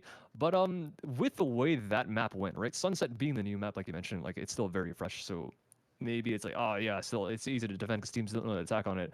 And I think that's even more emphasized with the way that Connecticut did attack on it. Yeah, I've been criticizing them a lot, but I don't think they did it very well. I think their gunplay was on point. They all were very well played with each other in terms of like their micro decisions and the way they work off their utility on the team. I think is absolutely excellent, and I think it's like borderline better than WNM. But as a map, WNM had that under lock, right? And now when we go onto a map that everyone knows better, right? Lotus has been around for a while, so we're not going to have that issue of these teams that might not know how to play the macro. They might be experimenting, stuff like that. Everyone should know how to play Lotus by now. It's very, very popular. It was popular even when it first came out, and it's been around for a while. We've seen champs play on it, for goodness sakes. So I'm looking at Connecticut to be able to take this to a map number 3. I don't know about you, dude. Yeah, I absolutely am expecting that. This was a bizarrely close map 1. With it being such a volatile and new map, you would have expected it to go heavily in one team's favor. But instead, on attack and defense, it went fairly evenly. So it was. I don't really know how to judge that in terms of the team's skills. I want to say that they're even, but being as that was UConn's pick and William and Mary wound up taking the W, it's possible that going to a William and Mary favored map is going to be an issue. So I think that it's going to be really exciting, and I'm okay right now with us going straight into it. I think we just hop into the game because our teams are ready to play map 2. Yeah, I think so. So Lotus, I mean, these guys are already in Rarian. They don't want to break. I'm surprised that map number 1 was a bit long-winded, right? But these guys, I mean, they're in the agents like right now. Okay, maybe we'll get there soon. But yeah, Lotus and then Ascent coming up next. Like I mentioned, I'm scared for WNM. I love the way they play. I love these players. But goodness gracious, they gotta buck up on their aim game, right? It's that simple. Once they start winning the 50-50 duels more often, which they were doing towards the end of that map on the Sunset, so that does give me some confidence. I think they're gonna end up taking these maps pretty convincingly. They have to really make sure that they stay warmed up, they don't cool down, they are on point with all their columns and all that stuff. That I'm not completely worried about. We just look at the agent select here. It's gonna be almost a mirror comp on across the board. If Kami blocks in a Viper, we might see that, but I'd be surprised if that ended up happening. I think she really shines when she's on an agent that can really show off her aim, like that raise, which we're gonna see on Koije, which is understandable. He's playing the chamber before, but another option you could end up seeing a Jet. You could also end up seeing a chamber. We could see a role swap here in terms of duelist sentinel, because the chamber is very, very useful on this map with different like cheeky peeks like outside C. You can have a very safe peek where you TP back into. Ooh, okay, as I say that, forget what I'm talking about because there's no chamber. It is literally a Viper. I'm a little bit surprised about that. I don't think the Viper would allow Kami to really show off her own ability and let her play off of the rest of UConn's util, right? You have the paranoia, you have sky flashes and balls yet again. The duo was so powerful going for those retakes back on B, and at like towards at the outside of A main getting aggression. Now on the Viper, I'm a little bit skeptical, but I'm willing to be open-minded. I'm willing to see what they have in store for us, because at the end of the day, like Viper is probably one of the lower maintenance smokers, right? You're not the first call when everyone's like, oh, they're coming here, we need some smokes. Like that's gonna be Stan's job. So admittedly, Kami puts the smokes down, puts an orb down, and you're able to respond with a gun. So out of any smoker, I definitely like to see this a lot more than like an Astra or something like that. So I'm expecting some pretty decent showings. This is a funny one that as well, because like this is Lotus. We're not even on Ascent yet, and these two teams have mirror comps. But this is really going to be a testament to who understands this map better. And at the end of the day, if UConn can show us once again that they have the clutch potential that they had in Sunset, it's gonna. I'll say it 50 times. It's gonna be scary for William and Mary. Yeah, I'm kind of surprised as well to not see a chamber come out. It's a very popular pick on this map. There's a lot of reasons why you might want to play one, but I'm honestly not surprised to see the Viper. It's very common to throw this wall A, either here or even a little bit more shallow, but here is probably the very nicest place to put it because it gives you a lot of fear to try to break through the door on A, and it essentially just deters the push that could come through A very quickly. You don't get the free peek that you might want to, or free pick that you might want to get on A long. And if you're pushing up together, you now have to be worried about door as well. And this is the reason that you bring a counter Viper, so that you can counter wall. They're not even sending a lot of people towards A, but the wall inspires fear, and that's what really matters. The KJ solo defense on this A site though, and the rest of the team is actually very aggressive up this long C. They're gonna open the door, pressure a lot towards the B main, and with that, Kami understands, and they walk right back onto the A site. I was talking about how I didn't really expect the Viper to allow her to really show off her own mechanics, but I guess it doesn't really matter. She's going to play the same way on any agent, so she just walks straight on an A, takes a 50-50 duel on the KJ being the only one there, has no information other than having to face check right outside his Viper wall, like you mentioned. Like, it lets them walk all the way up, and they've done just that with the spike planted. It's a 5-on-4 to hold this post plant. Yeah, that was, like you said, a 50-50 to walk up and ensure that there was nobody else that was going to be on the site. Trusting that the Viper was going to be the only one holding was quite a big brain play, but Viper going down. William and Mary have numbers advantage. Traded right back, though, Quagey. Last player and it's standing. a 4v1. William and Mary doesn't look like they're going to be able to make this one happen. They've got just square to try to square off against all of the opponents. Versus Connecticut. I think this one's a lock, and a lock is what Boz allows it to be. Round one. Showing me Very nicely done. It's just pretty simple round, honestly. Kami just walks up A and gets a kill, and they get the plant down, and they keep the numbers. Koije makes another really ridiculous multi-kill happen outside the smoke on stairs. Kind of reminds me of the double kill that Stan had in Market. He just lines up 2-3 bullets, gets 2 kills, 3 headshots, I would assume. Very nice shots from Koije, so it's not much to say about that one. Now we have full eco from WNM. Not much happened, right? They didn't really get some alt points going. They had 1 kill. So UConn are very, very confident in just going for the buy here. Feint is going to be defending with 1 teammate. Flash out! Shots are just not going to land as he takes up a single kill and Stan trades it back. Actually survives for a second somehow. I'm not entirely sure how that happened, but at least keeps the numbers honest. UConn only left with 3, but W&M with only 2 pistols, if I'm correct. It's not going to be very fruitful or very hopeful. But the spike hasn't been planted, and we see Omen cutting the team in half, walking up to attacker spawn. Yeah, but walking up to attacker spawn is met with walking up to defender's spawn. How are we going to play this out? So we noticed that there's going to be a little bit of fight between Brian and Stan. The Omen face-off. Spamming the smoke is going to be a lot easier done with a Spectre than it is with just a pistol. And Rye is looking for some timing shenanigans. Backed off, though, and with a health disadvantage. One enemy remaining. One more player on the side of UConn trying to break their economy a little bit more. Rye's going to get snapped right there. Crosshair placement's going to take it out. And taking down 2 is nice. And not allowing them to get the plant is nice. But it's not the most fruitful save round. And I think the bonus is going to be dangerous. Yep. At least it hopefully taught them some lessons, right? Based on the way they found all those players. I mean, I walked up mid and found the guy outside B. And then you had the walk back. Your teammate was on site the entire time, so you know that he couldn't have walked through C. You find the Viper cutting you off from the actual site itself. So there must be some lessons learned from that round, knowing that Kami is willing to just stroll through the sites no matter what happens. Like, she's just taking 50-50s on every single angle she checks. So like with that, they're reinforcing the A site. KJ solo here on C is not going to have very much utility towards the elbow spot, so they're going to be able to get on from the side of UConn. But there's going to be a very, very fast flank here. 3 people walking up on the backs. They're going to think a little bit better of it when maybe, I don't know what they witnessed. They just heard KJ stuff or something like that. Sending a flash behind, KJ has to look back. But other than that, there's only one person here. This guy's going to be solo flanked with the pressure. And UConn, Mike has to land some shots here, and it's not going to happen. Now W&M with the man advantage and the positional advantage as well. Dan has to be the one to win the round again. Yep, look at this constriction. All of the members of UConn in that hall back in C, they're having to hold, they have a nice angle on the diffuser for sure, but they're having to hold through all of the util, all of the break here. And yeah, Rocket's gonna help out a nice little bit there, but having to hold it is exactly what they want, because it's gonna prevent the diffuser coming out. They definitely don't have time to play the diffuse. And regardless, the attackers are going to win from eliminations alone. That bonus round, like we talked about being scary, was absolutely terrifying, especially when you have Ray's ultimate available. What a wild way to end that round. Getting to hold the Ray's ultimate so that they don't, they can't defuse without just losing one for free. I think at that point, you just sack a body. Yeah, that's definitely great decision making from KJ as well.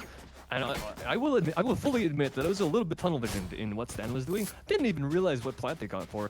They planted for CT, defender spawn, because they know they have all like crappy weapons. They can't play long range. They can't play outside C.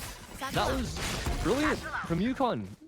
So like all the gripes that I had about them in Sunset, they go out the window. Like I mentioned, this map is older. They clearly understand how to play this map, and that is what scares me when it comes to W&M side, because these guys, even though they know how to play the map, they can probably match. They can just butt heads against Connecticut in terms of strategy and tactics. They have to land the shots, and this one even right outside C, the KJ has a line of shot all the way to the end of C long. The shot is missed. The cross happens. Now C main is just it's under attacker's control. There's only one person watching. And with that, there is a free orb yet again for maybe Raze. It looks like they have liked the rocket, but they might walk up with someone else. Try and get it, and even some shots landing on Unique's shoulder. It could be a little bit risky. Has to spend the sky heal on only one person. And Feint getting one is only good for that as they make their way onto B. On to B site, they are there, but coming through A link is 2. One taken out. They blind for the other one. Quaiji One enemy with a remaining. grenade. That's unfortunate. Stan kills SHK, walking through smoke. He through the smoke as well, but going down, and that's the tragedy of losing round 3, is that no guns for round 4 loses you pretty quick, swift execution. 4 kills for whoever's topping the scoreboard on W&M square, namely. And he's got Raze Rocket, but that's literally just from kills and deaths. There's no orbs, no nothing being picked up. I think that goes for everyone on the team right now. So W&M really have not had that great map control, and even when they do, they haven't been opting to go to farm the alt points, while UConn, they might honestly be doing the same thing, but for them it doesn't really matter because they have had so much success in the rounds themselves, so many kills happening. As I say that, the Raze literally tries to get the orb, and there is a very scrappy scramble in front of the B site with a trade back and forth. KJ actually ends up getting the square, trying to retreat back to the site in the afterlife. But at least he gets an orb somehow, right? Both of them do get a death. So that is one closer to both their ult points, but even more so towards the Raze. And this point is still in control of Bao's. Only saving grace. Unique does get a pick on the Viper outside. If I'm correct, where is that? This is walking up A again. So at this point, round 5, WNM have figured it out. They know that Kami is able and willing to just walk up anywhere and just take a stroll through the sites. So they're finally posting up and getting a kill on her. And that's a little bit of a freebie, but still down 1 man. Connecticut slow it down, they reset, and they head back towards the site. They all regroup, and they're 3v1 for the time being on the C. Got 3 players posted up on mound. The smartest way to take a site is right here on C. 30 You know seconds their left. opponents are elsewhere. Might be able to get an execute to take out Feint on site. You know where Feint is. They're not able to defend the site, so the site is actually going to go the way of UConn. Trying to trade out some damage, maybe even a kill. That flash is going to be huge. Feint grabs Spike 2 down. off the flash and pauses on a hope and a prayer for this one. Just That's done. run and gun spray peek by SHK, and the T-bags are coming out. It is getting heated. Yeah, I don't think SHK got the memo, but the MW3 beta ended on Monday, so that's a bit illegal, but all good. They get the kill, they get the round. Good stuff from the side of WNM at the end there. Great teamwork. I think good comms that they're fighting. Both of them are fighting because the Omen going for the play there. Stan just wanted to try and be a hero. Fair enough. They're running out of time. They have to try and find something, and they know they're getting pinched from both sides. He wants to go towards spawn and take the spawn control. But Viper, even having backed off inside of Waterfall, needs to come back out and help the team. So that's exactly what they do. Stan gets shot in the back, and that round is convincingly won from WNM. Keep a lot of money in the pocket, and this is pretty safe from them right now. And even this tap on the orb again, they have a perfect response to try and get anyone off the angle. And now they play square on the angle with a judge. This is gonna be hell of a game. Great dog to catch the judge. That prevents a lot of damage happening to UConn. Taking out square is going to be big. Let's see how they can convert it to the rest of the round. They're going to be pushing through to see if they can get some information on A, but they don't want to push too deep. In fact, they just entirely abandoned it and determined that they don't want to deal with the 50-50 that could be on rubble. So they're instead pushing up B to try to get information on behind this box and possibly get advantage on this door. That gives them a good translation to B if C if they wanted to, but they're just going to full commit to B, sending Quaji all the way to the back with the rocket. Not finding anything is going to be troublesome, but at least they clear out some information from there. Boz finds one on to Ride. Now 3v5 for a retake.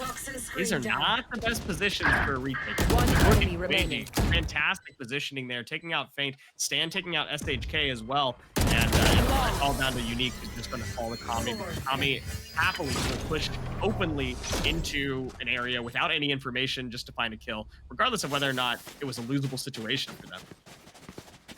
Oh, a couple opportunities to win the round there. Well, I say a couple. No, it's mainly just Rise sitting in connector.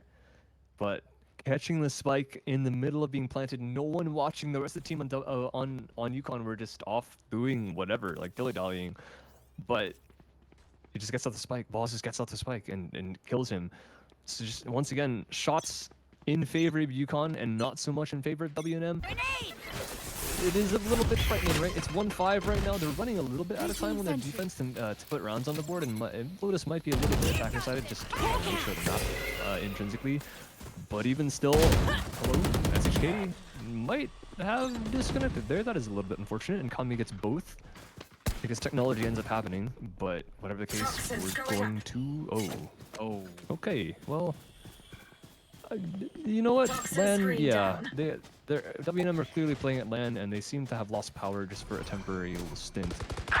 Well, we are back. I don't think that round is going to get replayed because stuff did happen before any disconnects ended up happening. But I guess we'll end up seeing if they need a tech pause. But yeah, okay, we're gonna tech after this round, but this round is gonna get played out. We'll see what ends up happening after this one. That is a little bit unfortunate, but I guess we can talk about the fact that yeah, it's just like in general, Lotus being a little bit older and a little bit more tenured in the map pool has definitely proven in UConn's favor, given the fact that they are 6-1. They're about to be 6-1 right now if this round goes through. That is a little bit unfortunate that we have some technical issues. It seems like nothing is really going in favor of W&M in this round, and yet even not even their own technology and their playing environment.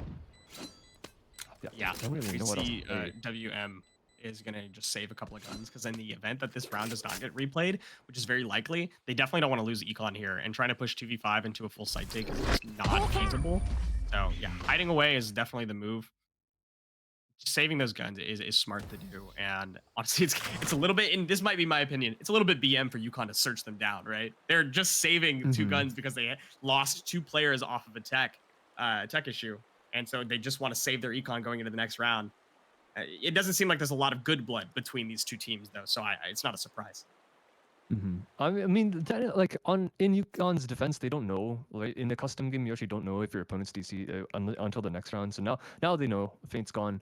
But in the previous, they would have just seen like all the pings frozen. So if they paid attention, they would understand. But I don't think because the last 2 players are moving, they didn't really think about that case. But it looks like there was a little bit of an internet problem, which is a little bit unfortunate. But Feint is going to be the one player that has not gotten back in the server yet.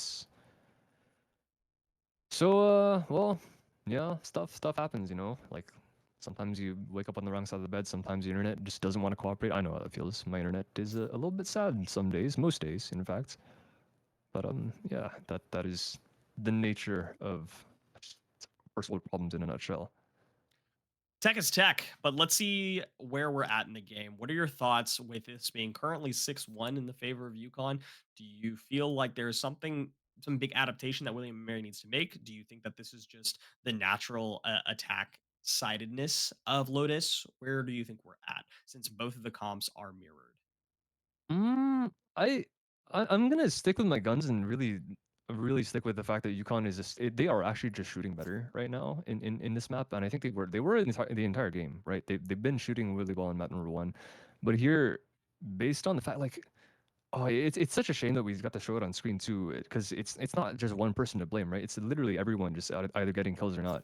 And given the fact that the top frag on WNM, it's 2 players, they're both tied at 4. It's SHK and Square. Yeah, no one is really shining above and beyond anyone else, and no one's like below anyone else either. It's just It's just unfortunate that we got to see that little whiff inside of Connector.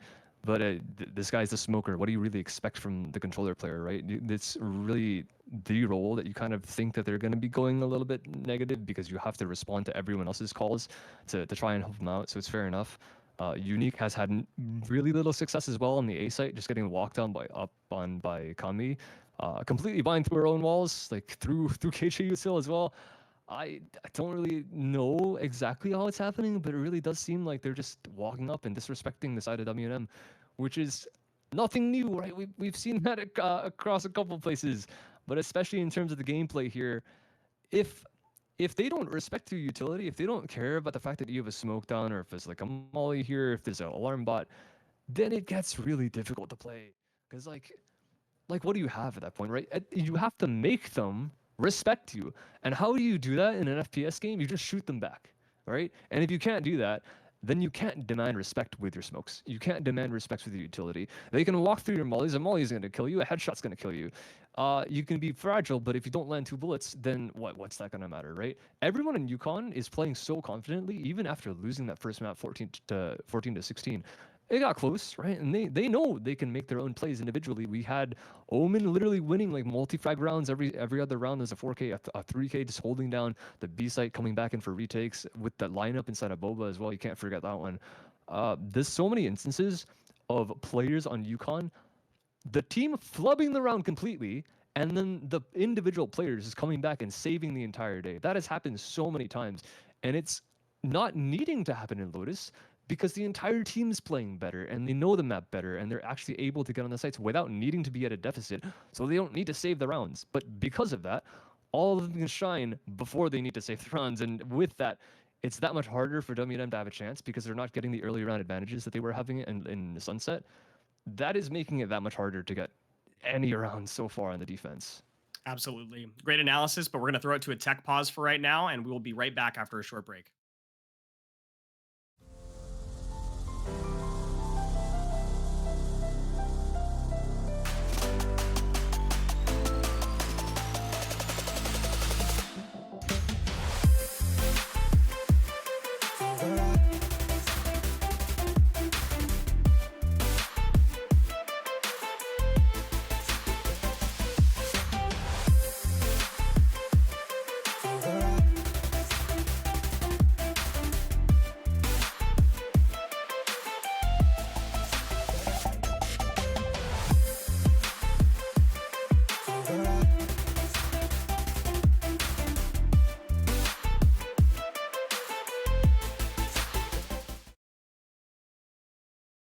Hope you didn't walk far because we are already back after that little bit of a tech break. We should be getting right back into the game right now. We have connection. We are ready to continue with what right now is looking like a slaughter for the side of University of Connecticut. Yeah, it is on the map of Lotus, mind you. First map going in the way of WNM. It was 16-14. It was very, very close. Heavily defender favored, honestly, at the start of the entire game for both teams, like 8-4 on both teams' respective defensive half. And we move over into the OT where finally WNM were able to eke out a victory after a couple close rounds. And now we get back into it. UConn at the very big advantage. They are 5 rounds up so far. They don't look like they're slowing down. As Kami just walks up, gets a free frag through the smoke, Feint gets a response. And there's a lot of defender presence outside this A main. And I think UConn have the exact read because they're walking real fast back towards the C. Yeah, this is a very quick I've got your rotate back trail. over to C site. They're tilt down. They're fast, and on site is where they're already at. Of course, you have to back off here. Mary, and this intelligently unique decided Spike planted. back around to CT alongside teammate Toxin Tank. screen And we'll down. see if they're able to make anything happen here because the smoke is going 8. Stand with the way through it. Player Gets one. standing. Unique makes the same thing happen. This guy has been saving the rounds to WNM every single time he's called upon. And now with a stun, Mike has not much of a chance here. Even the molly on the site itself, ticking him through the wall. Unique just is he's just the hero. There's no other way to put it. This guy just wins and wins and wins and wins. All the situations where you really don't think WNM are favored to win, right? UConn getting proactive and they want to make a play. They want to take some map control because they're all stuck on the site. You can't sit here. WNM are coming in from every single angle. UConn have to go somewhere. They have to make some kind of hole where they can just fit through and they have an angle to watch the spike from. But in that case, the decision wasn't like wrong. They just went into the wrong person. They went into Unique. For the third time, this guy gets a multi-frag to try and save the round, and he does so successfully. Mind you, I was saying that he wasn't having too much success on the A site because he was just getting walked up on by Kami. But when this guy can take gun duels, it's like, and he's ready for it, it looks like he just can't miss. Toxin screen And that down. happens again. And that lets WNM break the streak once more. The scary part is they have to keep winning because they have not been winning very convincingly. They have not had that much bank. Oh, so nicely favored in terms of round count. So WNM, if they lose this, they're going to get reset. So UConn are in a very pretty spot. They have a lot of buffer in their back pockets. WNF have 2 ults to work with. They have Unique Salt, which he because of all the kills. They have the Viper's Pit, but they lose their primary with Kami walking in, and SHK can't make the same thing happen that Unique can. Yep, that's going to take another one out. That William Marion Spike is now planted. 4-2, trying to attempt a retake. We've seen this so many times on every site. A 4-2 attempt at a retake. It's possible they go for a save here. I'm not sure if they're going to try to attempt something. You can see Feint playing super far back on A. However, Square is pushing up, but just to get information, and now is swinging over to C. It looks like they are going to save their guns here. Very smart to do so. There are ults available for the side of UConn that they don't want to have to deal with if they want to save any sort of semblance of a chance at making the next round happen. They have to keep their eco in check. And this is they're gonna go into the next round with 2 rifles at that. I would be curious to see how many ult points Raze has. I'm pretty sure she's at about like 5 to 6, no more than that right now. So it's gonna be looking rough. Yeah, it's so difficult to like troubleshoot this kind of thing, right? They're actually trying to hunt the player on the A site, but just barely gets away. It's good enough. Now Queje is at 8. He's been, or excuse me, not Queje, Square. I was looking at Square. No, he's at 1. That's so rough. There's like nothing. There's nothing going in their favor. Rai at least does get the death, which means Rai does have a teleport to try and get some information from the shadows.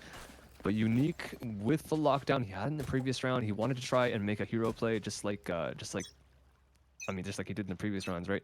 But with the lockdown, I'm a bit surprised that he went for just a dry peek there when UConn have shown that they can just react to whatever is in front of them, no matter how fast it is.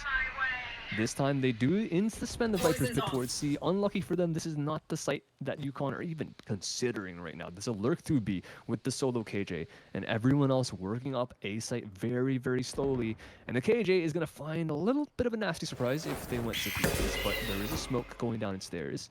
And the flash outside B could be very big bait. That's keeping people outside B, keeping the Viper towards C, while the spike is actively being planted on the A side. Welcome to my world. But the difference that we've seen here as opposed to other rounds is that UConn is now at a numbers disadvantage. I was going to say it's an even numbers advantage for William and Mary to try to retake, but now they have even more numbers than before. This is so rare. Usually UConn is getting a couple of picks before William and Mary even have to worry about a plant going down. But now the plant is already down and they're trading blow for blow. Square takes 2 more and now it's 4v2, opposite of what we're usually seeing to take a retake. Yes, you have to wait to Viper pit.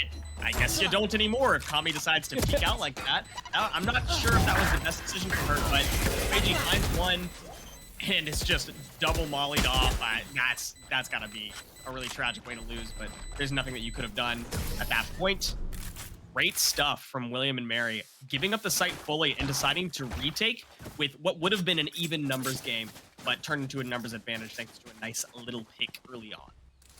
Gotta shout out Square as well, doing very nice to turn around and be aware of the flank there. Coming up the stairs, there were like two to four players that were ready to go up the stairs, and as soon as they hear the lockdown, I think 2 of them go aggressive and try and kill it, and 2 of them just drop back and wait just in case their 2 teammates fall, which did end up happening. But the problem is with that play, it's great. You take a risk, you have a lot of buffer in terms of round counts, you can do whatever you want. Neither of them got a kill. That is really just what went wrong. WNM are going into that with a 5v2. There's really no way they lose, even if everyone just accidentally has bronze in 1 round. It doesn't matter. You have enough manpower and enough detail to close it out. And now you go into this in the favor, and Square is very confident at that. He's gotten the last 2 kills, and even follows up with another. The thing is, he might be a bit too confident. Peeks the door and gets taken out by Stan. Very nicely done by the Omen yet again. Has proven himself time and time again. Turrets destroyed. And now it's even. It's all even. And for UConn, I would even say in the advantage because they do have both an Omen CP as well as a showstopper. So they have 2 ults to be able to get on the site and able to get some information. WNM are not really considering using their defensive ult for information right now, and Kami is just dry peeking up the stairs because why not? She's not able to get a kill though, but there is a quick trade on the smoker and some more pressure from behind. SK got to act fast. Scout destroyed. Do you feel the desperation right now? UConn is really trying to get a numbers advantage before they plant. They want so badly to do so, and that rocket's gonna come out. Oh, Faint 7 health, but still surviving means that this is an even game. Faint 7 health though is still nothing to scoff at, but a 2v1 even with low health is fantastic. You can bait your teammate, but you have to play together, and that's why Boz is gonna go for an aggressive peek here. However, the Killjoy turret is now up. They're both gonna drop here onto the back side, and they're going to push in together. Bait on Faint is of course perfect. Oh, but unfortunately that was a really nice isolated angle that's gonna allow Boss to get both and clutch out the round. Incredible stuff. That was looking very William and Mary favored up until the very last second. And what a great angle. I mean, just the isolated fights are just so nasty. These guys, I can say whatever I want about the big picture game from the side of UConn. You can't deny that they know how to take fights and they know how to aim. That is purely just Ball's 1v2 at the end, headshot, repositions and takes the second fight and ends the headshot as well. There's nothing else. Like there's 2 50-50s, and even gets tagged by the turret at the end and he goes down, but it's 1 anyways. Maybe as a different story for some other team. But yeah, great. It's just great mechanics coming out from the entirety of UConn. Everything is going well. They can really not sin. They could throw like 10 times. And just because they are so good mechanically, they are able to make things work. And now this is just easy. Right? They get on the site. There's 1 molly for default plant, but there's nothing else really to stop the lockdown. So Faint has to give it up. and get detained. They're not going to push though. Obviously, the I've detainment got your is still trail. okay. It's okay to be detained in that moment because if they push you, it's a grief. You don't know how many defenders are going to be on the backside there. However, they do get the full plant down, but without having gotten a pick early, it means that they're going to have so much more to fight. Dan, though, doing some incredible stuff with the teleport back, but traded back out by Unique, and then Quaji takes Unique down as well. Still a numbers advantage for William and Mary. Still very possible to make something happen here. They just have to find one. Exact location of one is unknown. Rye is defusing. Oh, but gets half before everything goes down. Oh no, SHK whiffs. That could be huge. Goes for the fake flash there with the shorty, and it does wind up working out because he caught Quaji with util in hand. SHK closes out the round, and oh no, it's 4-8. A little bit of a deja vu. sides. It's a different story of how we've gotten there, but we have it again. It's the William and Mary. They make the little bit of a comeback happen towards the end. It is literally a ladder in terms of who gets what round. It is an attacker round, a defuse, a spike explosion, another defuse, kills from the side of Connecticut, and then the defuse to end off that half. Even after Stan makes the heads-up play to go all the way into spawn, like, some people would say it's a meme. Honestly, in his head, it probably was a meme. He was just going for a kill. I thought that was a good decision, right? They're pushing spawn. They know they have to take map control. They have 30 people fighting these two guys, and the Omen teleport, they're never going to expect, and they're never even going to pay attention to what's behind them. So that's how he gets a free kill. And they still lose the round. It's a great job by winning the race. But Connecticut, they're not slowing down the pace, right? They switch halves, but they keep up the aggression and they push triple out of B. That does give a lot of information towards William and Mary, but they let the spike in spawn just as a contingency plan, just in case they end up getting pushed and someone loses a spike. But because of that, they can't react fast to anything. They have to just slow it down, go back and recollect. UConn are kind of content with it. They don't really need to make a play either because they already have the man advantage. But the thing is, Dummy and them are somehow gambling the right side. They have the Viper towards A. He's alone. He's just making noise. And everyone else is walking back towards C. There is KJ here with the alarm bot, which they're kind of walking past. I think there is a gap where Sky can just kind of slip past it. And they're just waiting. More noise on A. Keeps 4 there. And with that, bot's gone. And there's no more KJ util. And they got in the site. Fully on site now, and of course KJ has to back up.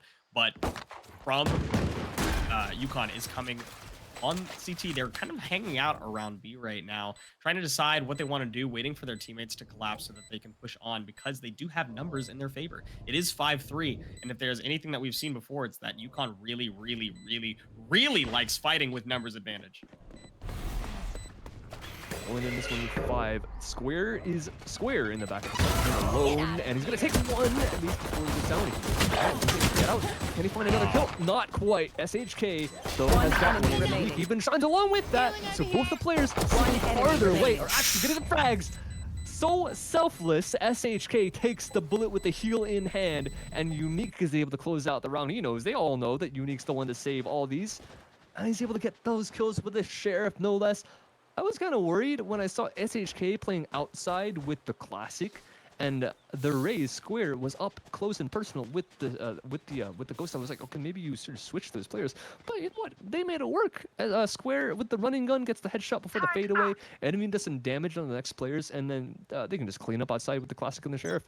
They're good enough for it, and they take the pistol in the second half, which is what they didn't do in the first half. So now at least they have a buffer. If they can win out this bonus, if they can win out this anti-eco, which they should be able to, because once again they're looking towards the correct site. The KJ is the only one here. This is going to be really nice for them going into the second half. This is exactly the pick that you needed to get in. Mike goes down, and if there's anything scary for UConn, it's trying to retake a site when you're down in people. They're going to try to push in early to see if they can get a kill here. And they do. Stan is able to find 2 with a Classic. But SHK says, I'm going to beat you out on that. 3 down. And it's 3-1 with Kami. The gun. I don't even know what to say. Aficionado? I don't know that you can take this with a Classic. I mean, 1v3 with a Classic. It's still not favorable. And you have to deal with a lot. Ugh. Hey, well, technically, there was a clip one time, I think, on Reddit where there was this dude with a classic. He got pushed by 3 people, and he right-clicked once, and each one of the pellets, going randomly, hit one of them in the head. But you know what? That's 1 in a million, and this is not one of those. So W&M get a second, and Kami goes down with the ship. Wants to get the econ for the next round, so good stuff. 6 to 8. W&M a lifeline. They have guns going into this one. They have 3 left alive, if I'm correct. After SHK he practically pulls a stand, gets a 3K with his spray down in the middle of that round. So great stuff with the Bulldog. It's one of probably the hardest guns to get a spray down with. I would even argue the Spectre is even easier than that one. But very nice gunplay coming out from the side of W&M, which is what we'd like to see. Here we go with the buy from Yukon. Everyone with rifles, or they should have. And a fast play towards this A main. They really want this A main control, sending the Omen flash up very fast. Nade going through. And they do have just that. No one can get past the wall. Viper's the only one that's even present here. And everyone across the map just playing standard default everywhere. Unique is the only one looking towards the C. They're giving up the orb on the outside for free if Unique wants to take it. Yeah, you can really feel, and I've said this before, but I'm gonna say it again. The desperation is palpable from Yukon. Oh wow! No. Out there. Come on, you can't cross that like that. You know they're spraying it with taps. That's just so risky, unnecessary. But Yukon gets the pick that they want, and they're so good at playing with the phrase that I'm going to overuse this set, which is a numbers advantage. Great one way right there, but William and Mary just kind of handed it to them this time, and it's going to be really difficult for them to take a site, let alone secure it. No, I'm going to give them the benefit of the doubt, say they were calming a lot, and they just didn't hear the silence weapon shooting on the outside of the wall. But yeah, that is a little bit unlucky. Not much you can say about that one. It's 30 seconds left in the round, and with that opening pick by shooting through the smoke, they haven't really found any ground. They're all sitting in the spawn, trying to get out of main. Spike down A. 1 enemy remaining. SHK has gotten the only return fire in the middle of all that green. And Connecticut, they are right back to their shenanigans right when they get guns in their hands. Ouch. That one hurts, but it was necessary. It was how they had to play the round after losing, in a very important frag early on. And so they did what they could, but unfortunately unable to find anything out of it. So we'll see how they adapt coming into what are we at? 16th round of the game, and 6-9 is still very, very doable. Yeah, it's quite nice, if I might say so myself. But W&M are going to have to try and make it nicer. This is going to be a long road ahead of them. Quick molly to deny any early aggression. And they actually do so with bullets as well. Faint gets a pick onto the sky all the way outside A, but that kind of gives Quaje the presence of mind and the peace of mind to just take the orb in the middle of nowhere with the rest of the util. They know W&M don't really want to re-aggress on that if they're not going off of it instantly. But everyone is kind of grouping back up towards this A, and there is a peek and a gunfight one, but a very, very fast trade coming out from Square. And they're still content with just sitting and slowing the map right down. This is great from W&M. This is how you really know that they do understand the macro of this game, that they don't have to just take sites when they get a kill. And there's no bloodthirsty anything from this man. And now Kami is going to be in a hell of a spot to win out the fights. And this time the shots just aren't landing. That's a lot of body damage onto a couple players in W&M, but it's not going to be enough. And Mike is going to be left last line of defense on the C site. Omen is going to be here to help early enough to try and get across. He gets one and a second stand. It's always is good on the gunfights. It has a third as well. Now in a 1v1. Up to 4 players on the team, but Unique once again steps up and places a sword on Stan's corpse and saves them once again. That did get a little bit scary, but ultimately William and Mary understand what Yukon desires more than anything else, and it's to not play a retake with a numbers disadvantage. And so they're playing the Viper on mound. They're playing their players really far up. And so that's why they didn't feel the need to re-aggress onto A side, because if they just back up, there's a pretty high likelihood that Yukon is going to send any player down a site. And I think just using the Seekers was a good way to secure that advantage, because you knew somebody was going to be playing close. It was just like, it was a 2-factor usage where you get to find out where everybody is on the map, and you get to deal with somebody close if they are close. So ultimately just a really good solid option select that is feeling like William and Mary understand and have gotten the download now of what you want. And all they gotta do is a couple more rounds. They've gotten close. This is the closest they've been this entire map, other than round 0, of course, where they were completely even. But ever since then, UConn have a runaway with the scoreline away from WNM, and now only 2 left between them.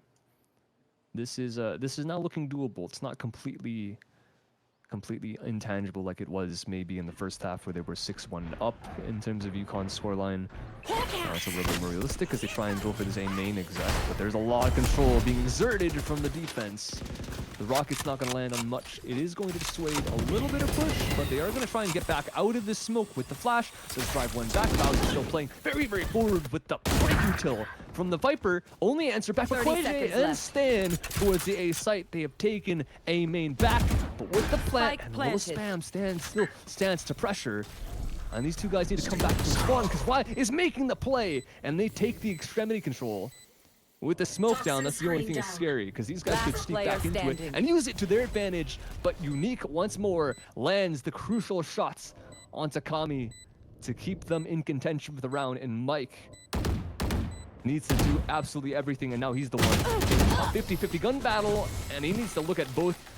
And he doesn't have eyes in the back of his head. Rai just cleans that one up in WNM, a masterclass. For the first time in a while, 8-9, only 1 left to catch up to even up the round count. That was Kami's wall that she dropped to her own demise, which was really unfortunate. She dropped the wall, wasn't prepared to have somebody in D main, and that was probably the deciding factor for that. What looked to be a fairly strong retake option or retake availability. I think it was about to happen. I think it was right there. They were on the cusp of something big, and it was just a light, tiny little misplay from Kami that allowed it to not be the case. Although there were plenty of factors leading up to it that caused that not to be. Time out. Can't use that yet. Post up. Ooh, okay. Turret, just in case, like, you never know. Might as well. But it's going to be instantly denied, so it's a turret for a nade. That's worth it for the side of W. What? Okay, well, that one went wrong real fast. It's not much to say. That was a soul read. They took their whole team's library card. Like, they just knew that they were going to push so many down B, and they held just as many for the push. I mean, they know. They just know. I love this copy pasta that they're putting in chat. It's the same thing over and over. So I don't even know. I can't even read it in time. I can't either, but it's just hilarious that it's happening. Well, I mean, I know this guy's on flank. Is he landing a shot? I don't think he has, or else we'd see a lot less health on the health bars of Raid as well as some other members there. It's a try. There's no reason they saved this gun. But everyone is looking back at him. Everyone's turning around. Don't give kills. Gentlemen, doing the Call of Duty again. Yeah, gotta give it to him sometimes. It's 9-9. We've evened it up after UConn just make a Hail Mary play. They have nothing to lose in that round. They had full pistols, if I'm correct. Just went for it down B, and WNM are very ready for these shenanigans at this point. It has been 2 maps of this stuff. Yep. And like a German speaking double negatives, it is 9-9. That's all I had. I didn't have a follow-up. I feel like it would have been nicer if I did. No, it was good. No, I'm just upset at myself for laughing at that. You should be. I'm upset for saying it too. Anyways, getting into this evened up round, this could be a big momentum swing decider. If William and Mary overtakes UConn in this round, that's just, I mean, a steamroll of a round. This is a similar situation that we were in the last game as well, where yes, on defense, UConn has gotten 1 round to their favor, but that's it. And it's evened up to 9-9 again. This is honestly looking almost exactly like the last game that we played, but just under very different circumstances, like before. Yeah, and even on paper, it's just like looking at the game state right now. This looks absolutely indomitable from WNM, right? I mean, look at their player icons. All of them are yellow. They have 5 ults. There's one of them. B site has to be respected. Are they gonna go for a quick exec? It doesn't look like they are. They're just driving people off of here. And the Seekers go through. So it's gonna smart. Find out their information very soon. But it's already too late. These guys are through the site. Fate needs to wait a little bit, but they could just make the dive happen with the Rays and the Omen. And Rai didn't respond, but he seemed to be ready for it. He's got to stay alive here, and he's at least brought some pressure and some time for the rest of his team to get on. Even dodges the flash there, gets his way back to safety, and still tries to keep control, but he can't win the fight against KJ. They're going to keep holding sight here, though they are a person down. Kami's going to go for the drive peek as she is wont to do. However, in the pit, it's going to be difficult. Oh, caught with the util out. Stan swings, but Fate finds two on the back end. Unique trade back on Kami, and the pit is just proving too difficult to push into. And now it's a 1v3. Fate finds the last. Boss goes down.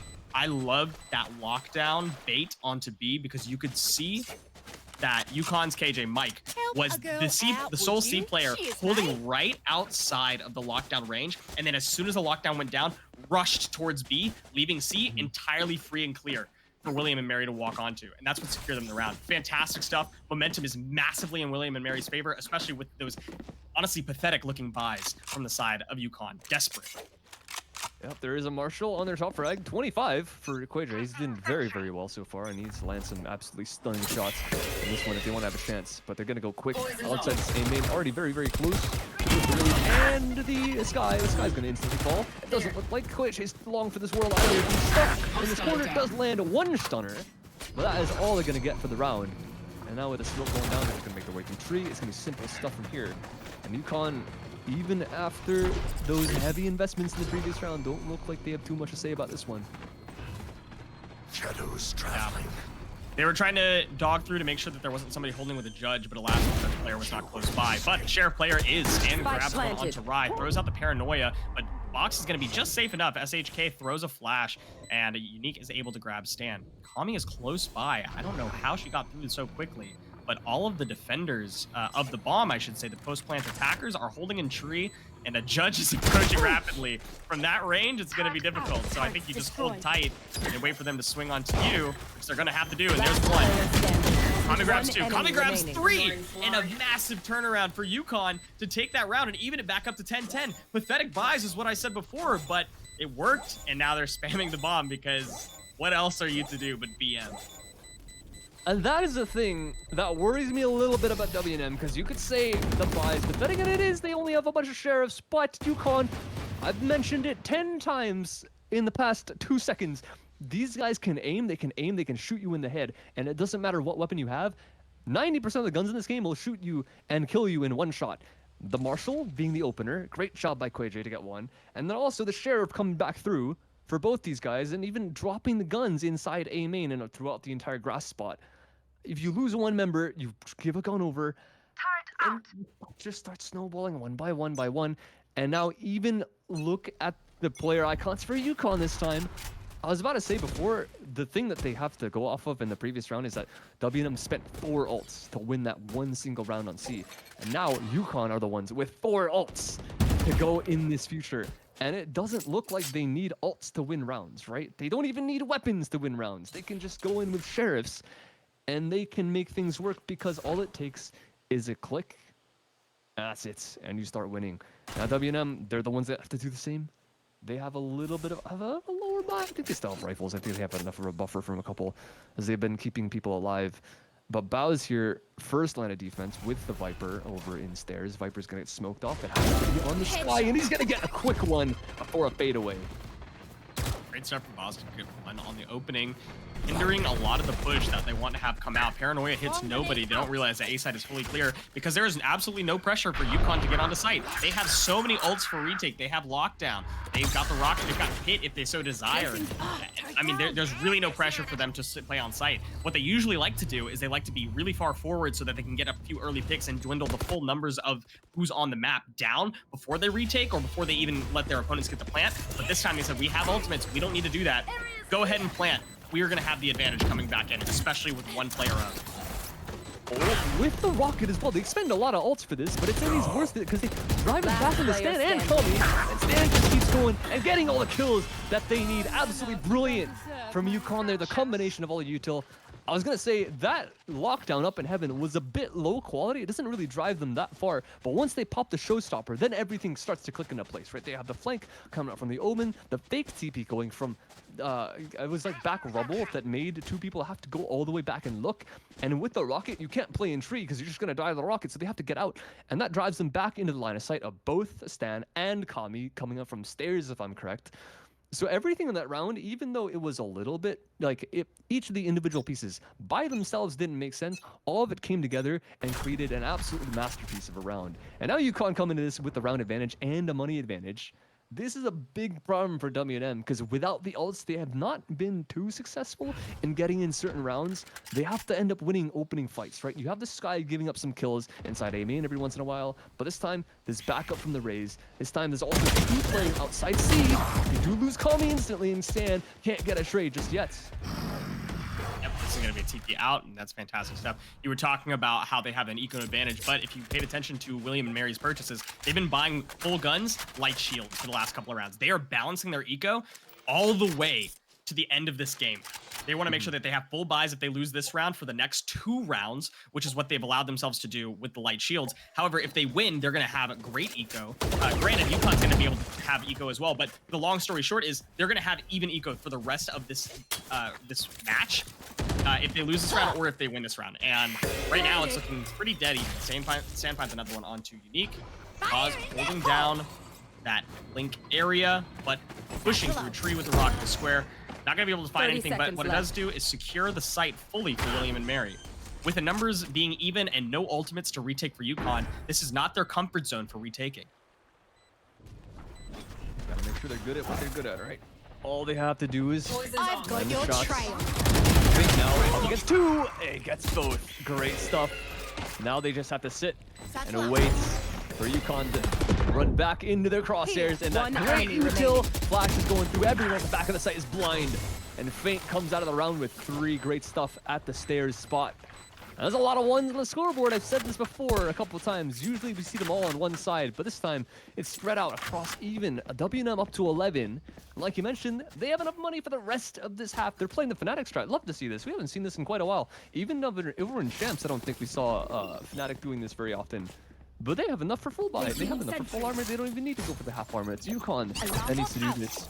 They have even a stinger on Quayjay. Nah, he's considering it's a little bit weird of a buy, but They're not playing for a T. They're playing for the win. Oh, yep, this is a judge and a stinger and a bunch of rifles. It can still work. But W&M are waiting. They're waiting for just this. They're waiting for some aggression. And there's already an entry kill. But Bowes is not slowing down. He's still going. He's still pushing. He wants to take some more space, and these guys on C are doing the same thing. All the way up through that smoke, a very aggressive smoke, but Feint does find another one, just strafing right back into the A main. However, they did not see Mike, but Mike is a little too far with that judge. That's a really weird place to push with the judge. You're kind of hoping that you can make it to the box, or at least right behind that rock, but you're just a little bit too slow, and especially when your teammate gets traded out, you can pretty much guarantee that that team's going to want to push A now that they need down. Now they know that both players are planning both of those guns, and Rise just going to hold it alongside Feint. That's just a flawless victory. They don't even have to expend any extra money to win this next round. However, guess who's super poor? UConn. Really, I don't want to curse them. I've done this before. There has been unlosable situations, and I'm like, it's unlosable, and it's not. So it's not over until it's over. 1 round left. Quayjay has another 1-shot weapon. You gotta watch out for these Guardians because they are literally as good as a Vandal, if not better, in some of the angles on this map. Towards A, towards C. But the only one that's advantaged right now is technically Stan. He's playing towards C, so that's a very long fight for the Guardian to take. Quayjay is ready to aggress on B with the Sky, and they're gonna go for a double peek here. Guys, but they're ready for it. Oh, that is a beautiful shot from SHK. Wow, there's some trash talk, self-trash talk happening, I'll have to point out a little bit later, but there's action currently happening on the board, albeit a very small amount. William and Mary finds the 1 pick and is doing what they do best, waiting for UConn to look for another pick, because they're going to have to. They have to push aggressively if they want to make use of these, lesser than great gun situations, their poor eco situation. They have to find a pick, and it's just a great show from William and Mary to push them back constantly, place by place, pushing them back, clearing out angles, and then they'll take a site aggressively when they feel like they can clear a full site without having to actually deal with any opponents. Now, they do have to be a little bit worried about the 1 player on A that they know is here, but do they really have to be worried? Feint finds the kill onto Mike, and they knew that Mike has not been the one hitting the shots for UConn right now, able to clear it out, get site control. It's going to be an aggressive response from Kami and from the rest of UConn to try to get back onto this without doing a full coordinated retake. They just need to get picks. It's not over yet. Kami's on the site, but only a bulldog, and there's a second one here. Stan, what have you been doing? Just about some information, and he gets just that, but he gets a bit more than he bargained for, and it's all gone wrong. Unique's got one, and it is planted for him, but Kami's gonna take no way! Unique has done it for the umpteenth time. It is unreal, the stuff that this man pulls out. 13-11, saving the round forever. It's happening time and time again. I hate using that term, but it just, there's no other way to put it. This guy is like, he's like a time wizard. He just does it every single time he gets called upon. Every single time he's in a 1v2, every single time he's like, he needs to get one kill to keep his team in it, and then he makes it happen. It is mental how often this guy comes up with plays, and he's done it to win the series after they're down 4-8. Not to overtime this time. We're not even going to go there. No money. They get 30 kills with lesser weapons to try and retake. And then that massive lineup happens. What has been this day of games, Kevin? Bonkers is what it's been. I mean, from the absolute slaughter in the last game that we watched, the very last set, I should say, the last game of the last set that we watched being just an absolute, destruction of the enemy team. And then this one where we saw two insanely close maps, almost both going to overtime. The last one coming down to the very bare wire. I didn't expect the University of Connecticut to even be able to make it back onto site, let alone get themselves into an advantageous position. But it was just, an absolute cluster mess of situation there on site at the very end. I mean, yeah, choosing my words wisely, but I don't really have words. That was luck of the draw between that going to overtime or William and Mary winning that. But William and Mary winning 2-0 in what is the opposite of a commanding fashion. Yeah, I think that's genuinely like brains versus brawn in the end there, right? Because like you see the brute force coming up from Connecticut at the end. You mentioned William and Mary were getting desperate towards the start. Towards the end, it was Connecticut getting desperate. They were just throwing pushes here and there, right? They peek out a B one round. They peek out a B with 4 people one round, and William and Mary are ready for, they're ready for it. And they get 4 kills immediately and win the round. And then after that, these guys, they have learned over the course of 2 maps. They have been overtime. The second map went to the distance as well. Every single regulation round that we needed. It's been long enough that they know how Connecticut play, even beyond like past scenarios, right? There's footage of them in playing other teams, so they know that these guys like to push. These guys like to take fights. Just chill, wait for them, give them what they want, and we'll take what we want as well. They get all the entry kills, and it is absolutely amazing. They've pulled that one out. Deserved for both. I think both teams deserve the scorelines that they got. It's kind of harsh to say that Connecticut deserve a 0-2, but they played it well with the aim. And that only gets you halfway there, right? But for the time being, that is going to wrap up the series. We do have a 2-0. I think we might have an interview. We're going to have to see. But for the time being, we're going to let you guys go. We're going to set up things behind the scenes, and we'll be right back.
Welcome back. Coming off of the hottest 2-0 of the season. And by hot, I mean close. Those games were wildly close. We have an interview, though, with the winning team.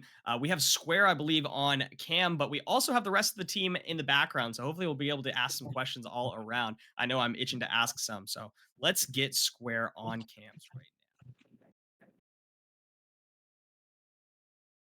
He should appear shortly. He should appear very shortly. Square, how's it going, man? You guys have pretty much you've won the biggest banger of this entire season, dude. I'm gonna let Kevin take the floor first, but I just want to congratulate you straight off.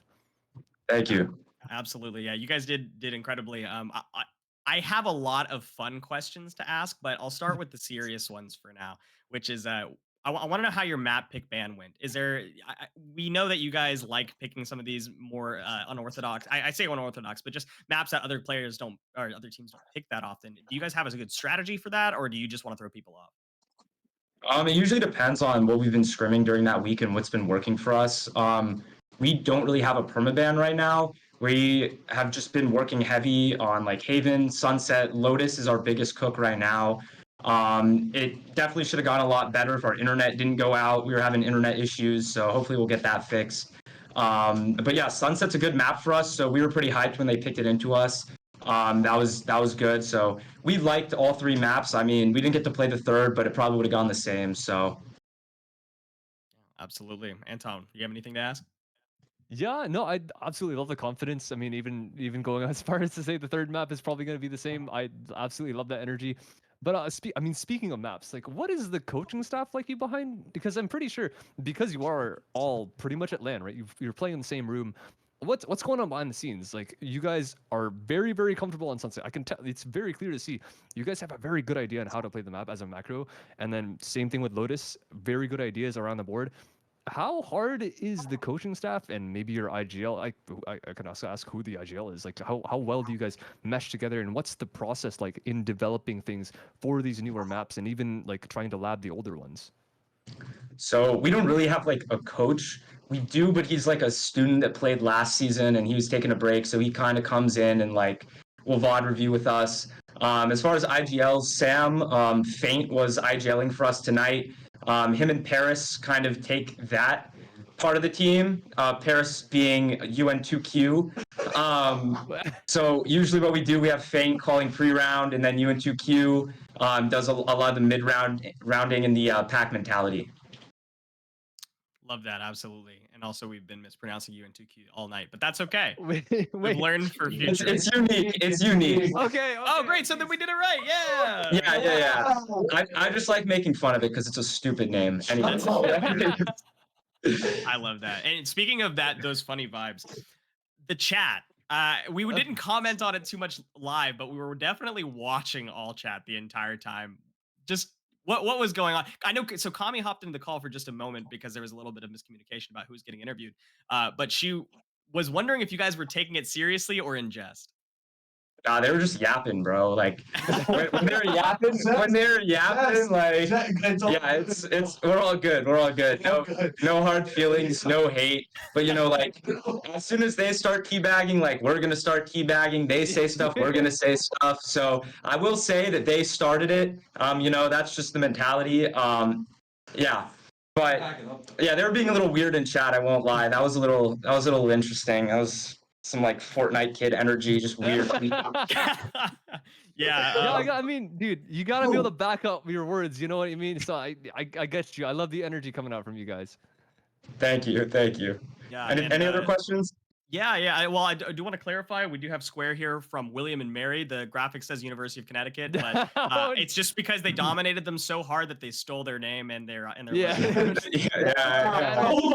No, I'm joking. Obviously, those games were insanely close, but regardless, I guess my last question. I don't want to keep everybody too long, but the like triple overtime on Sunset. What was going through y'all's mind? We were so ready for it, honestly. We were happy that we just got to keep going because we had a lot of rounds previously that should have been won. We lost a lot of unlosable rounds. We trolled a couple times. So we just kind of ran our set plays and they just walked into it a lot of the time on those rounds. They were just taking space they shouldn't have been taking, especially in OT. There's like Same thing on like later rounds in Lotus. They're just like walking up and just getting picked.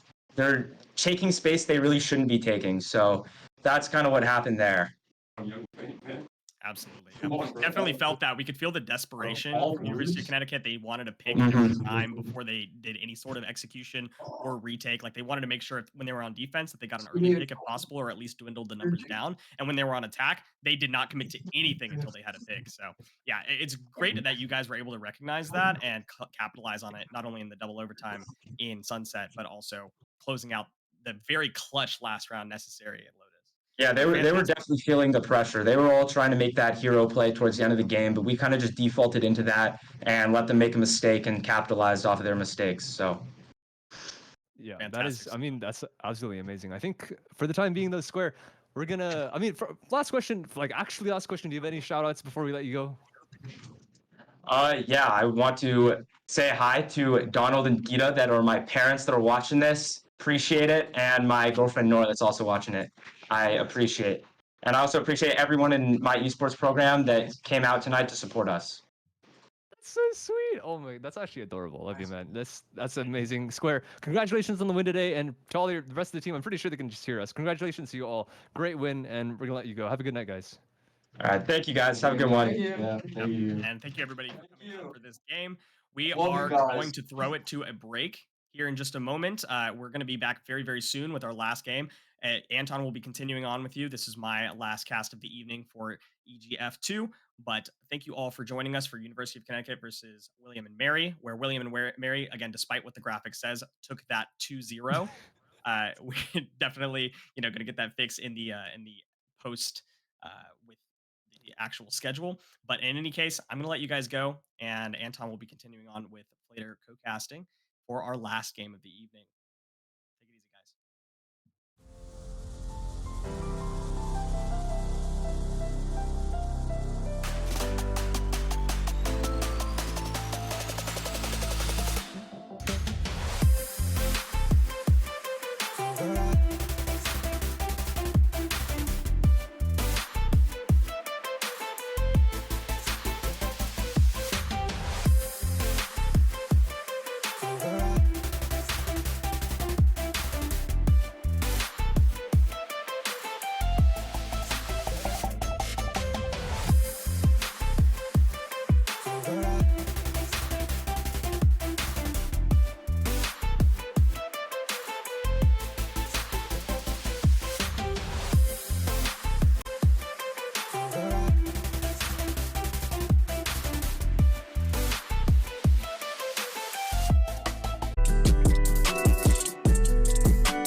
Game number 3 of the day is the last one that we got here, and of course I'm Anton. I'm joined by Flater here, replacing my ever so handsome Kevin that was here in the previous map. If you want to see him, he's actually over in this third stream, EGF3. But for the time being, we do have another banger matchup for you guys. We've come off a very, very close victory, 2-0 in the map scores, but individually, overtime almost in both maps. So very nice matchup that we have just now in terms of William & Mary and Connecticut. But for now, we have Auburn going against Hawaii for our last game of the day. These guys are on the West Coast, and we should be getting into the map fairly soon, actually.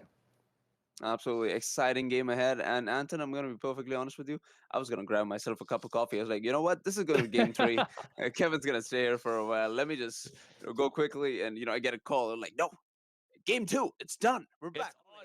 It's on, bro. It's on. Yeah, I think most people might have expected an overtime or a third map, considering how the map itself went. Like you look at the first, it's like one of those moments where you kind of look at a VCT game, and it's like, okay, well, it's like 12-0 right now. There's no way they come back and just go get a cup of coffee. We'll have a map 3, and then you come back, it's like, oh, the day's over. What happened? It was kind of like that. So.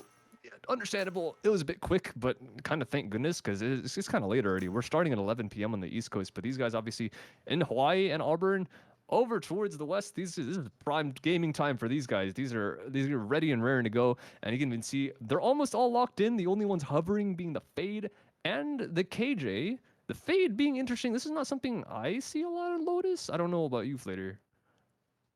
I think it's a pretty good initiator setup, especially when the defensive side. What I do not see that often would be the Astra playing on this map, because how wide this map is. I'm just not sure if you'd be able to use Astra to its best potential. This is true, bro. I mean, maybe the resurgence of Astra is really. It has to be the wall, right? Like that wall is so strong nowadays. The retake potential of it. Even though like the suck got nerfed a little bit, there's a wind up time to it. When you have when like one of your senses, one of the most important senses that you have in a video game, especially in a game like Valorant, it's completely taken away by a piece of utility. That kind of bumps it up in terms of value by like 20 times. So I understand. I'm gonna be curious to see what they have to do with it. There, I mean, he's got his starter positioning kind of already unlocked and key, and they're on defense, so it might be even better there as well.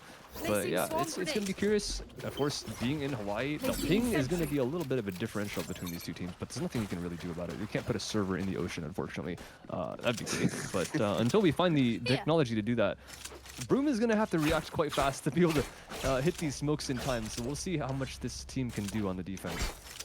Man called out the entire state for not having a server. We don't even do, man. We put a server in the Pacific. How about that? That's gonna be a pretty good idea, playing with 90 ping. I'm in Asia. Even we get 20 ping on our dedicated servers, and I just cannot imagine a US state playing at 90 ping. But that's just the way it is. Let's see if they can perform just fine, even at such high ping. As you mentioned, the ping differential will be high. University of Hawaii standing off on the defensive side right now, and looks like Auburn are still contemplating where they want to head first. Action towards A. Open the door, back right off. The wall may be dissuading anyone from the offense from pushing too far forward, but Hawaii have kind of taken the bait. They've sent 3 over. The only defender of the seaside itself is the KJ. And the util is pretty much going to be blasted right off. They get on the site for free, and Auburn are going all the way to the back, taking control of the defender spawn side of the Spike seaside. planted. And now it's going to be a very difficult retake. They're playing so far back for the side of Hawaii.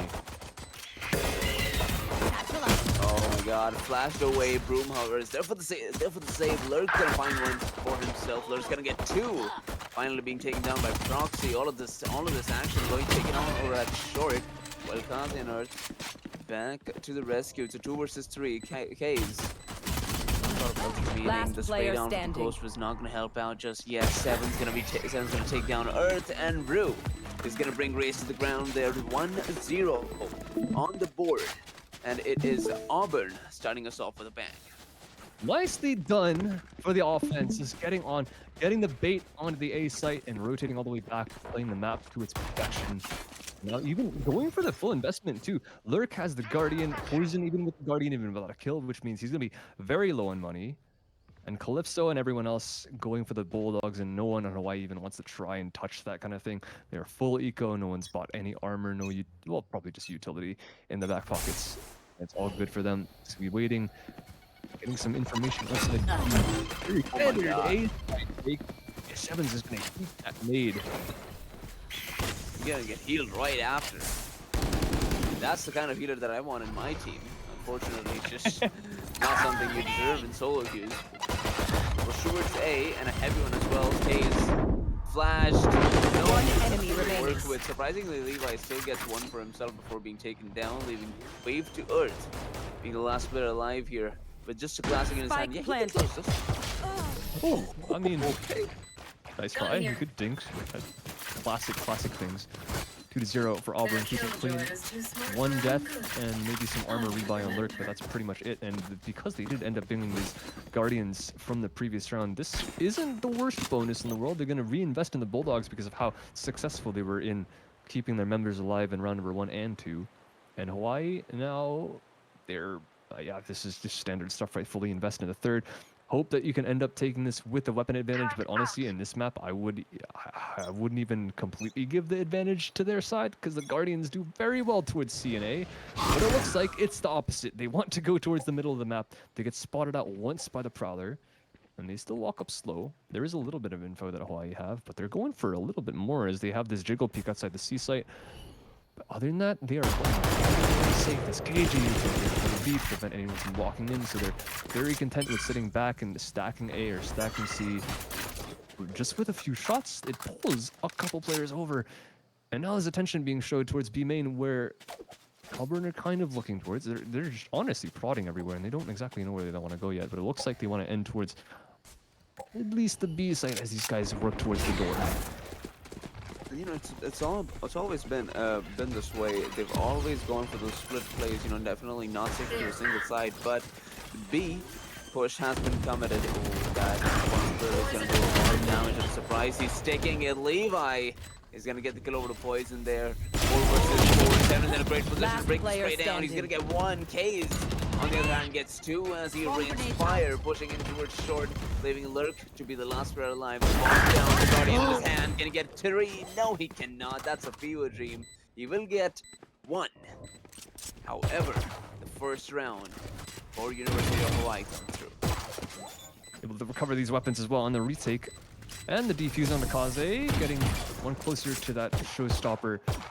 Hawaii is keep 2 alive, but Auburn, I would say that's a pretty good round for them. Honestly, they get the spike planted, they get the money in their own pockets, and Hawaii lose 3 members in that. Even though they win the round, they didn't have anything in their pockets, so this spy is going to be a little bit difficult. They have half armor on 3 of their members, and a Bulldog 808 proxy is sacrificing a lot in order to actually get his util on. And we know how important that was, at least to slow down the B site and to get information on where they're pushing so they can stack the other sites, which is so far what looks to be their playstyle. Heavy C presence, heavy B presence, and this time they want to go for the early info. And right now they're going to get more than they bargained for.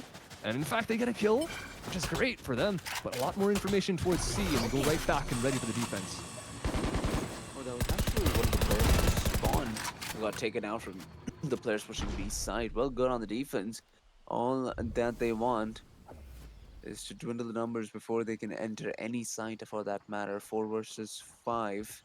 We see 2 pushing in towards C. And the same pattern is being followed. 2 of them going back, trying to establish some more presence towards the other side of the map. And you know how important presence is. On a map like Lotus, you can't commit unless you're absolutely sure you're going to be able to make this side push happen. And that is exactly what we see here. The spike has been moving in towards A, but would they be able to see that push coming in from Lurk, who has made it? K's rather. He's going to get taken down. Calypso, beautiful plays there, and there's the call. The first frag, it means you got to go to the other side now. Cover going out. Good entry, and the timing of that as well. The Astro just leaves. Pretty sure the members on Auburn heard that, and they make their way and completely override the raise over towards Rubble, and they get to the back of the site. I mean, Calypso's put himself in a very, very forward angle, able to catch anyone. Tip of the head. He's got it. Wave the earth. He's going to be waving literally to the earth as he faces Seven's got another. Room with a quick trade. And still keeping 2 for Hawaii. It's a doable round, but it's going to be a little bit difficult. Molly's going to go through to try and drive this guy out of the hell position. And he's made his way out of drop, but he's all the way at the back. Rue's got a kill. Levi Last also player chimes standing. in. And Rue with a trade onto his teammate before that even happens now puts this into a 1-on-1, but Levi is quick on the trigger. 2 rounds now for Hawaii. There is no way Levi just did that. He did not know where anybody else was on the map. It was at least a 2v1, if not a 3 versus 1. And this man just walks in. He's flashed. He has no sound. And he survives. I don't know. It doesn't happen to me, Anton. There's something at play here. Some of these guys are just built different, dude. Like, he's full confidence. I don't know if he's just like mind gaming them and knowing that, okay, he flashes me, he's probably going to try and reposition because he knows I can't hear. I just like, I mean, those are such fast shots too. They're just clean. Just bop, bop, insta headshots on both. My ult's ready. Satchel out. A little bit less clean. It was a tiny bit labored for both sides, but okay, this is very, very awkward for Auburn. Seven gets a kill after about 20 bullets of spray, and then he also whiffs his satchels, but at least they do get Messi.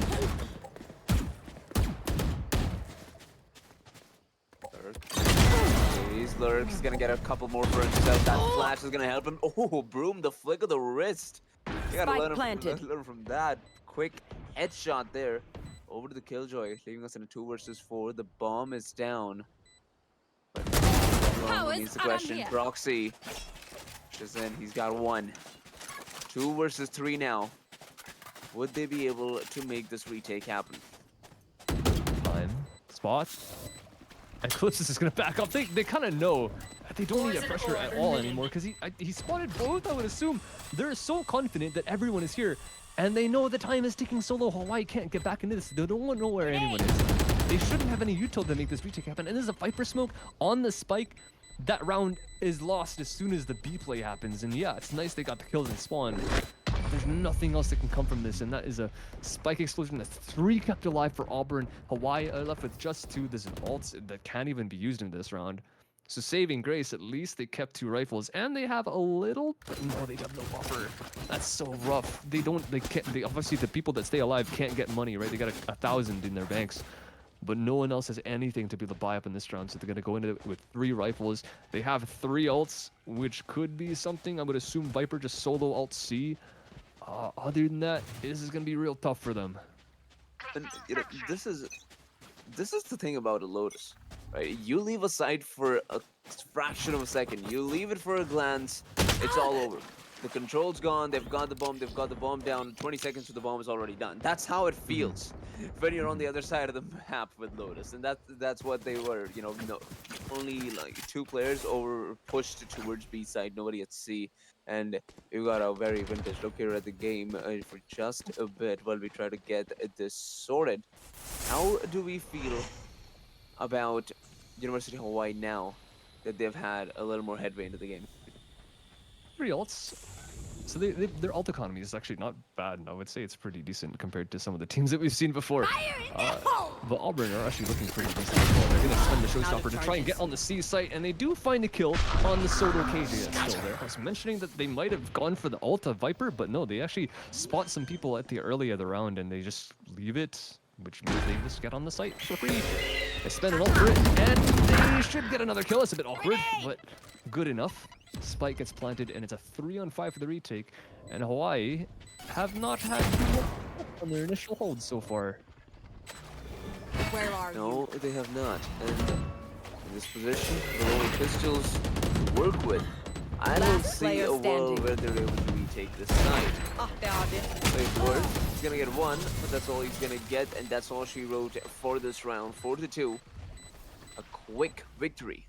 With the offensive side, Auburn University continued to maintain that lead by more than 1 round. I mentioned the fact as well that Hawaii had a decent ult economy, and they still do. They're keeping 3, but eventually you kind of have to use them, and that's what Auburn did so well. They just spent the showstopper, got in, and I think even from the shadows, because Rue is at 0 out of 7, it's hard to maintain past a round. So they have a lot more in their pockets. They have Lurks all, they have Calypso with the Viper's Pit, they have Poison even with some information if they want to go for that. So these guys are looking very, very well. Looking for the round. They land the shots as well, and somehow Wave to Earth is the one that survives. Broom is trying to peel for him, but he doesn't even get out of there. He just lives and gets a kill and drives everyone off. But in response, they rotate back towards the A side, and Kaze wants to poke for some information, gets punished for it.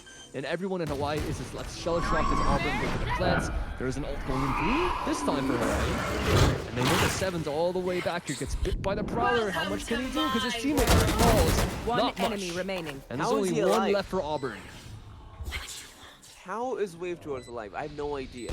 Man got spotted at the start of the round. He should have been spammed by Vandals and Phantoms, but that's not the case. The man's got a 3K. He's looking for another one right here. Will he be able to find the Viper? That's a pretty good UA. Look at that. Calypso. Quick. One enemy He's remaining. got one more. And all he needs is a fraction of the spray down again, which he does. Calypso with a 3K and the clutch here for Auburn University. I just have to add this one more time. Wave to Earth. You've got to give me that luck sometime. I mean, it happened, and then it kind of ran out towards the end, so I feel like he used it all up because his teammate's the one that goes down first, even though he's at 1 HP. But no, I feel it was a very nice try for the side of Hawaii, but an even better one for Auburn, because what Calypso did there at the end was just play the 1v3 to perfection. Luckily for him, he's the one with the horseshoe in that instance. 2 of them were literally 1 health. Like, the molly would have killed anyone that tapped the spikes, so I'm a little bit surprised Hawaii sent the one that was low on it first, but I guess everyone's going to be low because they have the Vector spit up. Whatever the case, guy played that perfectly. And that's 5-2 for Auburn, and even with the ult suspended, it didn't really do anything, so Auburn is the one keeping their ult economy in check. And even at the back of the site, Kaze is the one making some shots happen. And he's the one that sends the showstopper and gets 4 so far. On for the ace, only Lurk left standing, and he's doing just that. But he's got to try and at least do something, because there's no reason to say they have the money. Denies the ace, so he's accomplished one of the missions, but a wave to Earth that makes his opponent do that as well. Everyone note down your observations, the then let's really run it came again. in clutch for Kaze to stick to being alive. As the push came in from the offensive side, but where do you think it went wrong? I mean, yes, the ult did help, but I feel like the offense was a little scattered out there. Yeah, a little bit. It's also the fact that Kaze just won 2 fights. I don't know what kind of util they threw or didn't throw at him. That might have been one of the things, but this guy just hit some stunners at the back of the site, and that definitely helps. And the fact that he was close to the showstopper too. If that wasn't the case, I don't know if they would have pulled that off. I think Auburn were good on the trades, but it's just what do you do against the Rocket when 2 of you are grouped up like that? They're sticking with fundamentals, right? They want to at least play trades, but you can't trade a rocket flying in the air, so it's kind of hard. But they know it's not repeatable, so they're just gonna do the same thing again. They take the orb. Again, the macro from this team is great. They have the farm up, and they know exactly who they want the orbs on. And they back right off. They know they're going to keep some pressure on the A site with the Viper wall. They're even pulling one over, fades in spawn, looking towards stairs, because we know that someone could have walked up. And they rotate right back towards the C site where there's only 1 guy. Recalling my bot. Yeah, you don't want to push through all that caging utility. You know, you've already baited them in. Go to the other side and try your luck with the Viper. The only problem, the Viper has an ult. With 45 points of health remaining, I would not touch that with a 5-meter stick. But let's see if Levi can pull off something here. The Killjoy ult has been taken down, and Levi has been pushed back away from side. This is going to be a retake. Auburn, they have control of side. They have control over a decent chunk of the 30 map. seconds left. And this retake isn't going to be easy. Here's Levi trying to push in through spawn. The bomb's going to go down, and here's the 40 seconds on the clock, starting now. When you mentioned how they don't want to touch the Viper with a 5-foot stick, but they don't have to because they make the Viper away with their own 5-foot stick. Good little KJ ult to try and retake, and they do. They're very successful so far, at least. They spend a rocket even at that, and they get a lot of kills before that even needs to be expended. Auburn with only 2 left alive, though. Hawaii are just flooding back in. They're getting all the frags they need, and the Omen is the only hope so far. The flash goes through. The kills need to do so as well, and it's just not going to happen. Auburn fall at the pieces. Hawaii with the 3 left alive for the retake as well, and putting the ult points on Fade. Very nicely done on that. Okay. Again. I glanced away for a quick second. Was that a retake? Yep, that was Hawaii with 3 left alive. And Auburn, it looked great. I don't know. Like, the site take was great. They sent everyone off. Cage out was fine. Everyone like on Hawaii needed to get out. They can't like destroy it. And then they just die one by one. But I say they die. No, Hawaii got the kills. Like, you gotta give credit what is due. I don't think they were in bad positions or anything, but the fight's just won from the defenders, and now we go into this one with 4 runs across the board. I don't know if you guys in Twitch chat are seeing what we're seeing right now, but it looks like we're back in 1887. But these players certainly aren't, because they're looking to push forward. Auburn now on the front. Push towards A side here. You know, they've already got 2 down. With only Broom remaining, he's already been spotted. That's 3 players pushing towards him, and he has decided to look away. Hey, if I can't see them, they can't see me. 4 versus 2 now. Killjoy and the Viper now sort of looking at Levi. Planted. Trying to tap some heads here. Rue has no health to work with. And Last player standing. that you could be pulled off, but that option's gone. Levi trying to push in here. He's gonna get 2, but that's all he's gonna get. Nice try. But that's another round for Hawaii. 2-round deficit, but they're slowly making their way back. Decent stuff. I mean, good shots landing at the end, keeping their money in check. Auburn only keeping 2 left alive means that they aren't going to be exactly building a bank. Can I get this? But there's only 2 rounds left in the half, so it's not the biggest of deals. So you have the economy for the next. Excuse me, you can't bring over the economy for the next half. So what they have to worry about is getting these last 2 in their pocket, which should not be that hard. I mean, Hawaii, in terms of the guns, it's not great. In terms of their ults, they have something going for them, right? Because Proxy has had this lockdown for a little bit, and he's not using it for its sake. And they also are 1 away from the fade out, so it's pretty decent. Doesn't matter if they win or lose, but it would really be nice if they were able to take this round. And it's starting off very well with 7 going down first for Auburn. That was a tough play. Oh, Kaze, you gotta watch your max, dude. You gotta watch your max. But surprisingly, still survived. Poison could not just connect his shots there. And with just a 1-round deficit, round that in the half. is, once again, University of Hawaii taking another dub. Home, 1 round left in this first half. Looking at the scoreboard here, Lurk, you know, sitting at 15 kills as the Killjoy. And, you know, when I'm a duelist in such a team, I just get so much. You're like, why is the Sentinel at the top? It makes no sense. Sometimes, do you actually know what I heard one time from Forsaken on Paper X? Because he used to play Duelist, right? And then he switched to KJ after something just came and showed him up. Not literally showed him up, but you know what I mean. He said KJ is one of the easiest agents to play, and when he said when he switched to KJ, he actually enjoyed the game a lot more. The guy's absolutely nuts. So sometimes it does happen.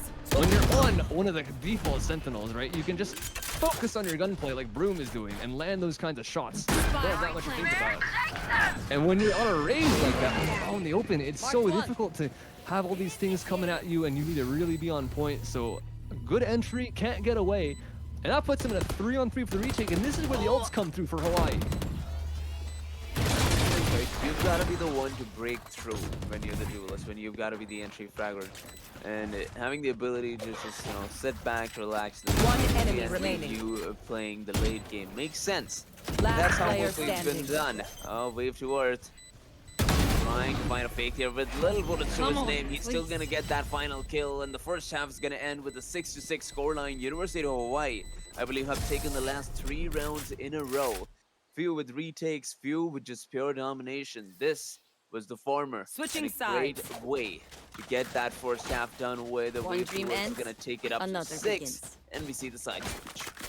Great stuff from the comeback as well, because you were down so much, and now it was a little bit back and forth towards the end, I gotta admit. But Auburn, they looked like they were a little bit slow towards the end, even though I think they weren't even doing that bad. It's just some hero plays coming out from the Rays on the side of Hawaii at the back of A site, and Auburn now not having that much success on the pushes, and the retakes being very nice as well. Even the reflank coming out heaven, and it still doesn't work.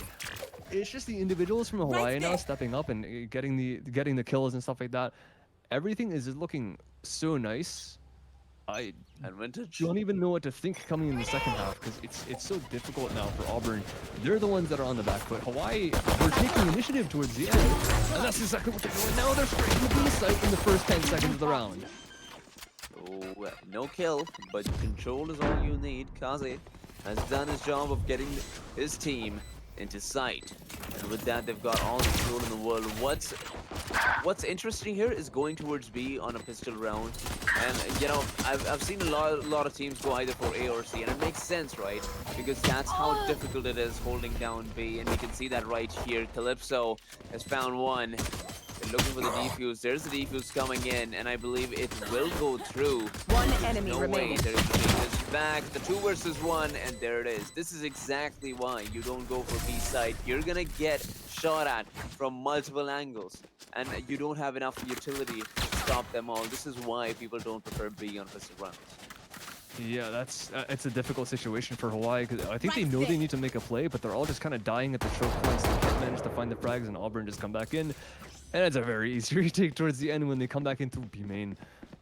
This is great stuff when the shots land. Now the shots are going to be a lot easier to land now that they have bigger weapons. They have a Guardian on Lurk, Calypso's got a Bulldog, Guardian on Poison, everyone else with Bulldogs.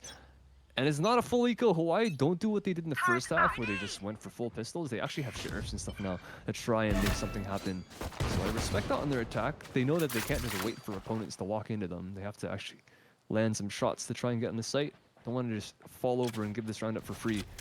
This is still going to be difficult as they do have the very heavy util stack on the C site with the KJ and the Viper together. It's a little bit surprising they're running both at the same time here, but I mean, I guess if it works, it works. And it is the site that Hawaii is looking at right now. Pushing in through the Viper smoke, not the best idea, as Calypso's just waiting for them with open arms. It's all about the timing here. He's got a Sheriff to work with, a Bulldog to work with. There's a spray down, that's 3K Spike down. for the C. pair. Leaving Crossing with the last pair alive, taken down by the turret. The turret wants in on the action, and just like that, in less than 10 seconds, that was annihilation from defense. It is a very clean 2 rounds, gotta admit. Auburn, first one they lost a few, but second round they didn't. So money is building up. Everyone is very, very wealthy. It doesn't matter how many rounds they lose at this point. But 19. United States of America? It's Sorry, I had to make the joke. as if I can't even disagree with you. Which is the worst part? It's like I understand. It's yeah, it is what it is. We live in this society. Oh, you can spam this. Okay, I knew you could spam that, but I didn't know you could spam the rock. It's taught me something. I don't think they've... No, they've taken damage. I don't like. It just surprised me as well. The back wall there, obviously, people spam it with the Odins all the time, but the fact that he's shooting the stone with a Guardian, it's got potential. They're keeping the attention. Seven's got one. Down Oh, A. the haunt's good to at least reveal the Omen. The Omen goes down before the front here. Can go out. Levi can't find a second though. A 7 heads up play just claims both lives. Man, I wouldn't wait this long, you know. One I would just enemy go to the remaining. other side of the map. I don't Spike understand down A. why you need to fight it out here, right? And we see the punishment coming through. Kazi is the last one alive here. He's gonna face Poison. He's gonna take him down and finally decides, okay, you know what? Maybe it's a good idea to go to the other side of the map. They could have done this with more players. Mm-hmm. Yeah, I really don't. I don't have answers. I really don't know. 30 That seconds was a left. very heavy war. There's like 4. Let's see, 1, 2, 3, 4, 5, 6, 7 X's. Literally all in A main. There's 2 of them at Rebel. One of them's at the A main door, and then 4 of them are in A lobby pretty much for the attack. Kaze. He wants to get aggressive. Ooh, okay. Well, he's missed a chance. 10 seconds. He has to left. commit for a plant. And Auburn are just gonna wait, but they know exactly where he is. And he's gonna turn the wrong direction, and he's gonna spend the ult to try and win the round, not knowing where Lurk is, and he's gonna shot in the back. That's a little bit painful, but Auburn, like that, they end up winning the bonus round with a massive play from their Rays. Yeah, that's a bit of a yikes, especially losing your ult. Lurk, having a bit of fun for getting this defuse in, and of course they wanted all the guns. Calypso is out shopping, you know, he's looking for the best thing to pick up. 3-round lead for the defensive side now for Auburn as they continue to, you know, get these bursts of round victories, and they just keep making University of Hawaii work to go back to the equalizers. I don't think I've seen Hawaii in a lead yet. No, I don't think so. They lost the pistol. Well, actually, yeah, they lost the pistol, and ever since then they've been really snowballed. and the closest they've gotten is 6-6. So it has not been very decent for them, other than the half. But even still, like, well, losing the pistol is not great, and losing the bonus is even worse. So this is gonna be rough. Kaze shuts me up, gets an entry frag with only a sheriff, and there's a bunch of people to back him up if he wants to go to this B. But there is still one here with a big enough gun to shut them all down if he wants to. The side has turned fruitful so far. They've gone one, but they've decided not to push in just yet, and this might just be the ripest time to do so. Only the Sky remaining here. Over towards the short angle. Shall Wandle to work with? Yes, she does. It's poison. Spray downs have been good. Will they be able to make it happen? Broom is taking a sweet time in getting this smoke down. He's taking the petals out of the rose. Like, should I do it? Should I not do it? And in the end, I don't think he did it. 4 versus 2. The players have gone down though. Calypso, onto their line work. He's gonna push through the smoke, but the element of surprise is only gonna get it 1. 3 versus 1 for the Killjoy. Do we see a retake or do we see a save? I'm taking their sweet time with 30 it. seconds left. There, the spike finally gets planted, and I mean, Lurk, he's got some options. He's got his time to play with as well, and they have plenty of money because they've won all these rounds. Lurk, okay. Yeah, Kaze did not really know how close Lurk was, but also vice versa. Lurk doesn't understand that Kaze is right around the corner, caught with a knife out a few seconds ago, and at half HP as well, but he's going to find a timing. Kaze, free kill on his pallet, and he's got to go all 5 in the round. What a showing from Kaze on the Raze, trying to replicate what his predecessor did almost in the previous round. Auburn almost had an ace with their Raze in the last, but denied, and now this time he takes the cake and also wins the first round in the second half for Hawaii. That's the way to do it. You know, you go down 3 rounds, you start taking aces, and I wouldn't be surprised if the next 2 rounds end up being the same. You know, that's how it happened. It was 3-6. They made it 6-6. It's 6-9. It's burst of 3. University of Hawaii looking to get back into this game with 2 more rounds. Let's see if the pattern continues. We've got once again a split play from the offensive side. 3 heading towards B, 1 towards C, and the Viper holding their ground towards A. Oh, entry for Willie Firth. He just gets 7 just walking out of the C site. I know they're trying to take some space, and the Viper's there to help, but he can't manage to trade. So they just lose 1 for nothing. Some damage onto Astra maybe, but that is it. And they walk back towards A, where it's a little bit weak.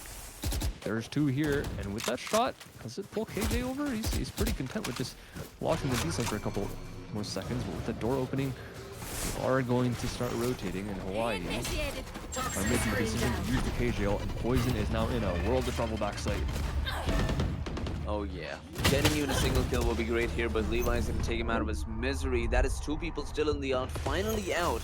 All the space you need to get this round win. All the players you need to take this round. The Killjoy, last 2 players alive. Rue's gonna get 1 for himself. Wave to Earth is gonna trade him out quickly. And Proxy is gonna take care of business. Lurk goes down. It is 8-9. And the pattern continues as Hawaii is now only a single round away from getting this equalizer.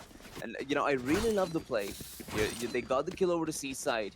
And, you know, that would mean that the team has decided to push towards C. But no, they switched it up. Went straight to a no stops anywhere else. They got the round, and the defense did not see it coming as early as they wanted. Yep, and with the ults in play as well, there's nothing much they could do. And even, like, their cycle so far has been so good as to have still 2 ults on 6 and then 1 on 7, so they're going to have these fairly soon. Only problem is Auburn has a lot of ults as well, but they've only got a light buy in this round. They've got some sheriffs and a couple people, but not many rifles. So there is some time for Hawaii to keep building this bank of power util. Proxy is probably not going to be the one that wants to pick up an orb. Anyone else on his team other than the Astra that's here would be better. And the fit, well, okay, that's actually ironic. Everyone here doesn't need orbs. Both the players towards B need it, but I think they might actually be doing that as well. The Viper has full control of this. It's still at 6.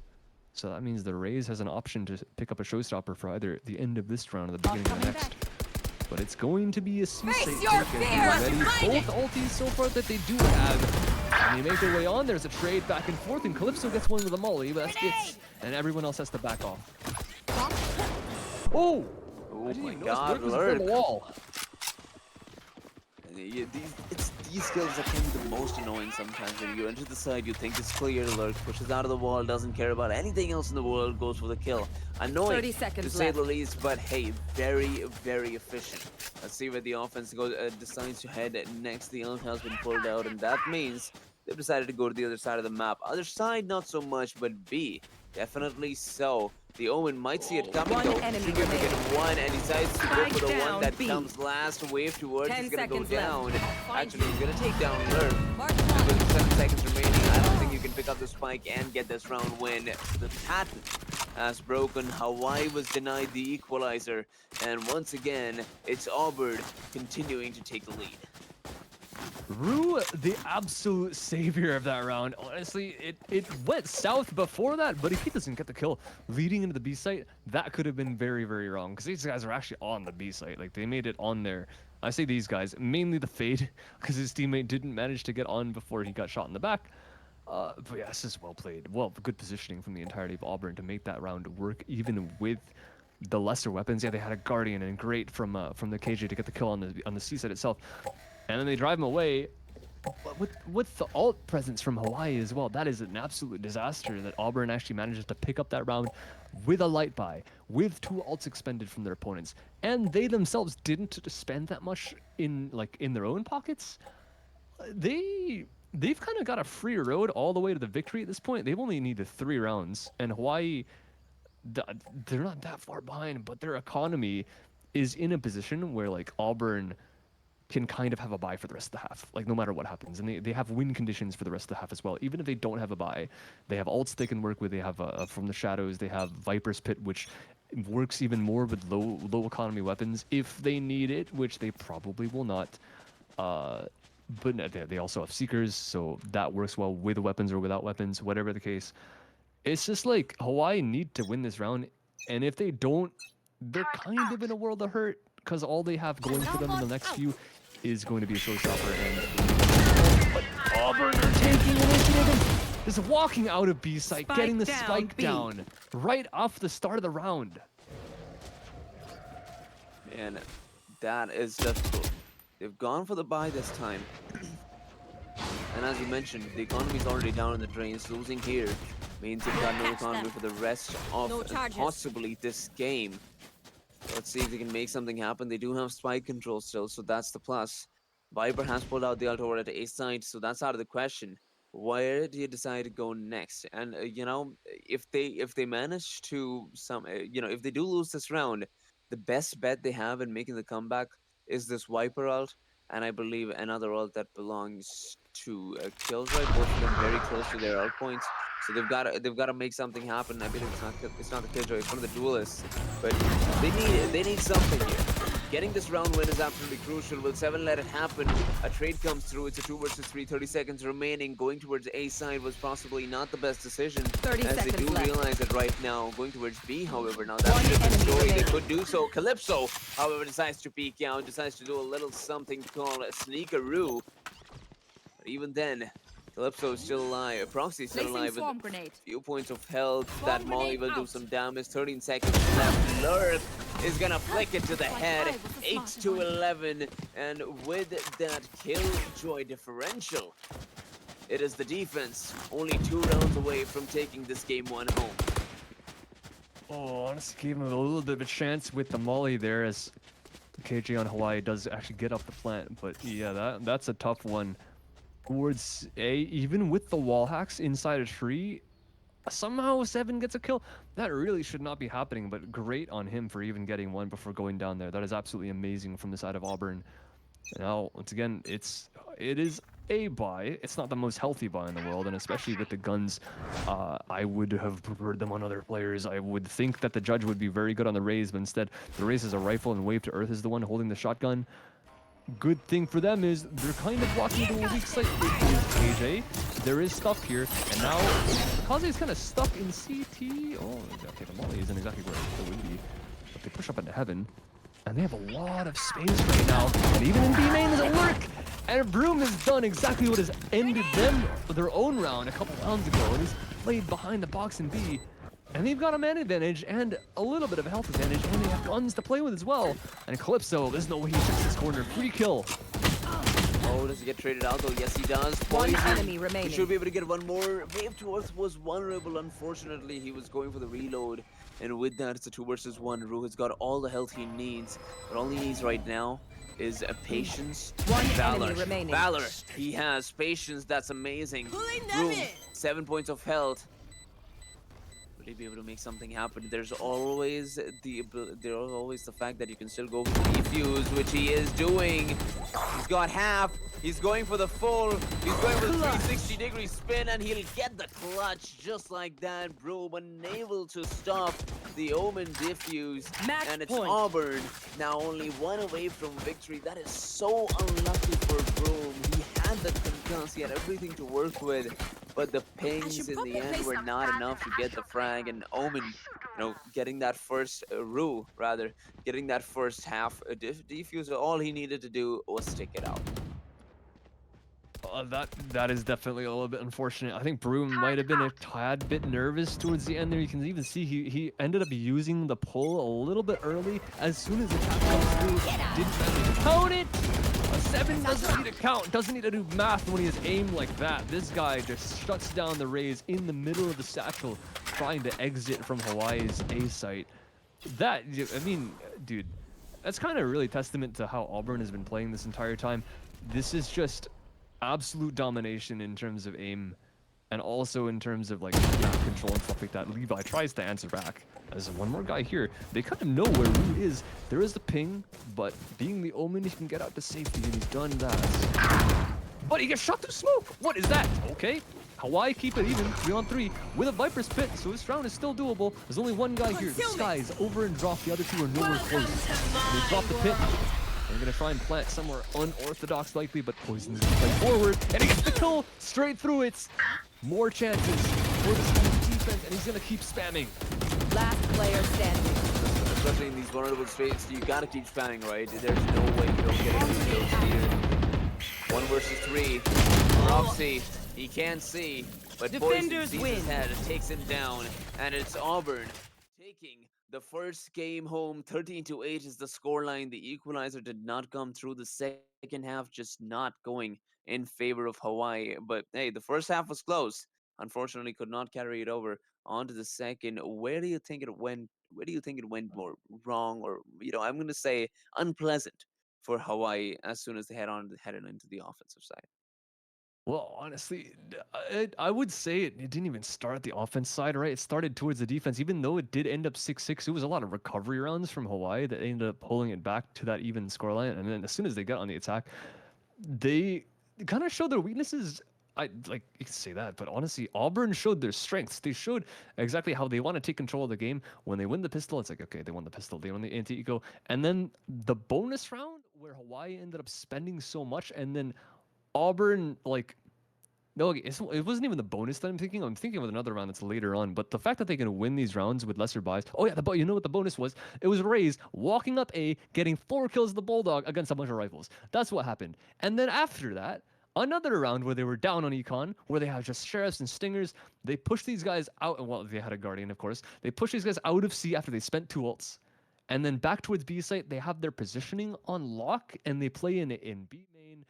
Just their macro, and I've said this word like 50,000 times today, but the way they position and their logistics, that's what I really meant to say, is kind of perfect, at least on the map of Lotus, is from what I see, and on their defense as well. They kind of know exactly where Hawaii is at all times. It feels like they kind of are in their head, and they have radar or something like that, but realistically, it's just like whoever's calling for them is just being absolutely genius, and or their individual players are making heads-up plays to just win them rounds. Sometimes it's just individual. Sometimes it's selfish, like, okay, I can ego peek them and just out-aim them, like Rays on round number 3 of the second half. And sometimes it's just like quiet little walk-up B main. No one's going to check this box. It's like the last 30 seconds of the round. They spent 2 ults. Why would I be here?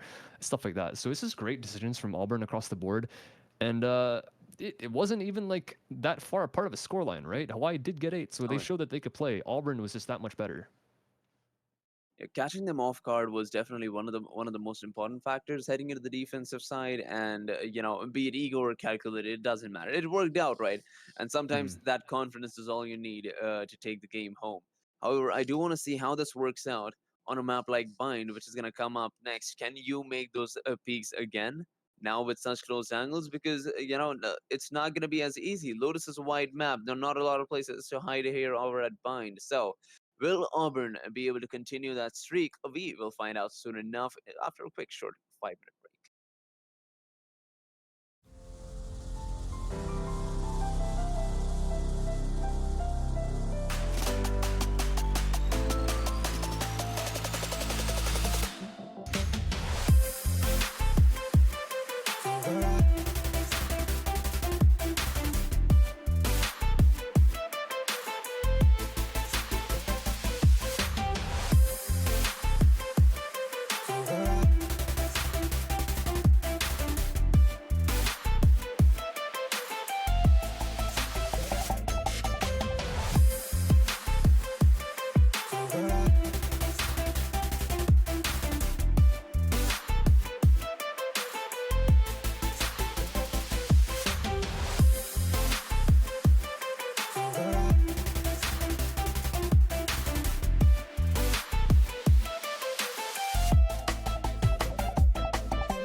after a decent map number 1, we come back to our second one, and almost, it could be our last map of the day. We could have one more after this one if Hawaii decide that they want to take this one back, but it's going to be on Bind, and we're going to get right into the game because these players are ready and raring to go yet again. They're in Agent Select, and once again, my name is Anton. I'm joined by Flater here for last series of the day. We have University of Hawaii against Auburn Uni. And they are already in, they have like 9 out of 10 agents locked in. Levi is the only one hovering. Well, actually, Proxy's hovering as well on the sky. Levi's on the chamber. The differences being the chamber versus the Cypher, with Lurk on a little bit of a different role because they have had some switches, right? The KJ versus the Cypher, and 7 this time on the Raze, and Kaze on the Raze likewise. It is almost a mirror comp. Other than the Sentinels, it looks like Hawaii wants to be a little bit more aggressive in terms of where they want to position with their players, and Levi with the teleportation, which he can basically play anywhere Choose he your wants and get away agent. to safety. It's going to be very, very nice for them if they want to actually go for these fights and go for the angles that maybe Auburn won't expect very much, but we'll have to end up seeing when we get into the game. Last minute discussions between these two teams, and they end up locking very quickly at the end. Hawaii on for the victory now if they want to bring us to a map number 3. Here's the sitch. This is a completely different map than Lotus. You've got shorter angles, not a lot of places to hide. I want to see how these two teams adapt and who adapts quicker. I've got my money on Auburn just because of the way that they were able to adapt from defense to offense, how they were able to change up their play style, going from patient plays to all out aggression. So I want to see where they head in now. Going on a map like Bind, completely different from Lotus, as I mentioned. But looking at the roster here, you've got the Sky, the Chamber coming in from the defensive side, and call me old-fashioned, but Chamber was the most overpowered agent on Bind, right? With just a single button, you'd be able to go from A side to B side, no problems, and you'd be able to make the defensive calls and saves whenever you'd want.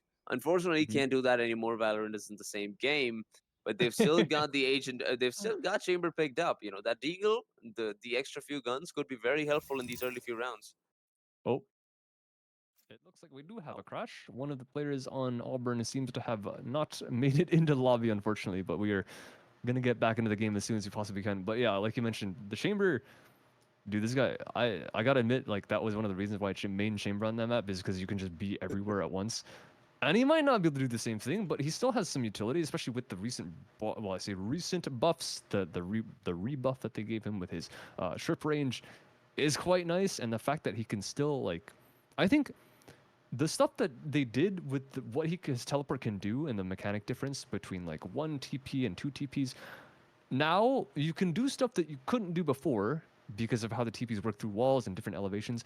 But also, like you mentioned, you can't TP between sites, so sometimes it kind of sucks. But occasionally, like when you have TPs, like for example, like outside Garden, if you have a TP on top of like the thing that's like outside, I don't know what most teams call that, like the little pocket, and then you have the box on top, and you TP on top of that.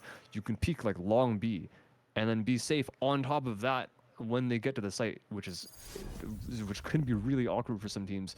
And otherwise, you could have like angles outside hookah, which you couldn't do before because you'd have to place a TP outside hookah. Now, so it's like just different. You can't do things. You can't do some things, and you can do new things. So Levi with this Chamber is going to be innovative. Well, I say innovating. It's been a while that he's gotten buffed, right?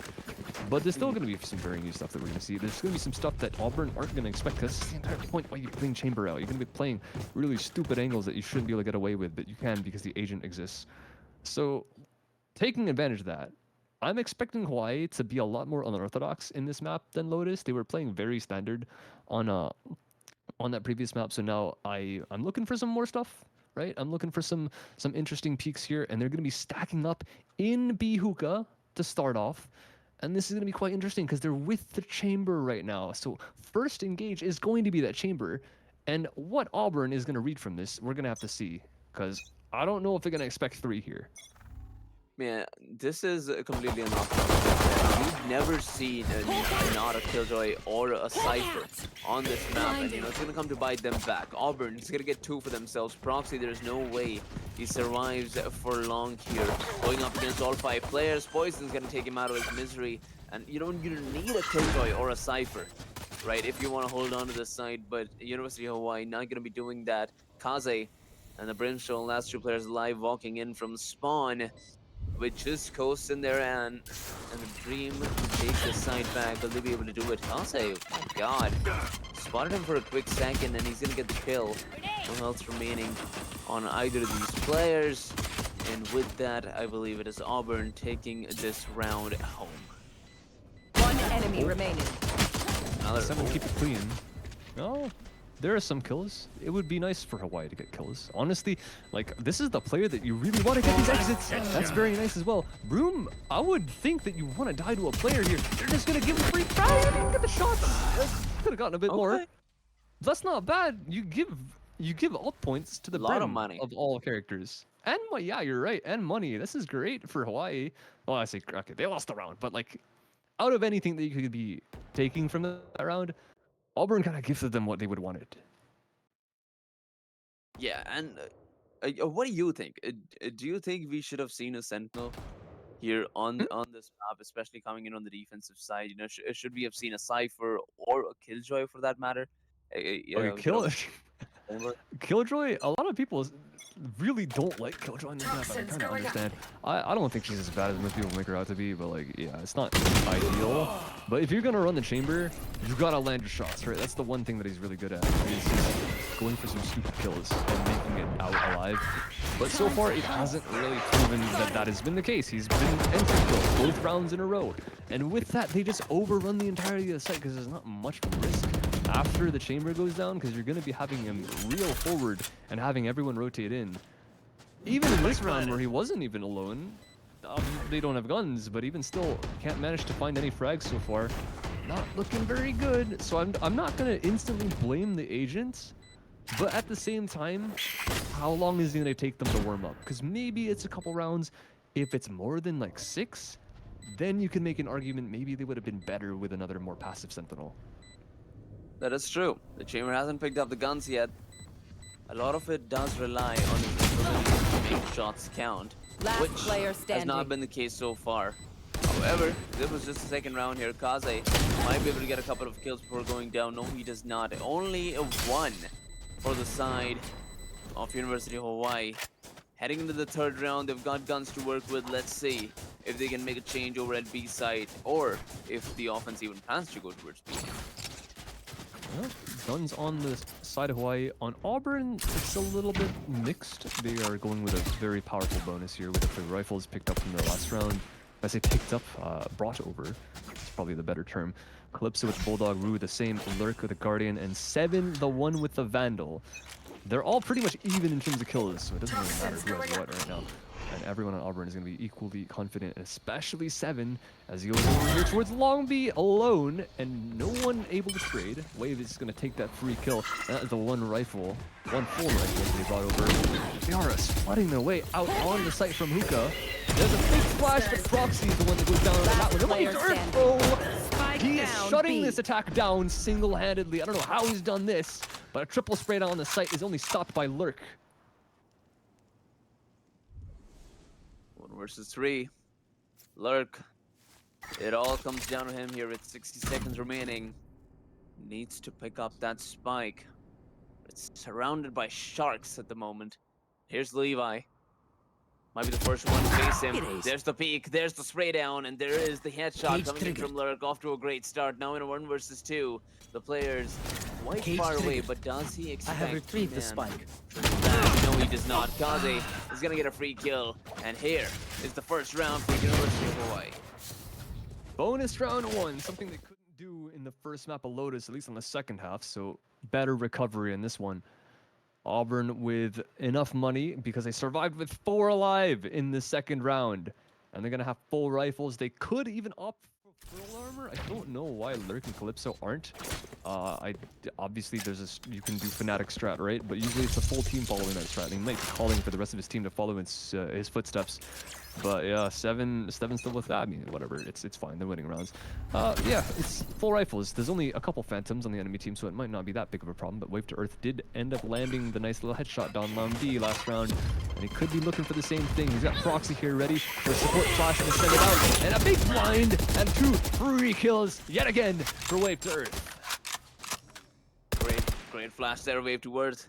getting 2 with the Phantom spray down and the ability to transfer it with only 25 bullets in the tank. Quite impressive to say the least. 2 versus Last 5 now. player They've got the standing. bomb over towards A side. Kaze is going to peek out. Does he expect to push from Calypso? No, he does not. So the spike might not go down because Broom is still lurking in the shadows. And that's all you need Let's ruin to their take day. a round back. It is Hawaii now on the equalizer. 2 solid round wins straight up at the long B spot. First one was technically only 1, 7 falls at the bottom of long B. Everyone else floods in the site, which is like a great decision. That's what you want, right? You know these guys are heavy towards garden. You just get on the site, zone them off. They can't get back in. But then they drop the Viper wall because it was Wave's Viper wall, and Wave just gets a triple spray down on the site itself. And then this round, they get a great flash setup. Wave gets 2 kills, and then it all kind of crumbles from there. Auburn are kind of asking questions right now, like, what can we do, right? They're looking back towards this A, and Hawaii are, whatever they brought into this, they just insta-smoke up their showers. He's going to have to spend a dog to clear it out, so that's 1 smoke for a dog. It's a great trade for the defense. And you even get a pick down short with a Guardian on the hands of Levi, and now, with the guns in his hand, he's making things happen.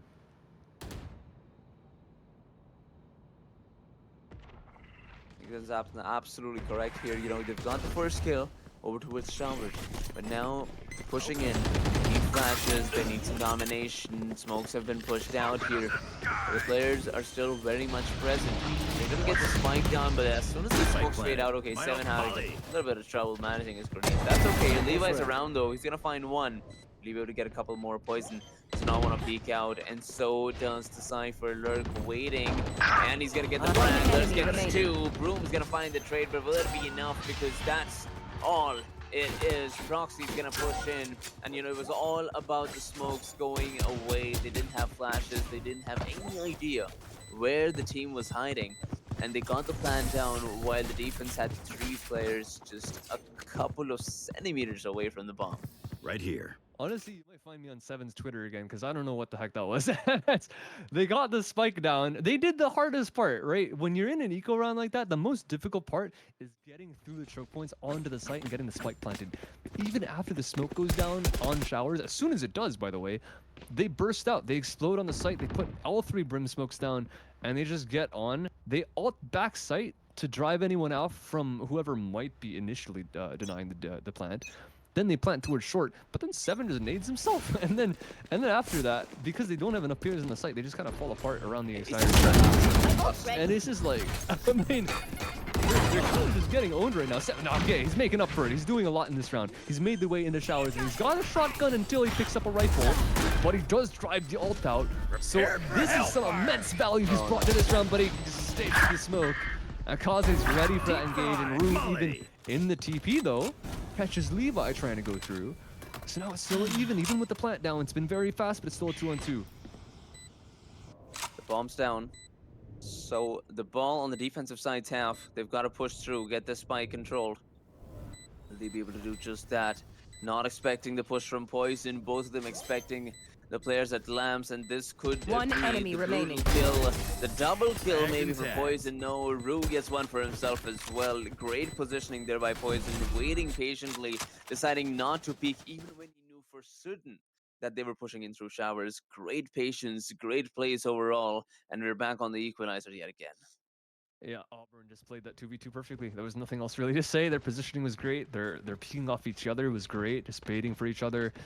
And now full rifle still. Hawaii are kind of blessed the fact that they won 3 in a row with so many left alive. They've been winning them very convincingly, which has made the fact that their economy's fine for this round. It'll probably be fine for the next round. Whatever happens, they have 3 ults even.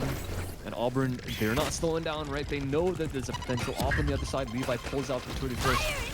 And now they just want to go fast to try and overwhelm him. And they actually choose the correct site as well. And he's not even here. He's completely on the wrong site. And this rocket is going to make all the space in the world for them to get all the way to the back of spawn. And 7 is just going to sit here denying anyone from going out of CT. Oh, he was spotted. I don't think he's gonna last. Even with the shotgun, Broom's gonna take him down out of the sky.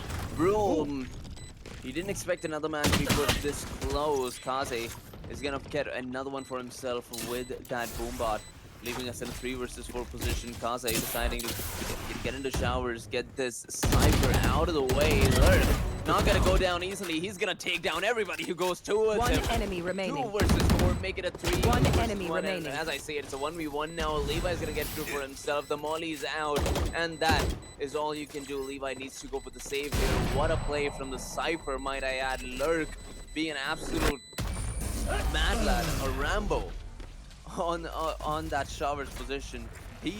He was just, you know, he was just chilling. He was minding his own business. The people decided to show up towards him, and he just went John Wick on that. That's what I was about to say. Like, Hawaii thought that they had to get him out of there, but Lurk was playing so far back, I don't even know if he would have had any impact in that round if they didn't push into him.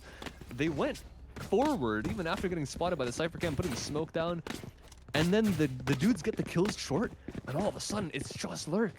Like, you would think if they didn't push into him, and the short kill still went down, that's a 1 round. But they end up walking in him, and he gets a stunning 2 kills. And now Hawaii is a little bit. Oh, Lurk we're just say his name, we call on him, and he shall answer. This dude is a guardian, and he's spamming the shower smoke, and he gets a free pick. 7. That is a trade, but like you trade a raise for a brim. I know I exactly. think it's a lot more worth it for the attack from Auburn now. Have all the information of where everyone is. It's a 2-2 site. They're forward here. No matter where they hit, it's going to be weak, so they're going to go for it.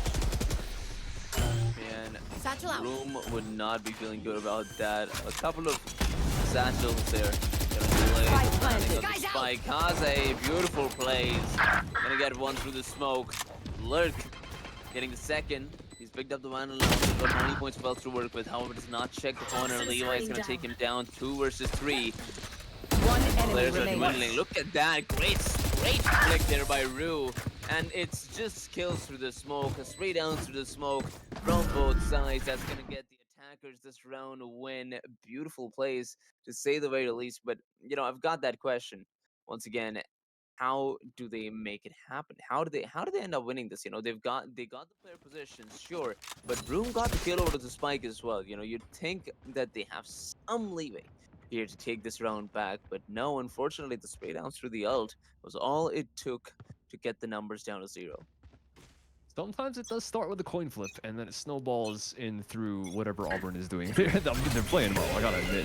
And now they're just waiting. They're waiting for what they know is gonna happen. They know it's push is gonna happen, but Poison is only able to get 2 for now. Rue recovers. Broom has done a lot. No, short. They got a couple kills with stingers, and they've kind of locked these guys in. Both these players they have the audio of these guys walking up short. And it depends on what these guys want to take control of, because they're going to be planting for the front of site, which is where these 2 guys are heading. But Spike planted. it's telegraphed. Chamber didn't want to take the long way around, so he breaks the trip, which means Cypher is going to be looking back. And who might it be but Lurk? And he's been so good so far on the shots. One enemy And remaining. even in the middle of the spray, he gets it. It's a 1-on-2. Roxy's got some weapons in front of him, but he has to get past Calypso if he wants to get this one, and it's not going to happen. Yep, they're feeling pretty good about that one. You know, even in the middle of the jump, as you mentioned, getting the frag, not an easy task, but they make it work. They make it work just fine. It's Auburn with a 3-round lead while they're on the offensive side, mind you. Bind on offense, it's on the more difficult side of the spectrum, right? But they're making it look easy right now. I think it depends on the team. And it also depends on the time period. So we see a lot of swings. But in this meta, it's you have so much freedom as a defender. And especially with the Chamber, you would really think it'd be defender-sided, but Auburn are showing us some real mastery here. And nice flat. So white. And even peeking through, he does get out. That's what you want Chamber for, but they know he's in this corner, so he kind of has to leave. The sky is going to leave him. So they're still gonna have a little bit to check, but they do keep both their lives, and the wall goes up, which slows down the push by just a little tiny bit. But Cypher just ego checks in front of it, doesn't even care, doesn't even worry about anything that might possibly catch him, but the timing could be terrible, and it is. I've got your trail. Players alive, and this is the kind of positions that you love to see from this team, right? Levi and Wave Tours are going to quickly respond with a 2K from themselves. Levi, the spray down to Poison. 3 for 3. Is not going to connect here, but there it is. A Spike 2v2 planted. on the One retake. enemy A 7. remaining. Come on, man. Is there a need for that? Is Is there a need to leave your teammate alone? I mean, I know Poison's good at the game, but is he that great that you're confident leaving him alone? You know what? He actually could be. At this point, this looks like a great position. Wait, the bomb's planted on the other side. Never mind. Not much you can do there. I gotta talk to Seven. Yeah, we're both gonna be on his Twitter at this point.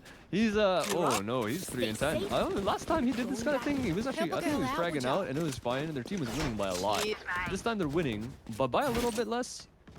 And also, that round was losable. The last time, again, when we were on his Twitter last time, the round and the game did not seem losable at all. Like, it was just, they were running the other team down. It was absolute domination. This time, it's kind of close, right? Like, map 1 was like 8-13, and it was okay. Now we're 6-4. They don't give those types of rounds up, and it's a little bit risky, right? Now you come over with a stinger. Enemy team is full rifles. They might have half armor. They have an ultimate on Broom, and they're also walking out of showers. And Broom takes a lot. It's a pretty big risk, but he ends up getting the kill. Playing Val. That's what matters. And they ult these guys off the plant. Poison kind of steps into it a little bit.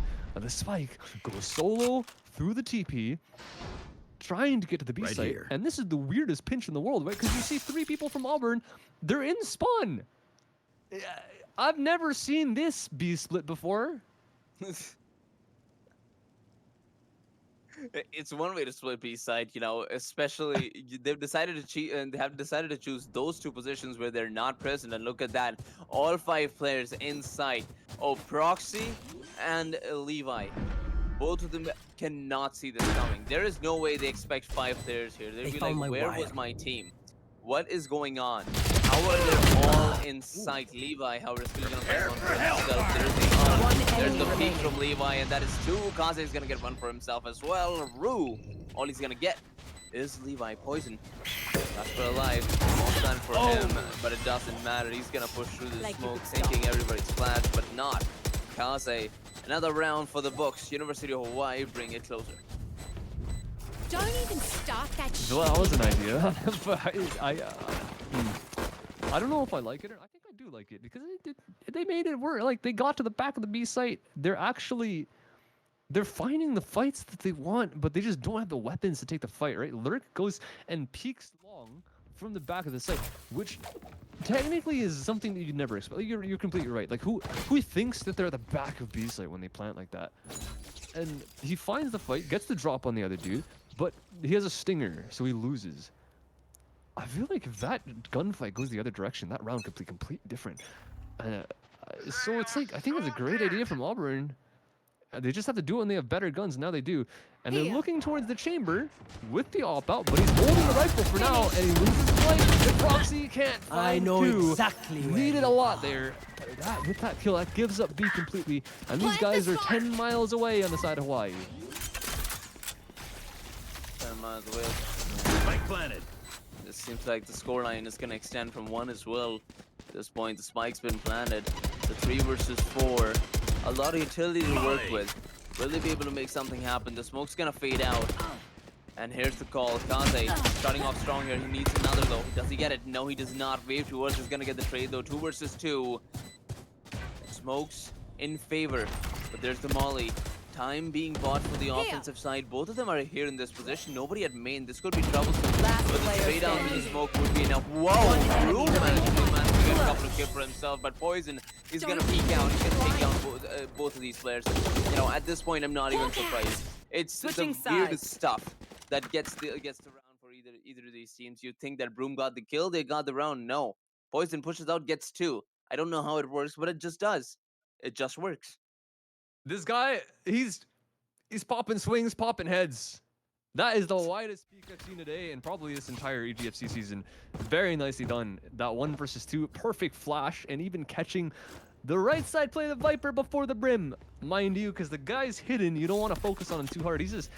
That is epitome of how to take engages and choose your targets, because so many people would panic there and be like, oh, I don't know who to shoot. He just plays it perfectly, and he extends the scoreline by 1, like you mentioned. And Auburn up 2. They go into this round with 4 ghosts. 4 ghosts, and they're just looking for fights now. They have very little util. Lurk has a ghost. Rue has a frenzy, so all of them have guns. this Molly is one of the only pieces we really have in the defense. There's nothing really much. So Hawaii, they've got to go because they're actually getting crunched. Auburn are going on a very, very fast flank down short. I must wait a moment. Comes through. Here's Lurk. He's gonna get one. He's gonna get two. He's running the coast like a vandal. Gets two for himself, leaving us in a 3 versus 2 now with the Sky and the Viper now still alive. Trying to defend the side. Broom's trying to get the spike planted. And with that, Spike it all comes down planted. to Calypso here. Get at least a single frag. The smoke fades out at the best possible time for the offense to head back. Broom gets spotted. Do they know that somebody's on the right side? No, they do Last not. player That's the standing. bait. And that is the play for Levi. If Broom was not spotted there, if Broom did not do that shoulder jiggle, they would have checked the right corner. Personal, no? You pick a gun and it tells That's me big who plays you by are. both of them. Like you mentioned, Broom with the bait, and Levi, he's been he hasn't been entirely quiet. Like he's a 10 before that round, right? And so he's kind of matching the rest of his team, other than Proxy, who's playing hard support right now. He's got 12 assists on that Sky. But yeah, Levi has not had the impact that I would really like a Chamber to have so far. But that round, he steps up, gets 3, is able to trade out the I think Lurk on site as well. So he's done very well for that round. Auburn are still not looking to slow down on that eco round. And, I think Kaze might have killed Proxy there with that little Last little player satchel. standing. It's so Spike strange. down A. There's so much happening down short B or short A. But it looks like Hawaii's for the better of it. Auburn's gone for like a half buy. They have a judge and everyone. Okay, that's the only person that bought. Calypso is the one with 150 in the bank. So it's not like I think honestly you might want to save this round. That is so weird, man. I don't even know. How did Poor they, Proxy. I don't understand. How did they manage to run away with this round? And the defense completely caught them off guard, right? Mm-hmm. And even after that, getting the players, keeping the players alive, finally being able to take the round as well. Quite surprising to say the least, but you take what you can get. Yep. Oh, a little bit fortunate, I think, for the side of Hawaii that they managed to actually get that. Because, like, yeah, there was a little bit of discombobulation in short when, I understand you just got to get away. But you kind of don't want to screw over your teammates, right? He's 808 Proxy. He's your support player. He's a guy who sets you up, gets you kills. He's done very well in the first half as well. He's pretty much half of Wave's kills. So, I mean, give him credit for that one. But, this is a bit unfortunate, but it's all right. They have a rifle. Kaze is gonna make some stuff work with this one. He's gonna look to, and with that tap, is there a spray? This is what Ronnie right through Proxy. Wait. Oh no, he's had flashes and everything, but he Spike runs through the wall down blind, A. and 3 of them go down for 1 trade. Launching smoke. It's the bait plays again, and you know I have the this is spike. not the first time. We've Gun seen this here. in this game. First pulled out by the offense, and now they say, you know what? Let's take a page off of their book, and it worked flawlessly, right? The ability to even decide, okay, you know what? Let's try this over at Showers could not have gone at a better time. So Hawaii is good for it at this moment. 2 versus 4. No way they're able to get this bomb down over at the A side unless they decide to go B, and maybe then they can make something happen. It's all about the timing here. That has not been heard, surprisingly. So they have no idea. They've decided to push in. There it is. There's the push. Rue is going to peek out, really find one. No, he almost does, 30 though. seconds left. And both the players are just waiting for this push from either Oh. side. Last Look at player that. Sky standing. go right there. Poison's there to Spike save the down, day. B. He's We going to have get the 1. spike. But is that going to be enough? 20 seconds remaining. The spray down does not help, but the satchel actually is going to save him some Satchel time. up. 20 seconds remaining. It's a 1 versus 2. What do you 10 what do you seconds expect, left. Anton? Is he able to make this happen? It's gotta be Spike fast. planted. Has a showstopper in his hands. The molly's gonna miss. One The shot's enemy gonna remaining. land. First shot. Half HP for Calypso, and now it's unlosable. Surely, Oh. not like this. He shoots it at nothing. How has this happened? Oh my god. Oh I get no, it, the that- nerves. oh. Get the nerves running high, right? But you've got to think for just a second. Like, are they even there? Like, Yup. could they be coming in from the same direction? Could they be coming in from the top of the boxes? Which I Mhm. get it. It's the least possible. It's the least possible thing to happen. But they still made it. So great plays by the Rays there, honestly. Mhm. Like, I think in that kind of thing, in that kind of situation, you have to think like, okay, I have the plant down. It doesn't matter if I die; they just have to die too. That's what you do when you're raised and you have a rocket launcher in your hand. You're in your 1v1 post plant. But like he just, I don't know. Yeah, like you mentioned, nerves. It's a little bit shaky. Kaze gets 2 back. He has to make up for those sins in the last round. It was so darn close. And he's got another target. A little bit of revenge for what he had to go through. But he's got 3 so far. Other 2 are very far away. The Cypher's still in spawn, but the nade's going to dissuade him from coming back into the site so quickly. And they have a lot of control, a lot of space. And Kaze is going to take the forward angle, at least get into elbow before the Cypher walks out. And he might find a free frag here. One enemy Lurk's remaining. not looking the right way. And Kaze already on for the ace. Very quiet so far. They're getting 3 off the start of the round, and even catching Lurk in the back. Rue, all he has to do is show his spot. And these guys are going to give it to him. Last round, we wipe that off the face of the earth if he gets this last kill. Looking for the ace here, Rue. Once just that, decides to push in. There's the smoke place. He just decides to head straight for the defuse. You know what? Nice try. But there's no way that works out with 3 players alive. 8-8. Hawaii has tied it up as soon as the sides have switched. The offensive side for Hawaii has been quite promising so far. And, you know, not taking away credit from all the players, but Kaze has been the harbinger of getting those early peaks, getting those early frags to get these kind of victories here for Hawaii. Absolutely. 24-11, more than a 2 KD. This man's on something else. He's on high moon. Okay, this is the last time I'm going to bring it up, but that's actually like one of the reasons why it actually shocks me so much that he made that play at the back of the B site. Because he's solidly hard carrying this game. Like, solidly hard carrying. And even still, players like that can have a little bit of nerves and go, yeah, he did a quick shot, but it's alright. If he pulls this performance out for the rest of the half, it's going to be just fine. Calypso! They got to check for the shotgun. He picks up a weapon, gets a bit too greedy, and wait for the earth, has a quick trade. But now, with the wall hacks, they know where everyone is, and the Cypher is going to be waiting here at A, though. Those bodies collected, they kind of have to have an idea on where the Cypher was last positioned.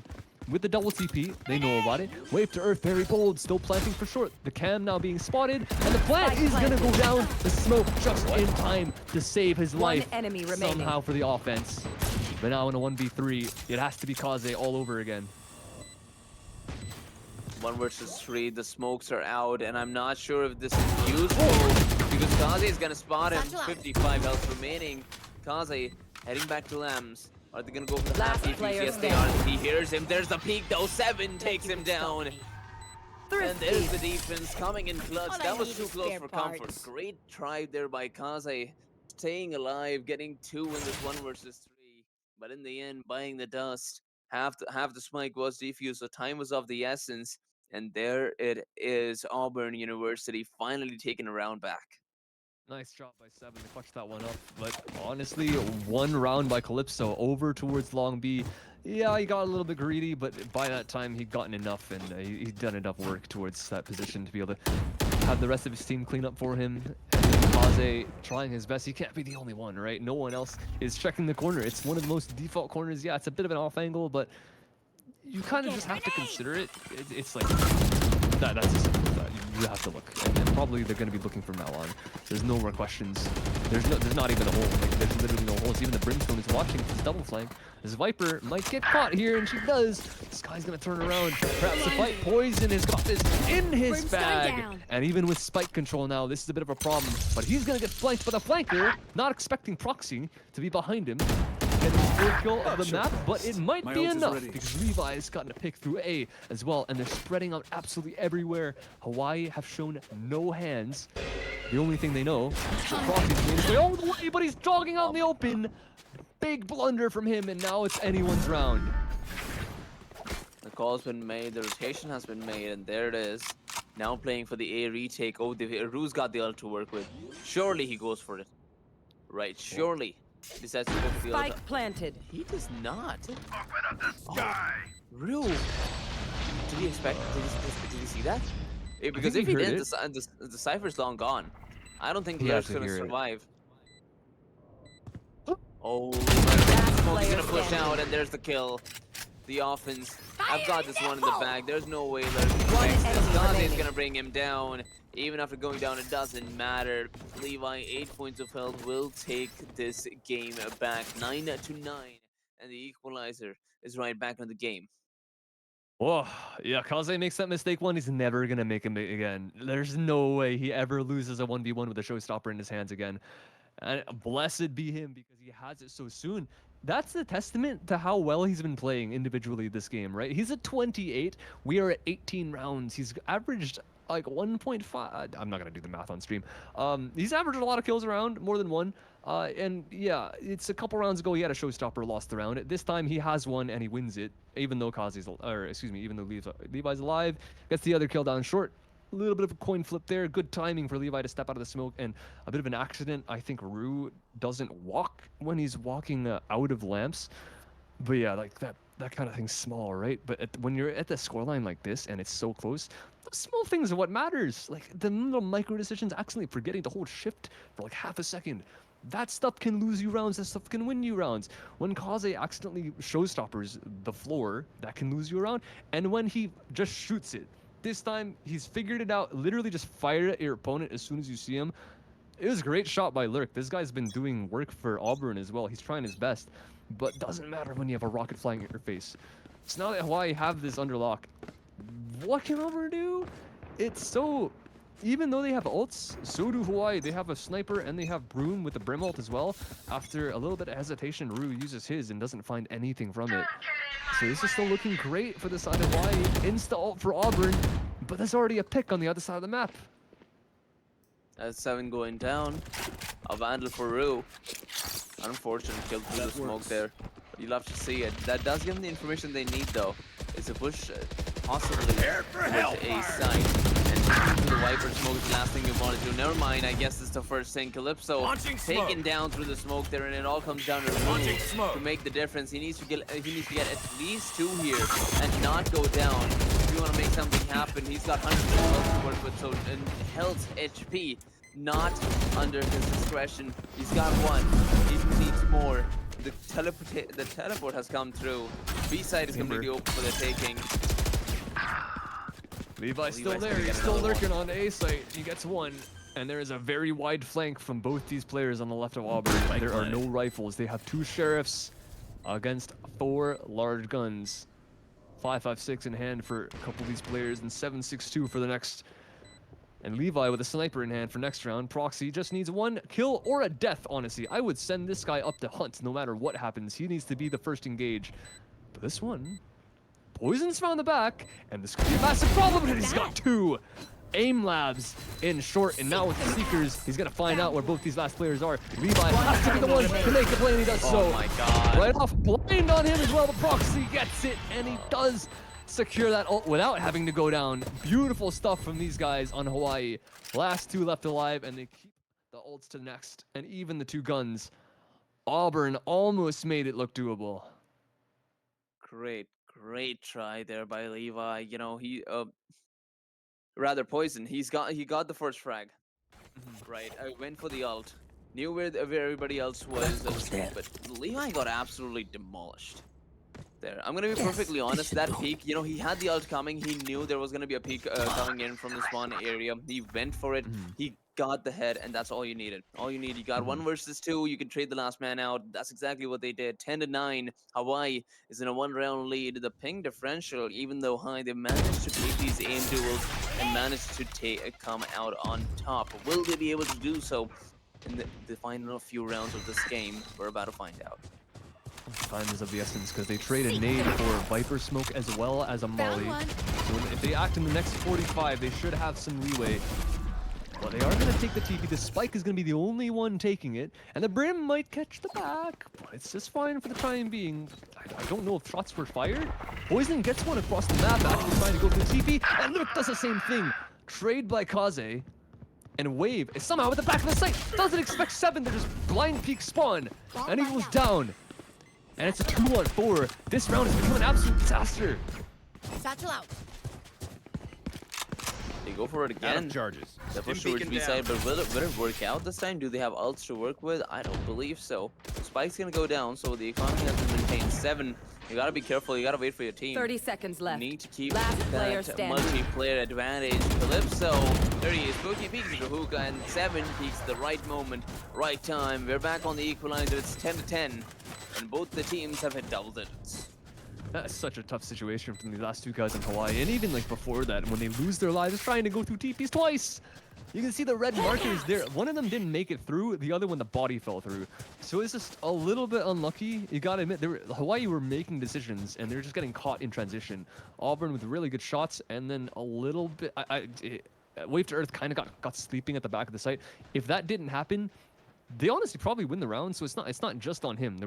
There were things that happened before that as well, but there was a very big win condition just sitting at the back of the A site, but shots landing from 7. It might not be at the top of the scoreboard, but all of this guy's kills have been impactful. They have been round winning. You want to And play? the same Let's play. So far, can't exactly been said for Kaze. Like, he's gotten amazing frags, but they're even. It's not his fault, but the rest of the team kind of needs to step up and work together.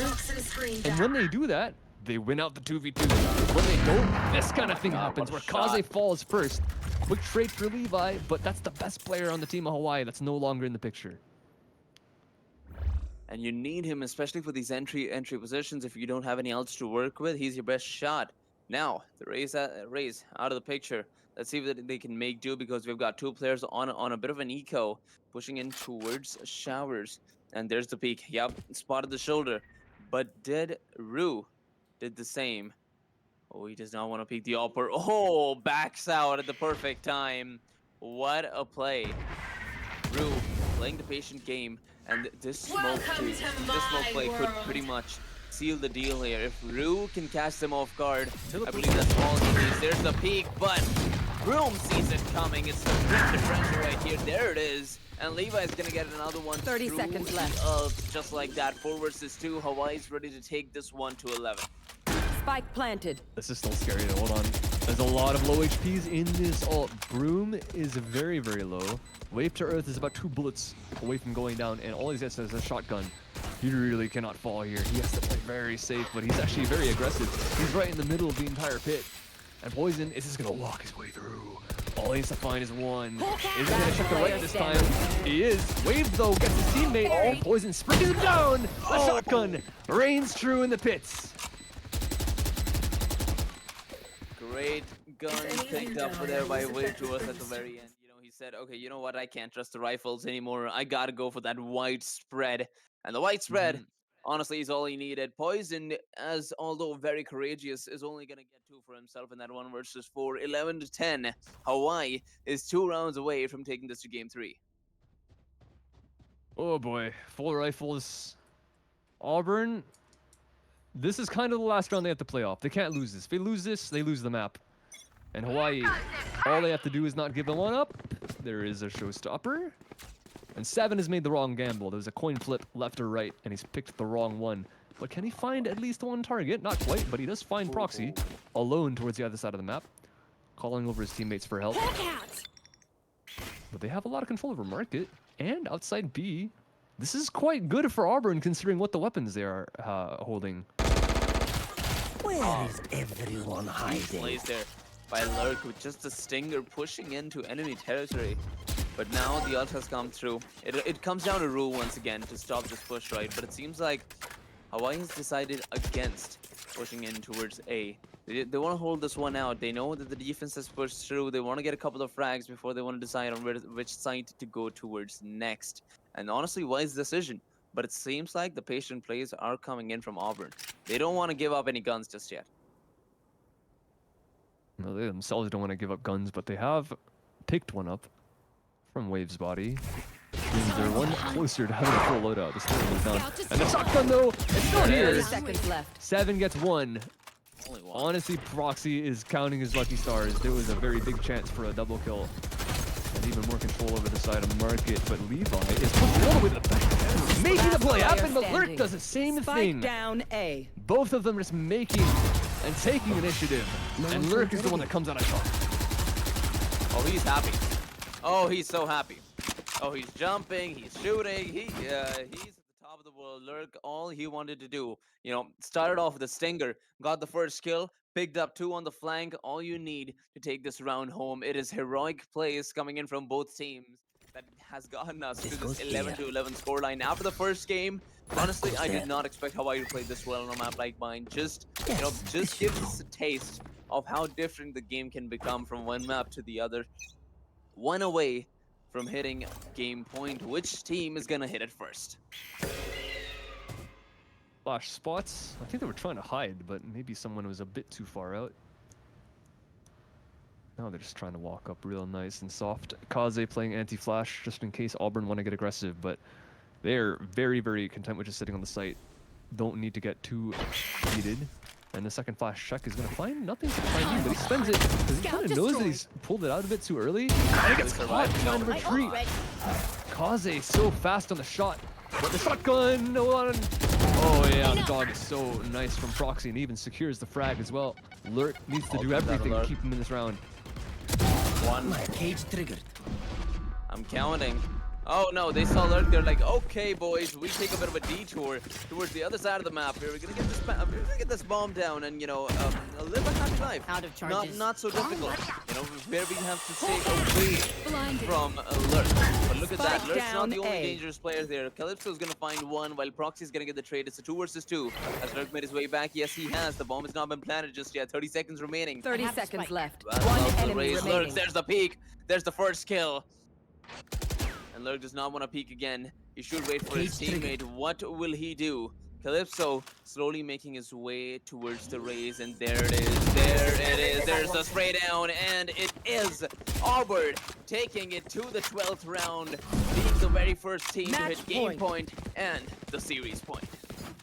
I do not envy Hawaii for having to play that round out. It really feels like every single decision that they made in that round, somehow someone was getting shot in the back. It doesn't matter where they're looking. They're looking short, they got shot from heaven. They're looking heaven, they got shot from the shower. It is such a frustrating round to play. Because Auburn is just pushing everything. They're just making the choice. And they're like, okay, we're not letting Hawaii play their attack round how they would like to. We are the ones that dictate the pace of this game now.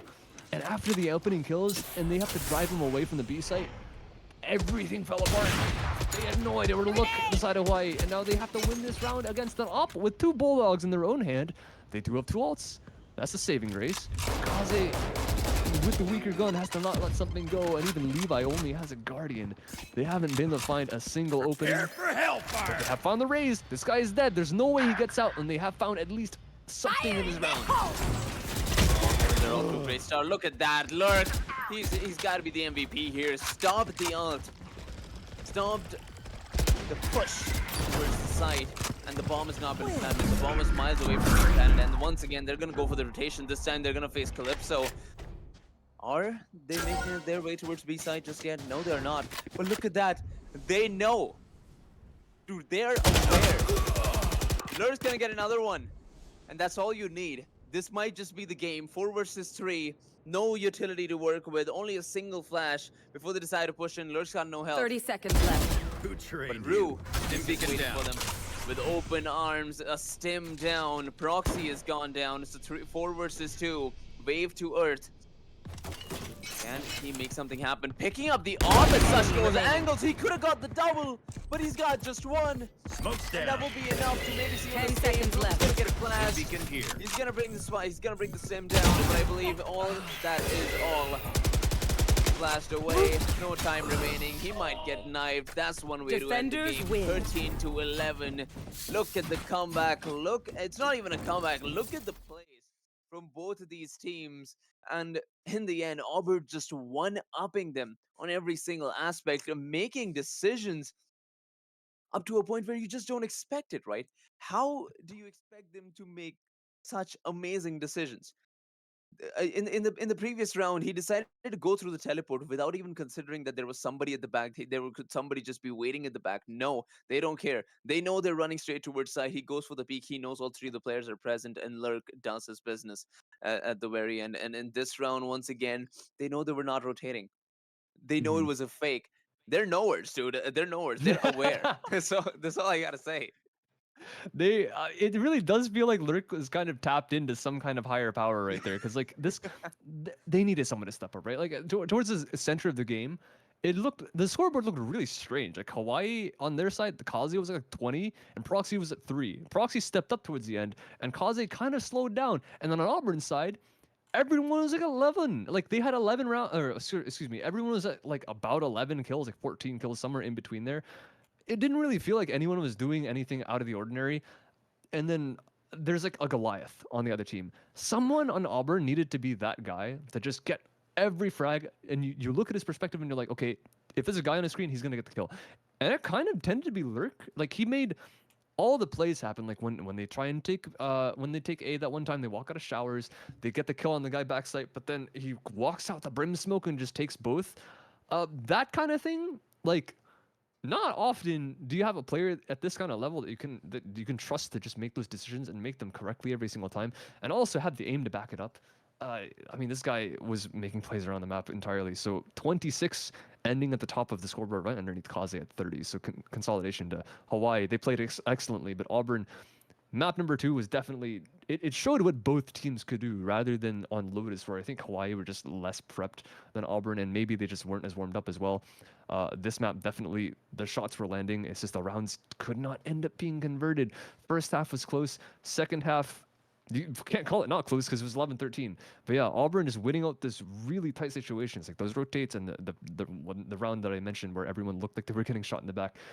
When you win rounds like that, it's hard to like really blame anyone in any specific circumstance. This is Auburn completely outplaying them, so they have really shown that they are not above and beyond the better team, but they are the better team. They woke up on the right side of the bed today. I don't think I have seen a duelist cipher up until today. It's been a while. That's the best kind of offense I can expect from a Sentinel. It's like a proto. Back when I miss his gameplay. I'm gonna watch from back in pro, but like he literally is like he's not scared of what agent like he's on, right? He's like Forsaken on the KJ. He's not scared. Like you put your util down, and then what else you gotta worry about? You're just done. Like you have the stuff on the floor able to help you, and you can use your own mechanics to help the rest of yourself that you don't need to worry about. So it's not like a jet where you'd be like, okay, I have to pop my dash at this very moment, or else I'm not gonna have it later in the round. Not like a Phoenix where like, okay, I flash here. No, you just it's set and forget, and then you can focus on your aim. He's literally it's literally CS, except he has wall hacks, and he has like everyone. He doesn't need teammates watching his back. He has tripwires. He has a camera. This guy is playing like 3D, like 4D chess. It's just we can't really like fathom the things going on in his brain. But I think if I can contact our producer right now, are we going to have an interview? I'm not entirely sure. Yes, we do. We do have an interview. Okay. That is amazing information. We are going to take a quick break as we set this stuff up behind the scenes, but don't go anywhere. We're going to have one of the members of Auburn University 2-0 over University of Hawaii right after this quick break.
Welcome back, ladies and gentlemen. We are joined by the Viper on the winning team of Auburn University. Hello, Calypso. How's it going, man?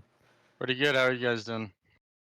I am doing fairly well, especially after watching those games that we had here today. I think you guys, your match was an absolute banger. We had bangers like ahead of us as well, but especially this one. I mean, just to lead off right off the bat, we have just come off a 13-11 victory on Bind. It got pretty close. There was a potential of an overtime, but you guys clutched up so many times in the middle of that game. And we can't ignore the fact that there was an absolute demon on the other side of the scoreboard, on your opponent's side, on Hawaii. Kaze, this guy dropped 30 towards the end, only to lose. In the middle there, like he was sitting at around 27 for quite a few rounds, but he had a monstrous performance throughout the first half, the second half, and then something you guys did. Was there a plan in the middle there? If you, I don't know if you guys paid attention to his score or something like that, but was there a plan to specifically shut this guy down, or was it just everyone working as a team to just still play your own game and just make things work on your own end? I think we played as a team to try and shut him down. The ping was a really big issue because we're not really used to playing on near 100 ping. So they were trying to be aggressive using raises to the front. So we decided to use aggression back and really just not let them get confident. Just told everyone to be confident in their duels and kind of run them down and wide swing everything that they possibly could. And I think that worked out more than it didn't since we got to 13 first. And I think it shut him down towards the end. So I think it's like saying hitting brick with brick, right? I think Yeah. Anton has called it out. We have seen the widest possible angle peaks coming in from Auburn University in these matches. Like you would not expect those. You would not expect this kind of aggression, right? It's like those things where you just don't expect it from the team. You've got two smokes in front of you. Nobody peeks that angle. What are you doing? And it works out. So that's just some of the things that you guys did that just really took us aback. And when they worked, we were just shocked. Like, okay, that can happen too. But I've got to talk about the elephant in the room. Your teammate. How Oh, how does the man Lurk. manage to Lurk, how does he manage to do what he does? How does he manage to make plays that have such high risk and always manage to come out on top? I think I got to give it credit to Aim Labs. Honestly, I mean the man is like top 50 in Aim Labs. I mean he sends all of us his What? routine. Yeah, I mean he really grinds out the Aim Labs. So I think if he was on this interview right now, I think he would give credit to Aim Labs more than anything. And also his game knowledge is pretty well. So he gets some really good timings and lurks off. Paired with his aim, I think he's pretty unstoppable when he gets the ball rolling. Right. I've got one more question for you before I pass it off to Anton. What are the plans for in the coming weeks but with the teams that would match you in competitive skill? I mean, Hawaii did it as well, but they're gonna be tougher opponents out there. How do you guys manage to take on those kind of teams? I don't think we really have a set game plan. I think I've said in the past that we really like to be fluid with our gameplay. We're insanely aggressive. I don't really care what our team is looking like. We could play Fnatic for all I care, and we're still going to run them down and take crazy peaks and angles. So I think our game plan moving forward is just to not disrespect or not to respect anyone, and really just keep going down until someone can stop us, and that hasn't happened yet. So we're going to keep with that game plan. Absolutely love that energy. That is honestly, that's the way to play the game, right? You always got to play your own game. As soon as you submit to your opponents, that's when you start losing. But so far, that hasn't exactly happened yet. So, once again, congratulations, Calypso, and congratulations to the rest of your team for today's victory. Solid 2-0. And I guess the last question that we have before we send you guys off, I mean, any shout outs you guys have to any of your fans, family, and anyone else that you want to thank for anything, possibly? I want to shout out the haters. I see that we've got a lot of haters in EGF, and we're looking like we're becoming the villains over here. So until someone can stop us, shout out to all of them people. Literally the EG of EGF. I respect it. But yeah, anyways, Calypso, thank you very much for the interview, and congratulations to you and your team for the victory today, and have a good night, man. All right, thank you. You too. That was insightful. I like that. I like his energy. I like the rest of his team's energy. They're literally, I mean, if they want to be the villains, then so far we don't have the heroes yet. We don't have a Fnatic. And yeah, for sure. It's like, I think every scene kind of needs that kind of thing. I'm like, I gotta admit, I'm not even that much into the villain arc, but like, I like it because I'm into the storyline, right? Eventually, one day, we gotta have a Fnatic, even if Fnatic end up losing and completely bombing out of champs. Sorry to bring that one up, scars for some people, but yeah, it's a great storyline. Love to see this and Auburn in the future. One day, there are some other teams out there, like you mentioned, there is some tough competition. Like William and Mary is one of the competition, and like I might have harped on their aim a little bit early today, but they still took the 2-0 because they're so darn smart, right? You've got so many different teams here that have so many different play styles, and Auburn, it's just a matter of time until they butt heads with one of them that can honestly out aim them, if not like equalize, right? So Absolutely. I am definitely curious to see if they keep playing this style that they have, this ultra aggressive style, or just completely punch their opponents in the face. How long is it going to keep working? It might keep working forever. Maybe no team is able to out aim them. Maybe no team is able to out mechanic them, and they have the smarts and they have like lurks enough to be able to make the plays happen that are crucial to win out these specific rounds. Yeah, it's gonna be interesting, right? I'm all in for this villain arc because again, if there's gonna be a hero, they'll have to just up the game, up the stakes even higher. And I'm in for that, right? If somebody's gonna beat Auburn, they're gonna be pretty smart. Let me tell you that. It could be UConn, it could be William and Mary. We will see, but that will be all for this week's EGF Valorant action. It just filled to the brim with so much excitement. That last series could not have gone better. 2-0, it doesn't matter. It was very exciting, both of those games, 13-8 and then 13-11. Cannot get any better than that. So, Anton, if you have any closing words, I believe we can close it out. Well, I mean, last thing to say, for all of you guys in the chat, thank you so much for watching. Thank you so much for sticking with us. This is a long day. For those of you on the East Coast, it is literally 1 a.m. right now. We have had so many overtimes, close to overtimes. Last series was 16, 14, 13, 11. We've had 2 13-11s in these past 4 maps. So it's been a long day. We are going to get some rest. Everyone behind the scenes, thank you to AppCon for producing today. Thank you to Flater for casting. And earlier we had Kevin. And even earlier than that, I think we had Strive. So there's been a heck of a lot of like switchy 7-8 hours. Roll eternities. Yeah, that's been a ridiculous day. But finally, we're gonna let you go. All of you at home, thank you for watching and have a good night, everyone. Take it easy.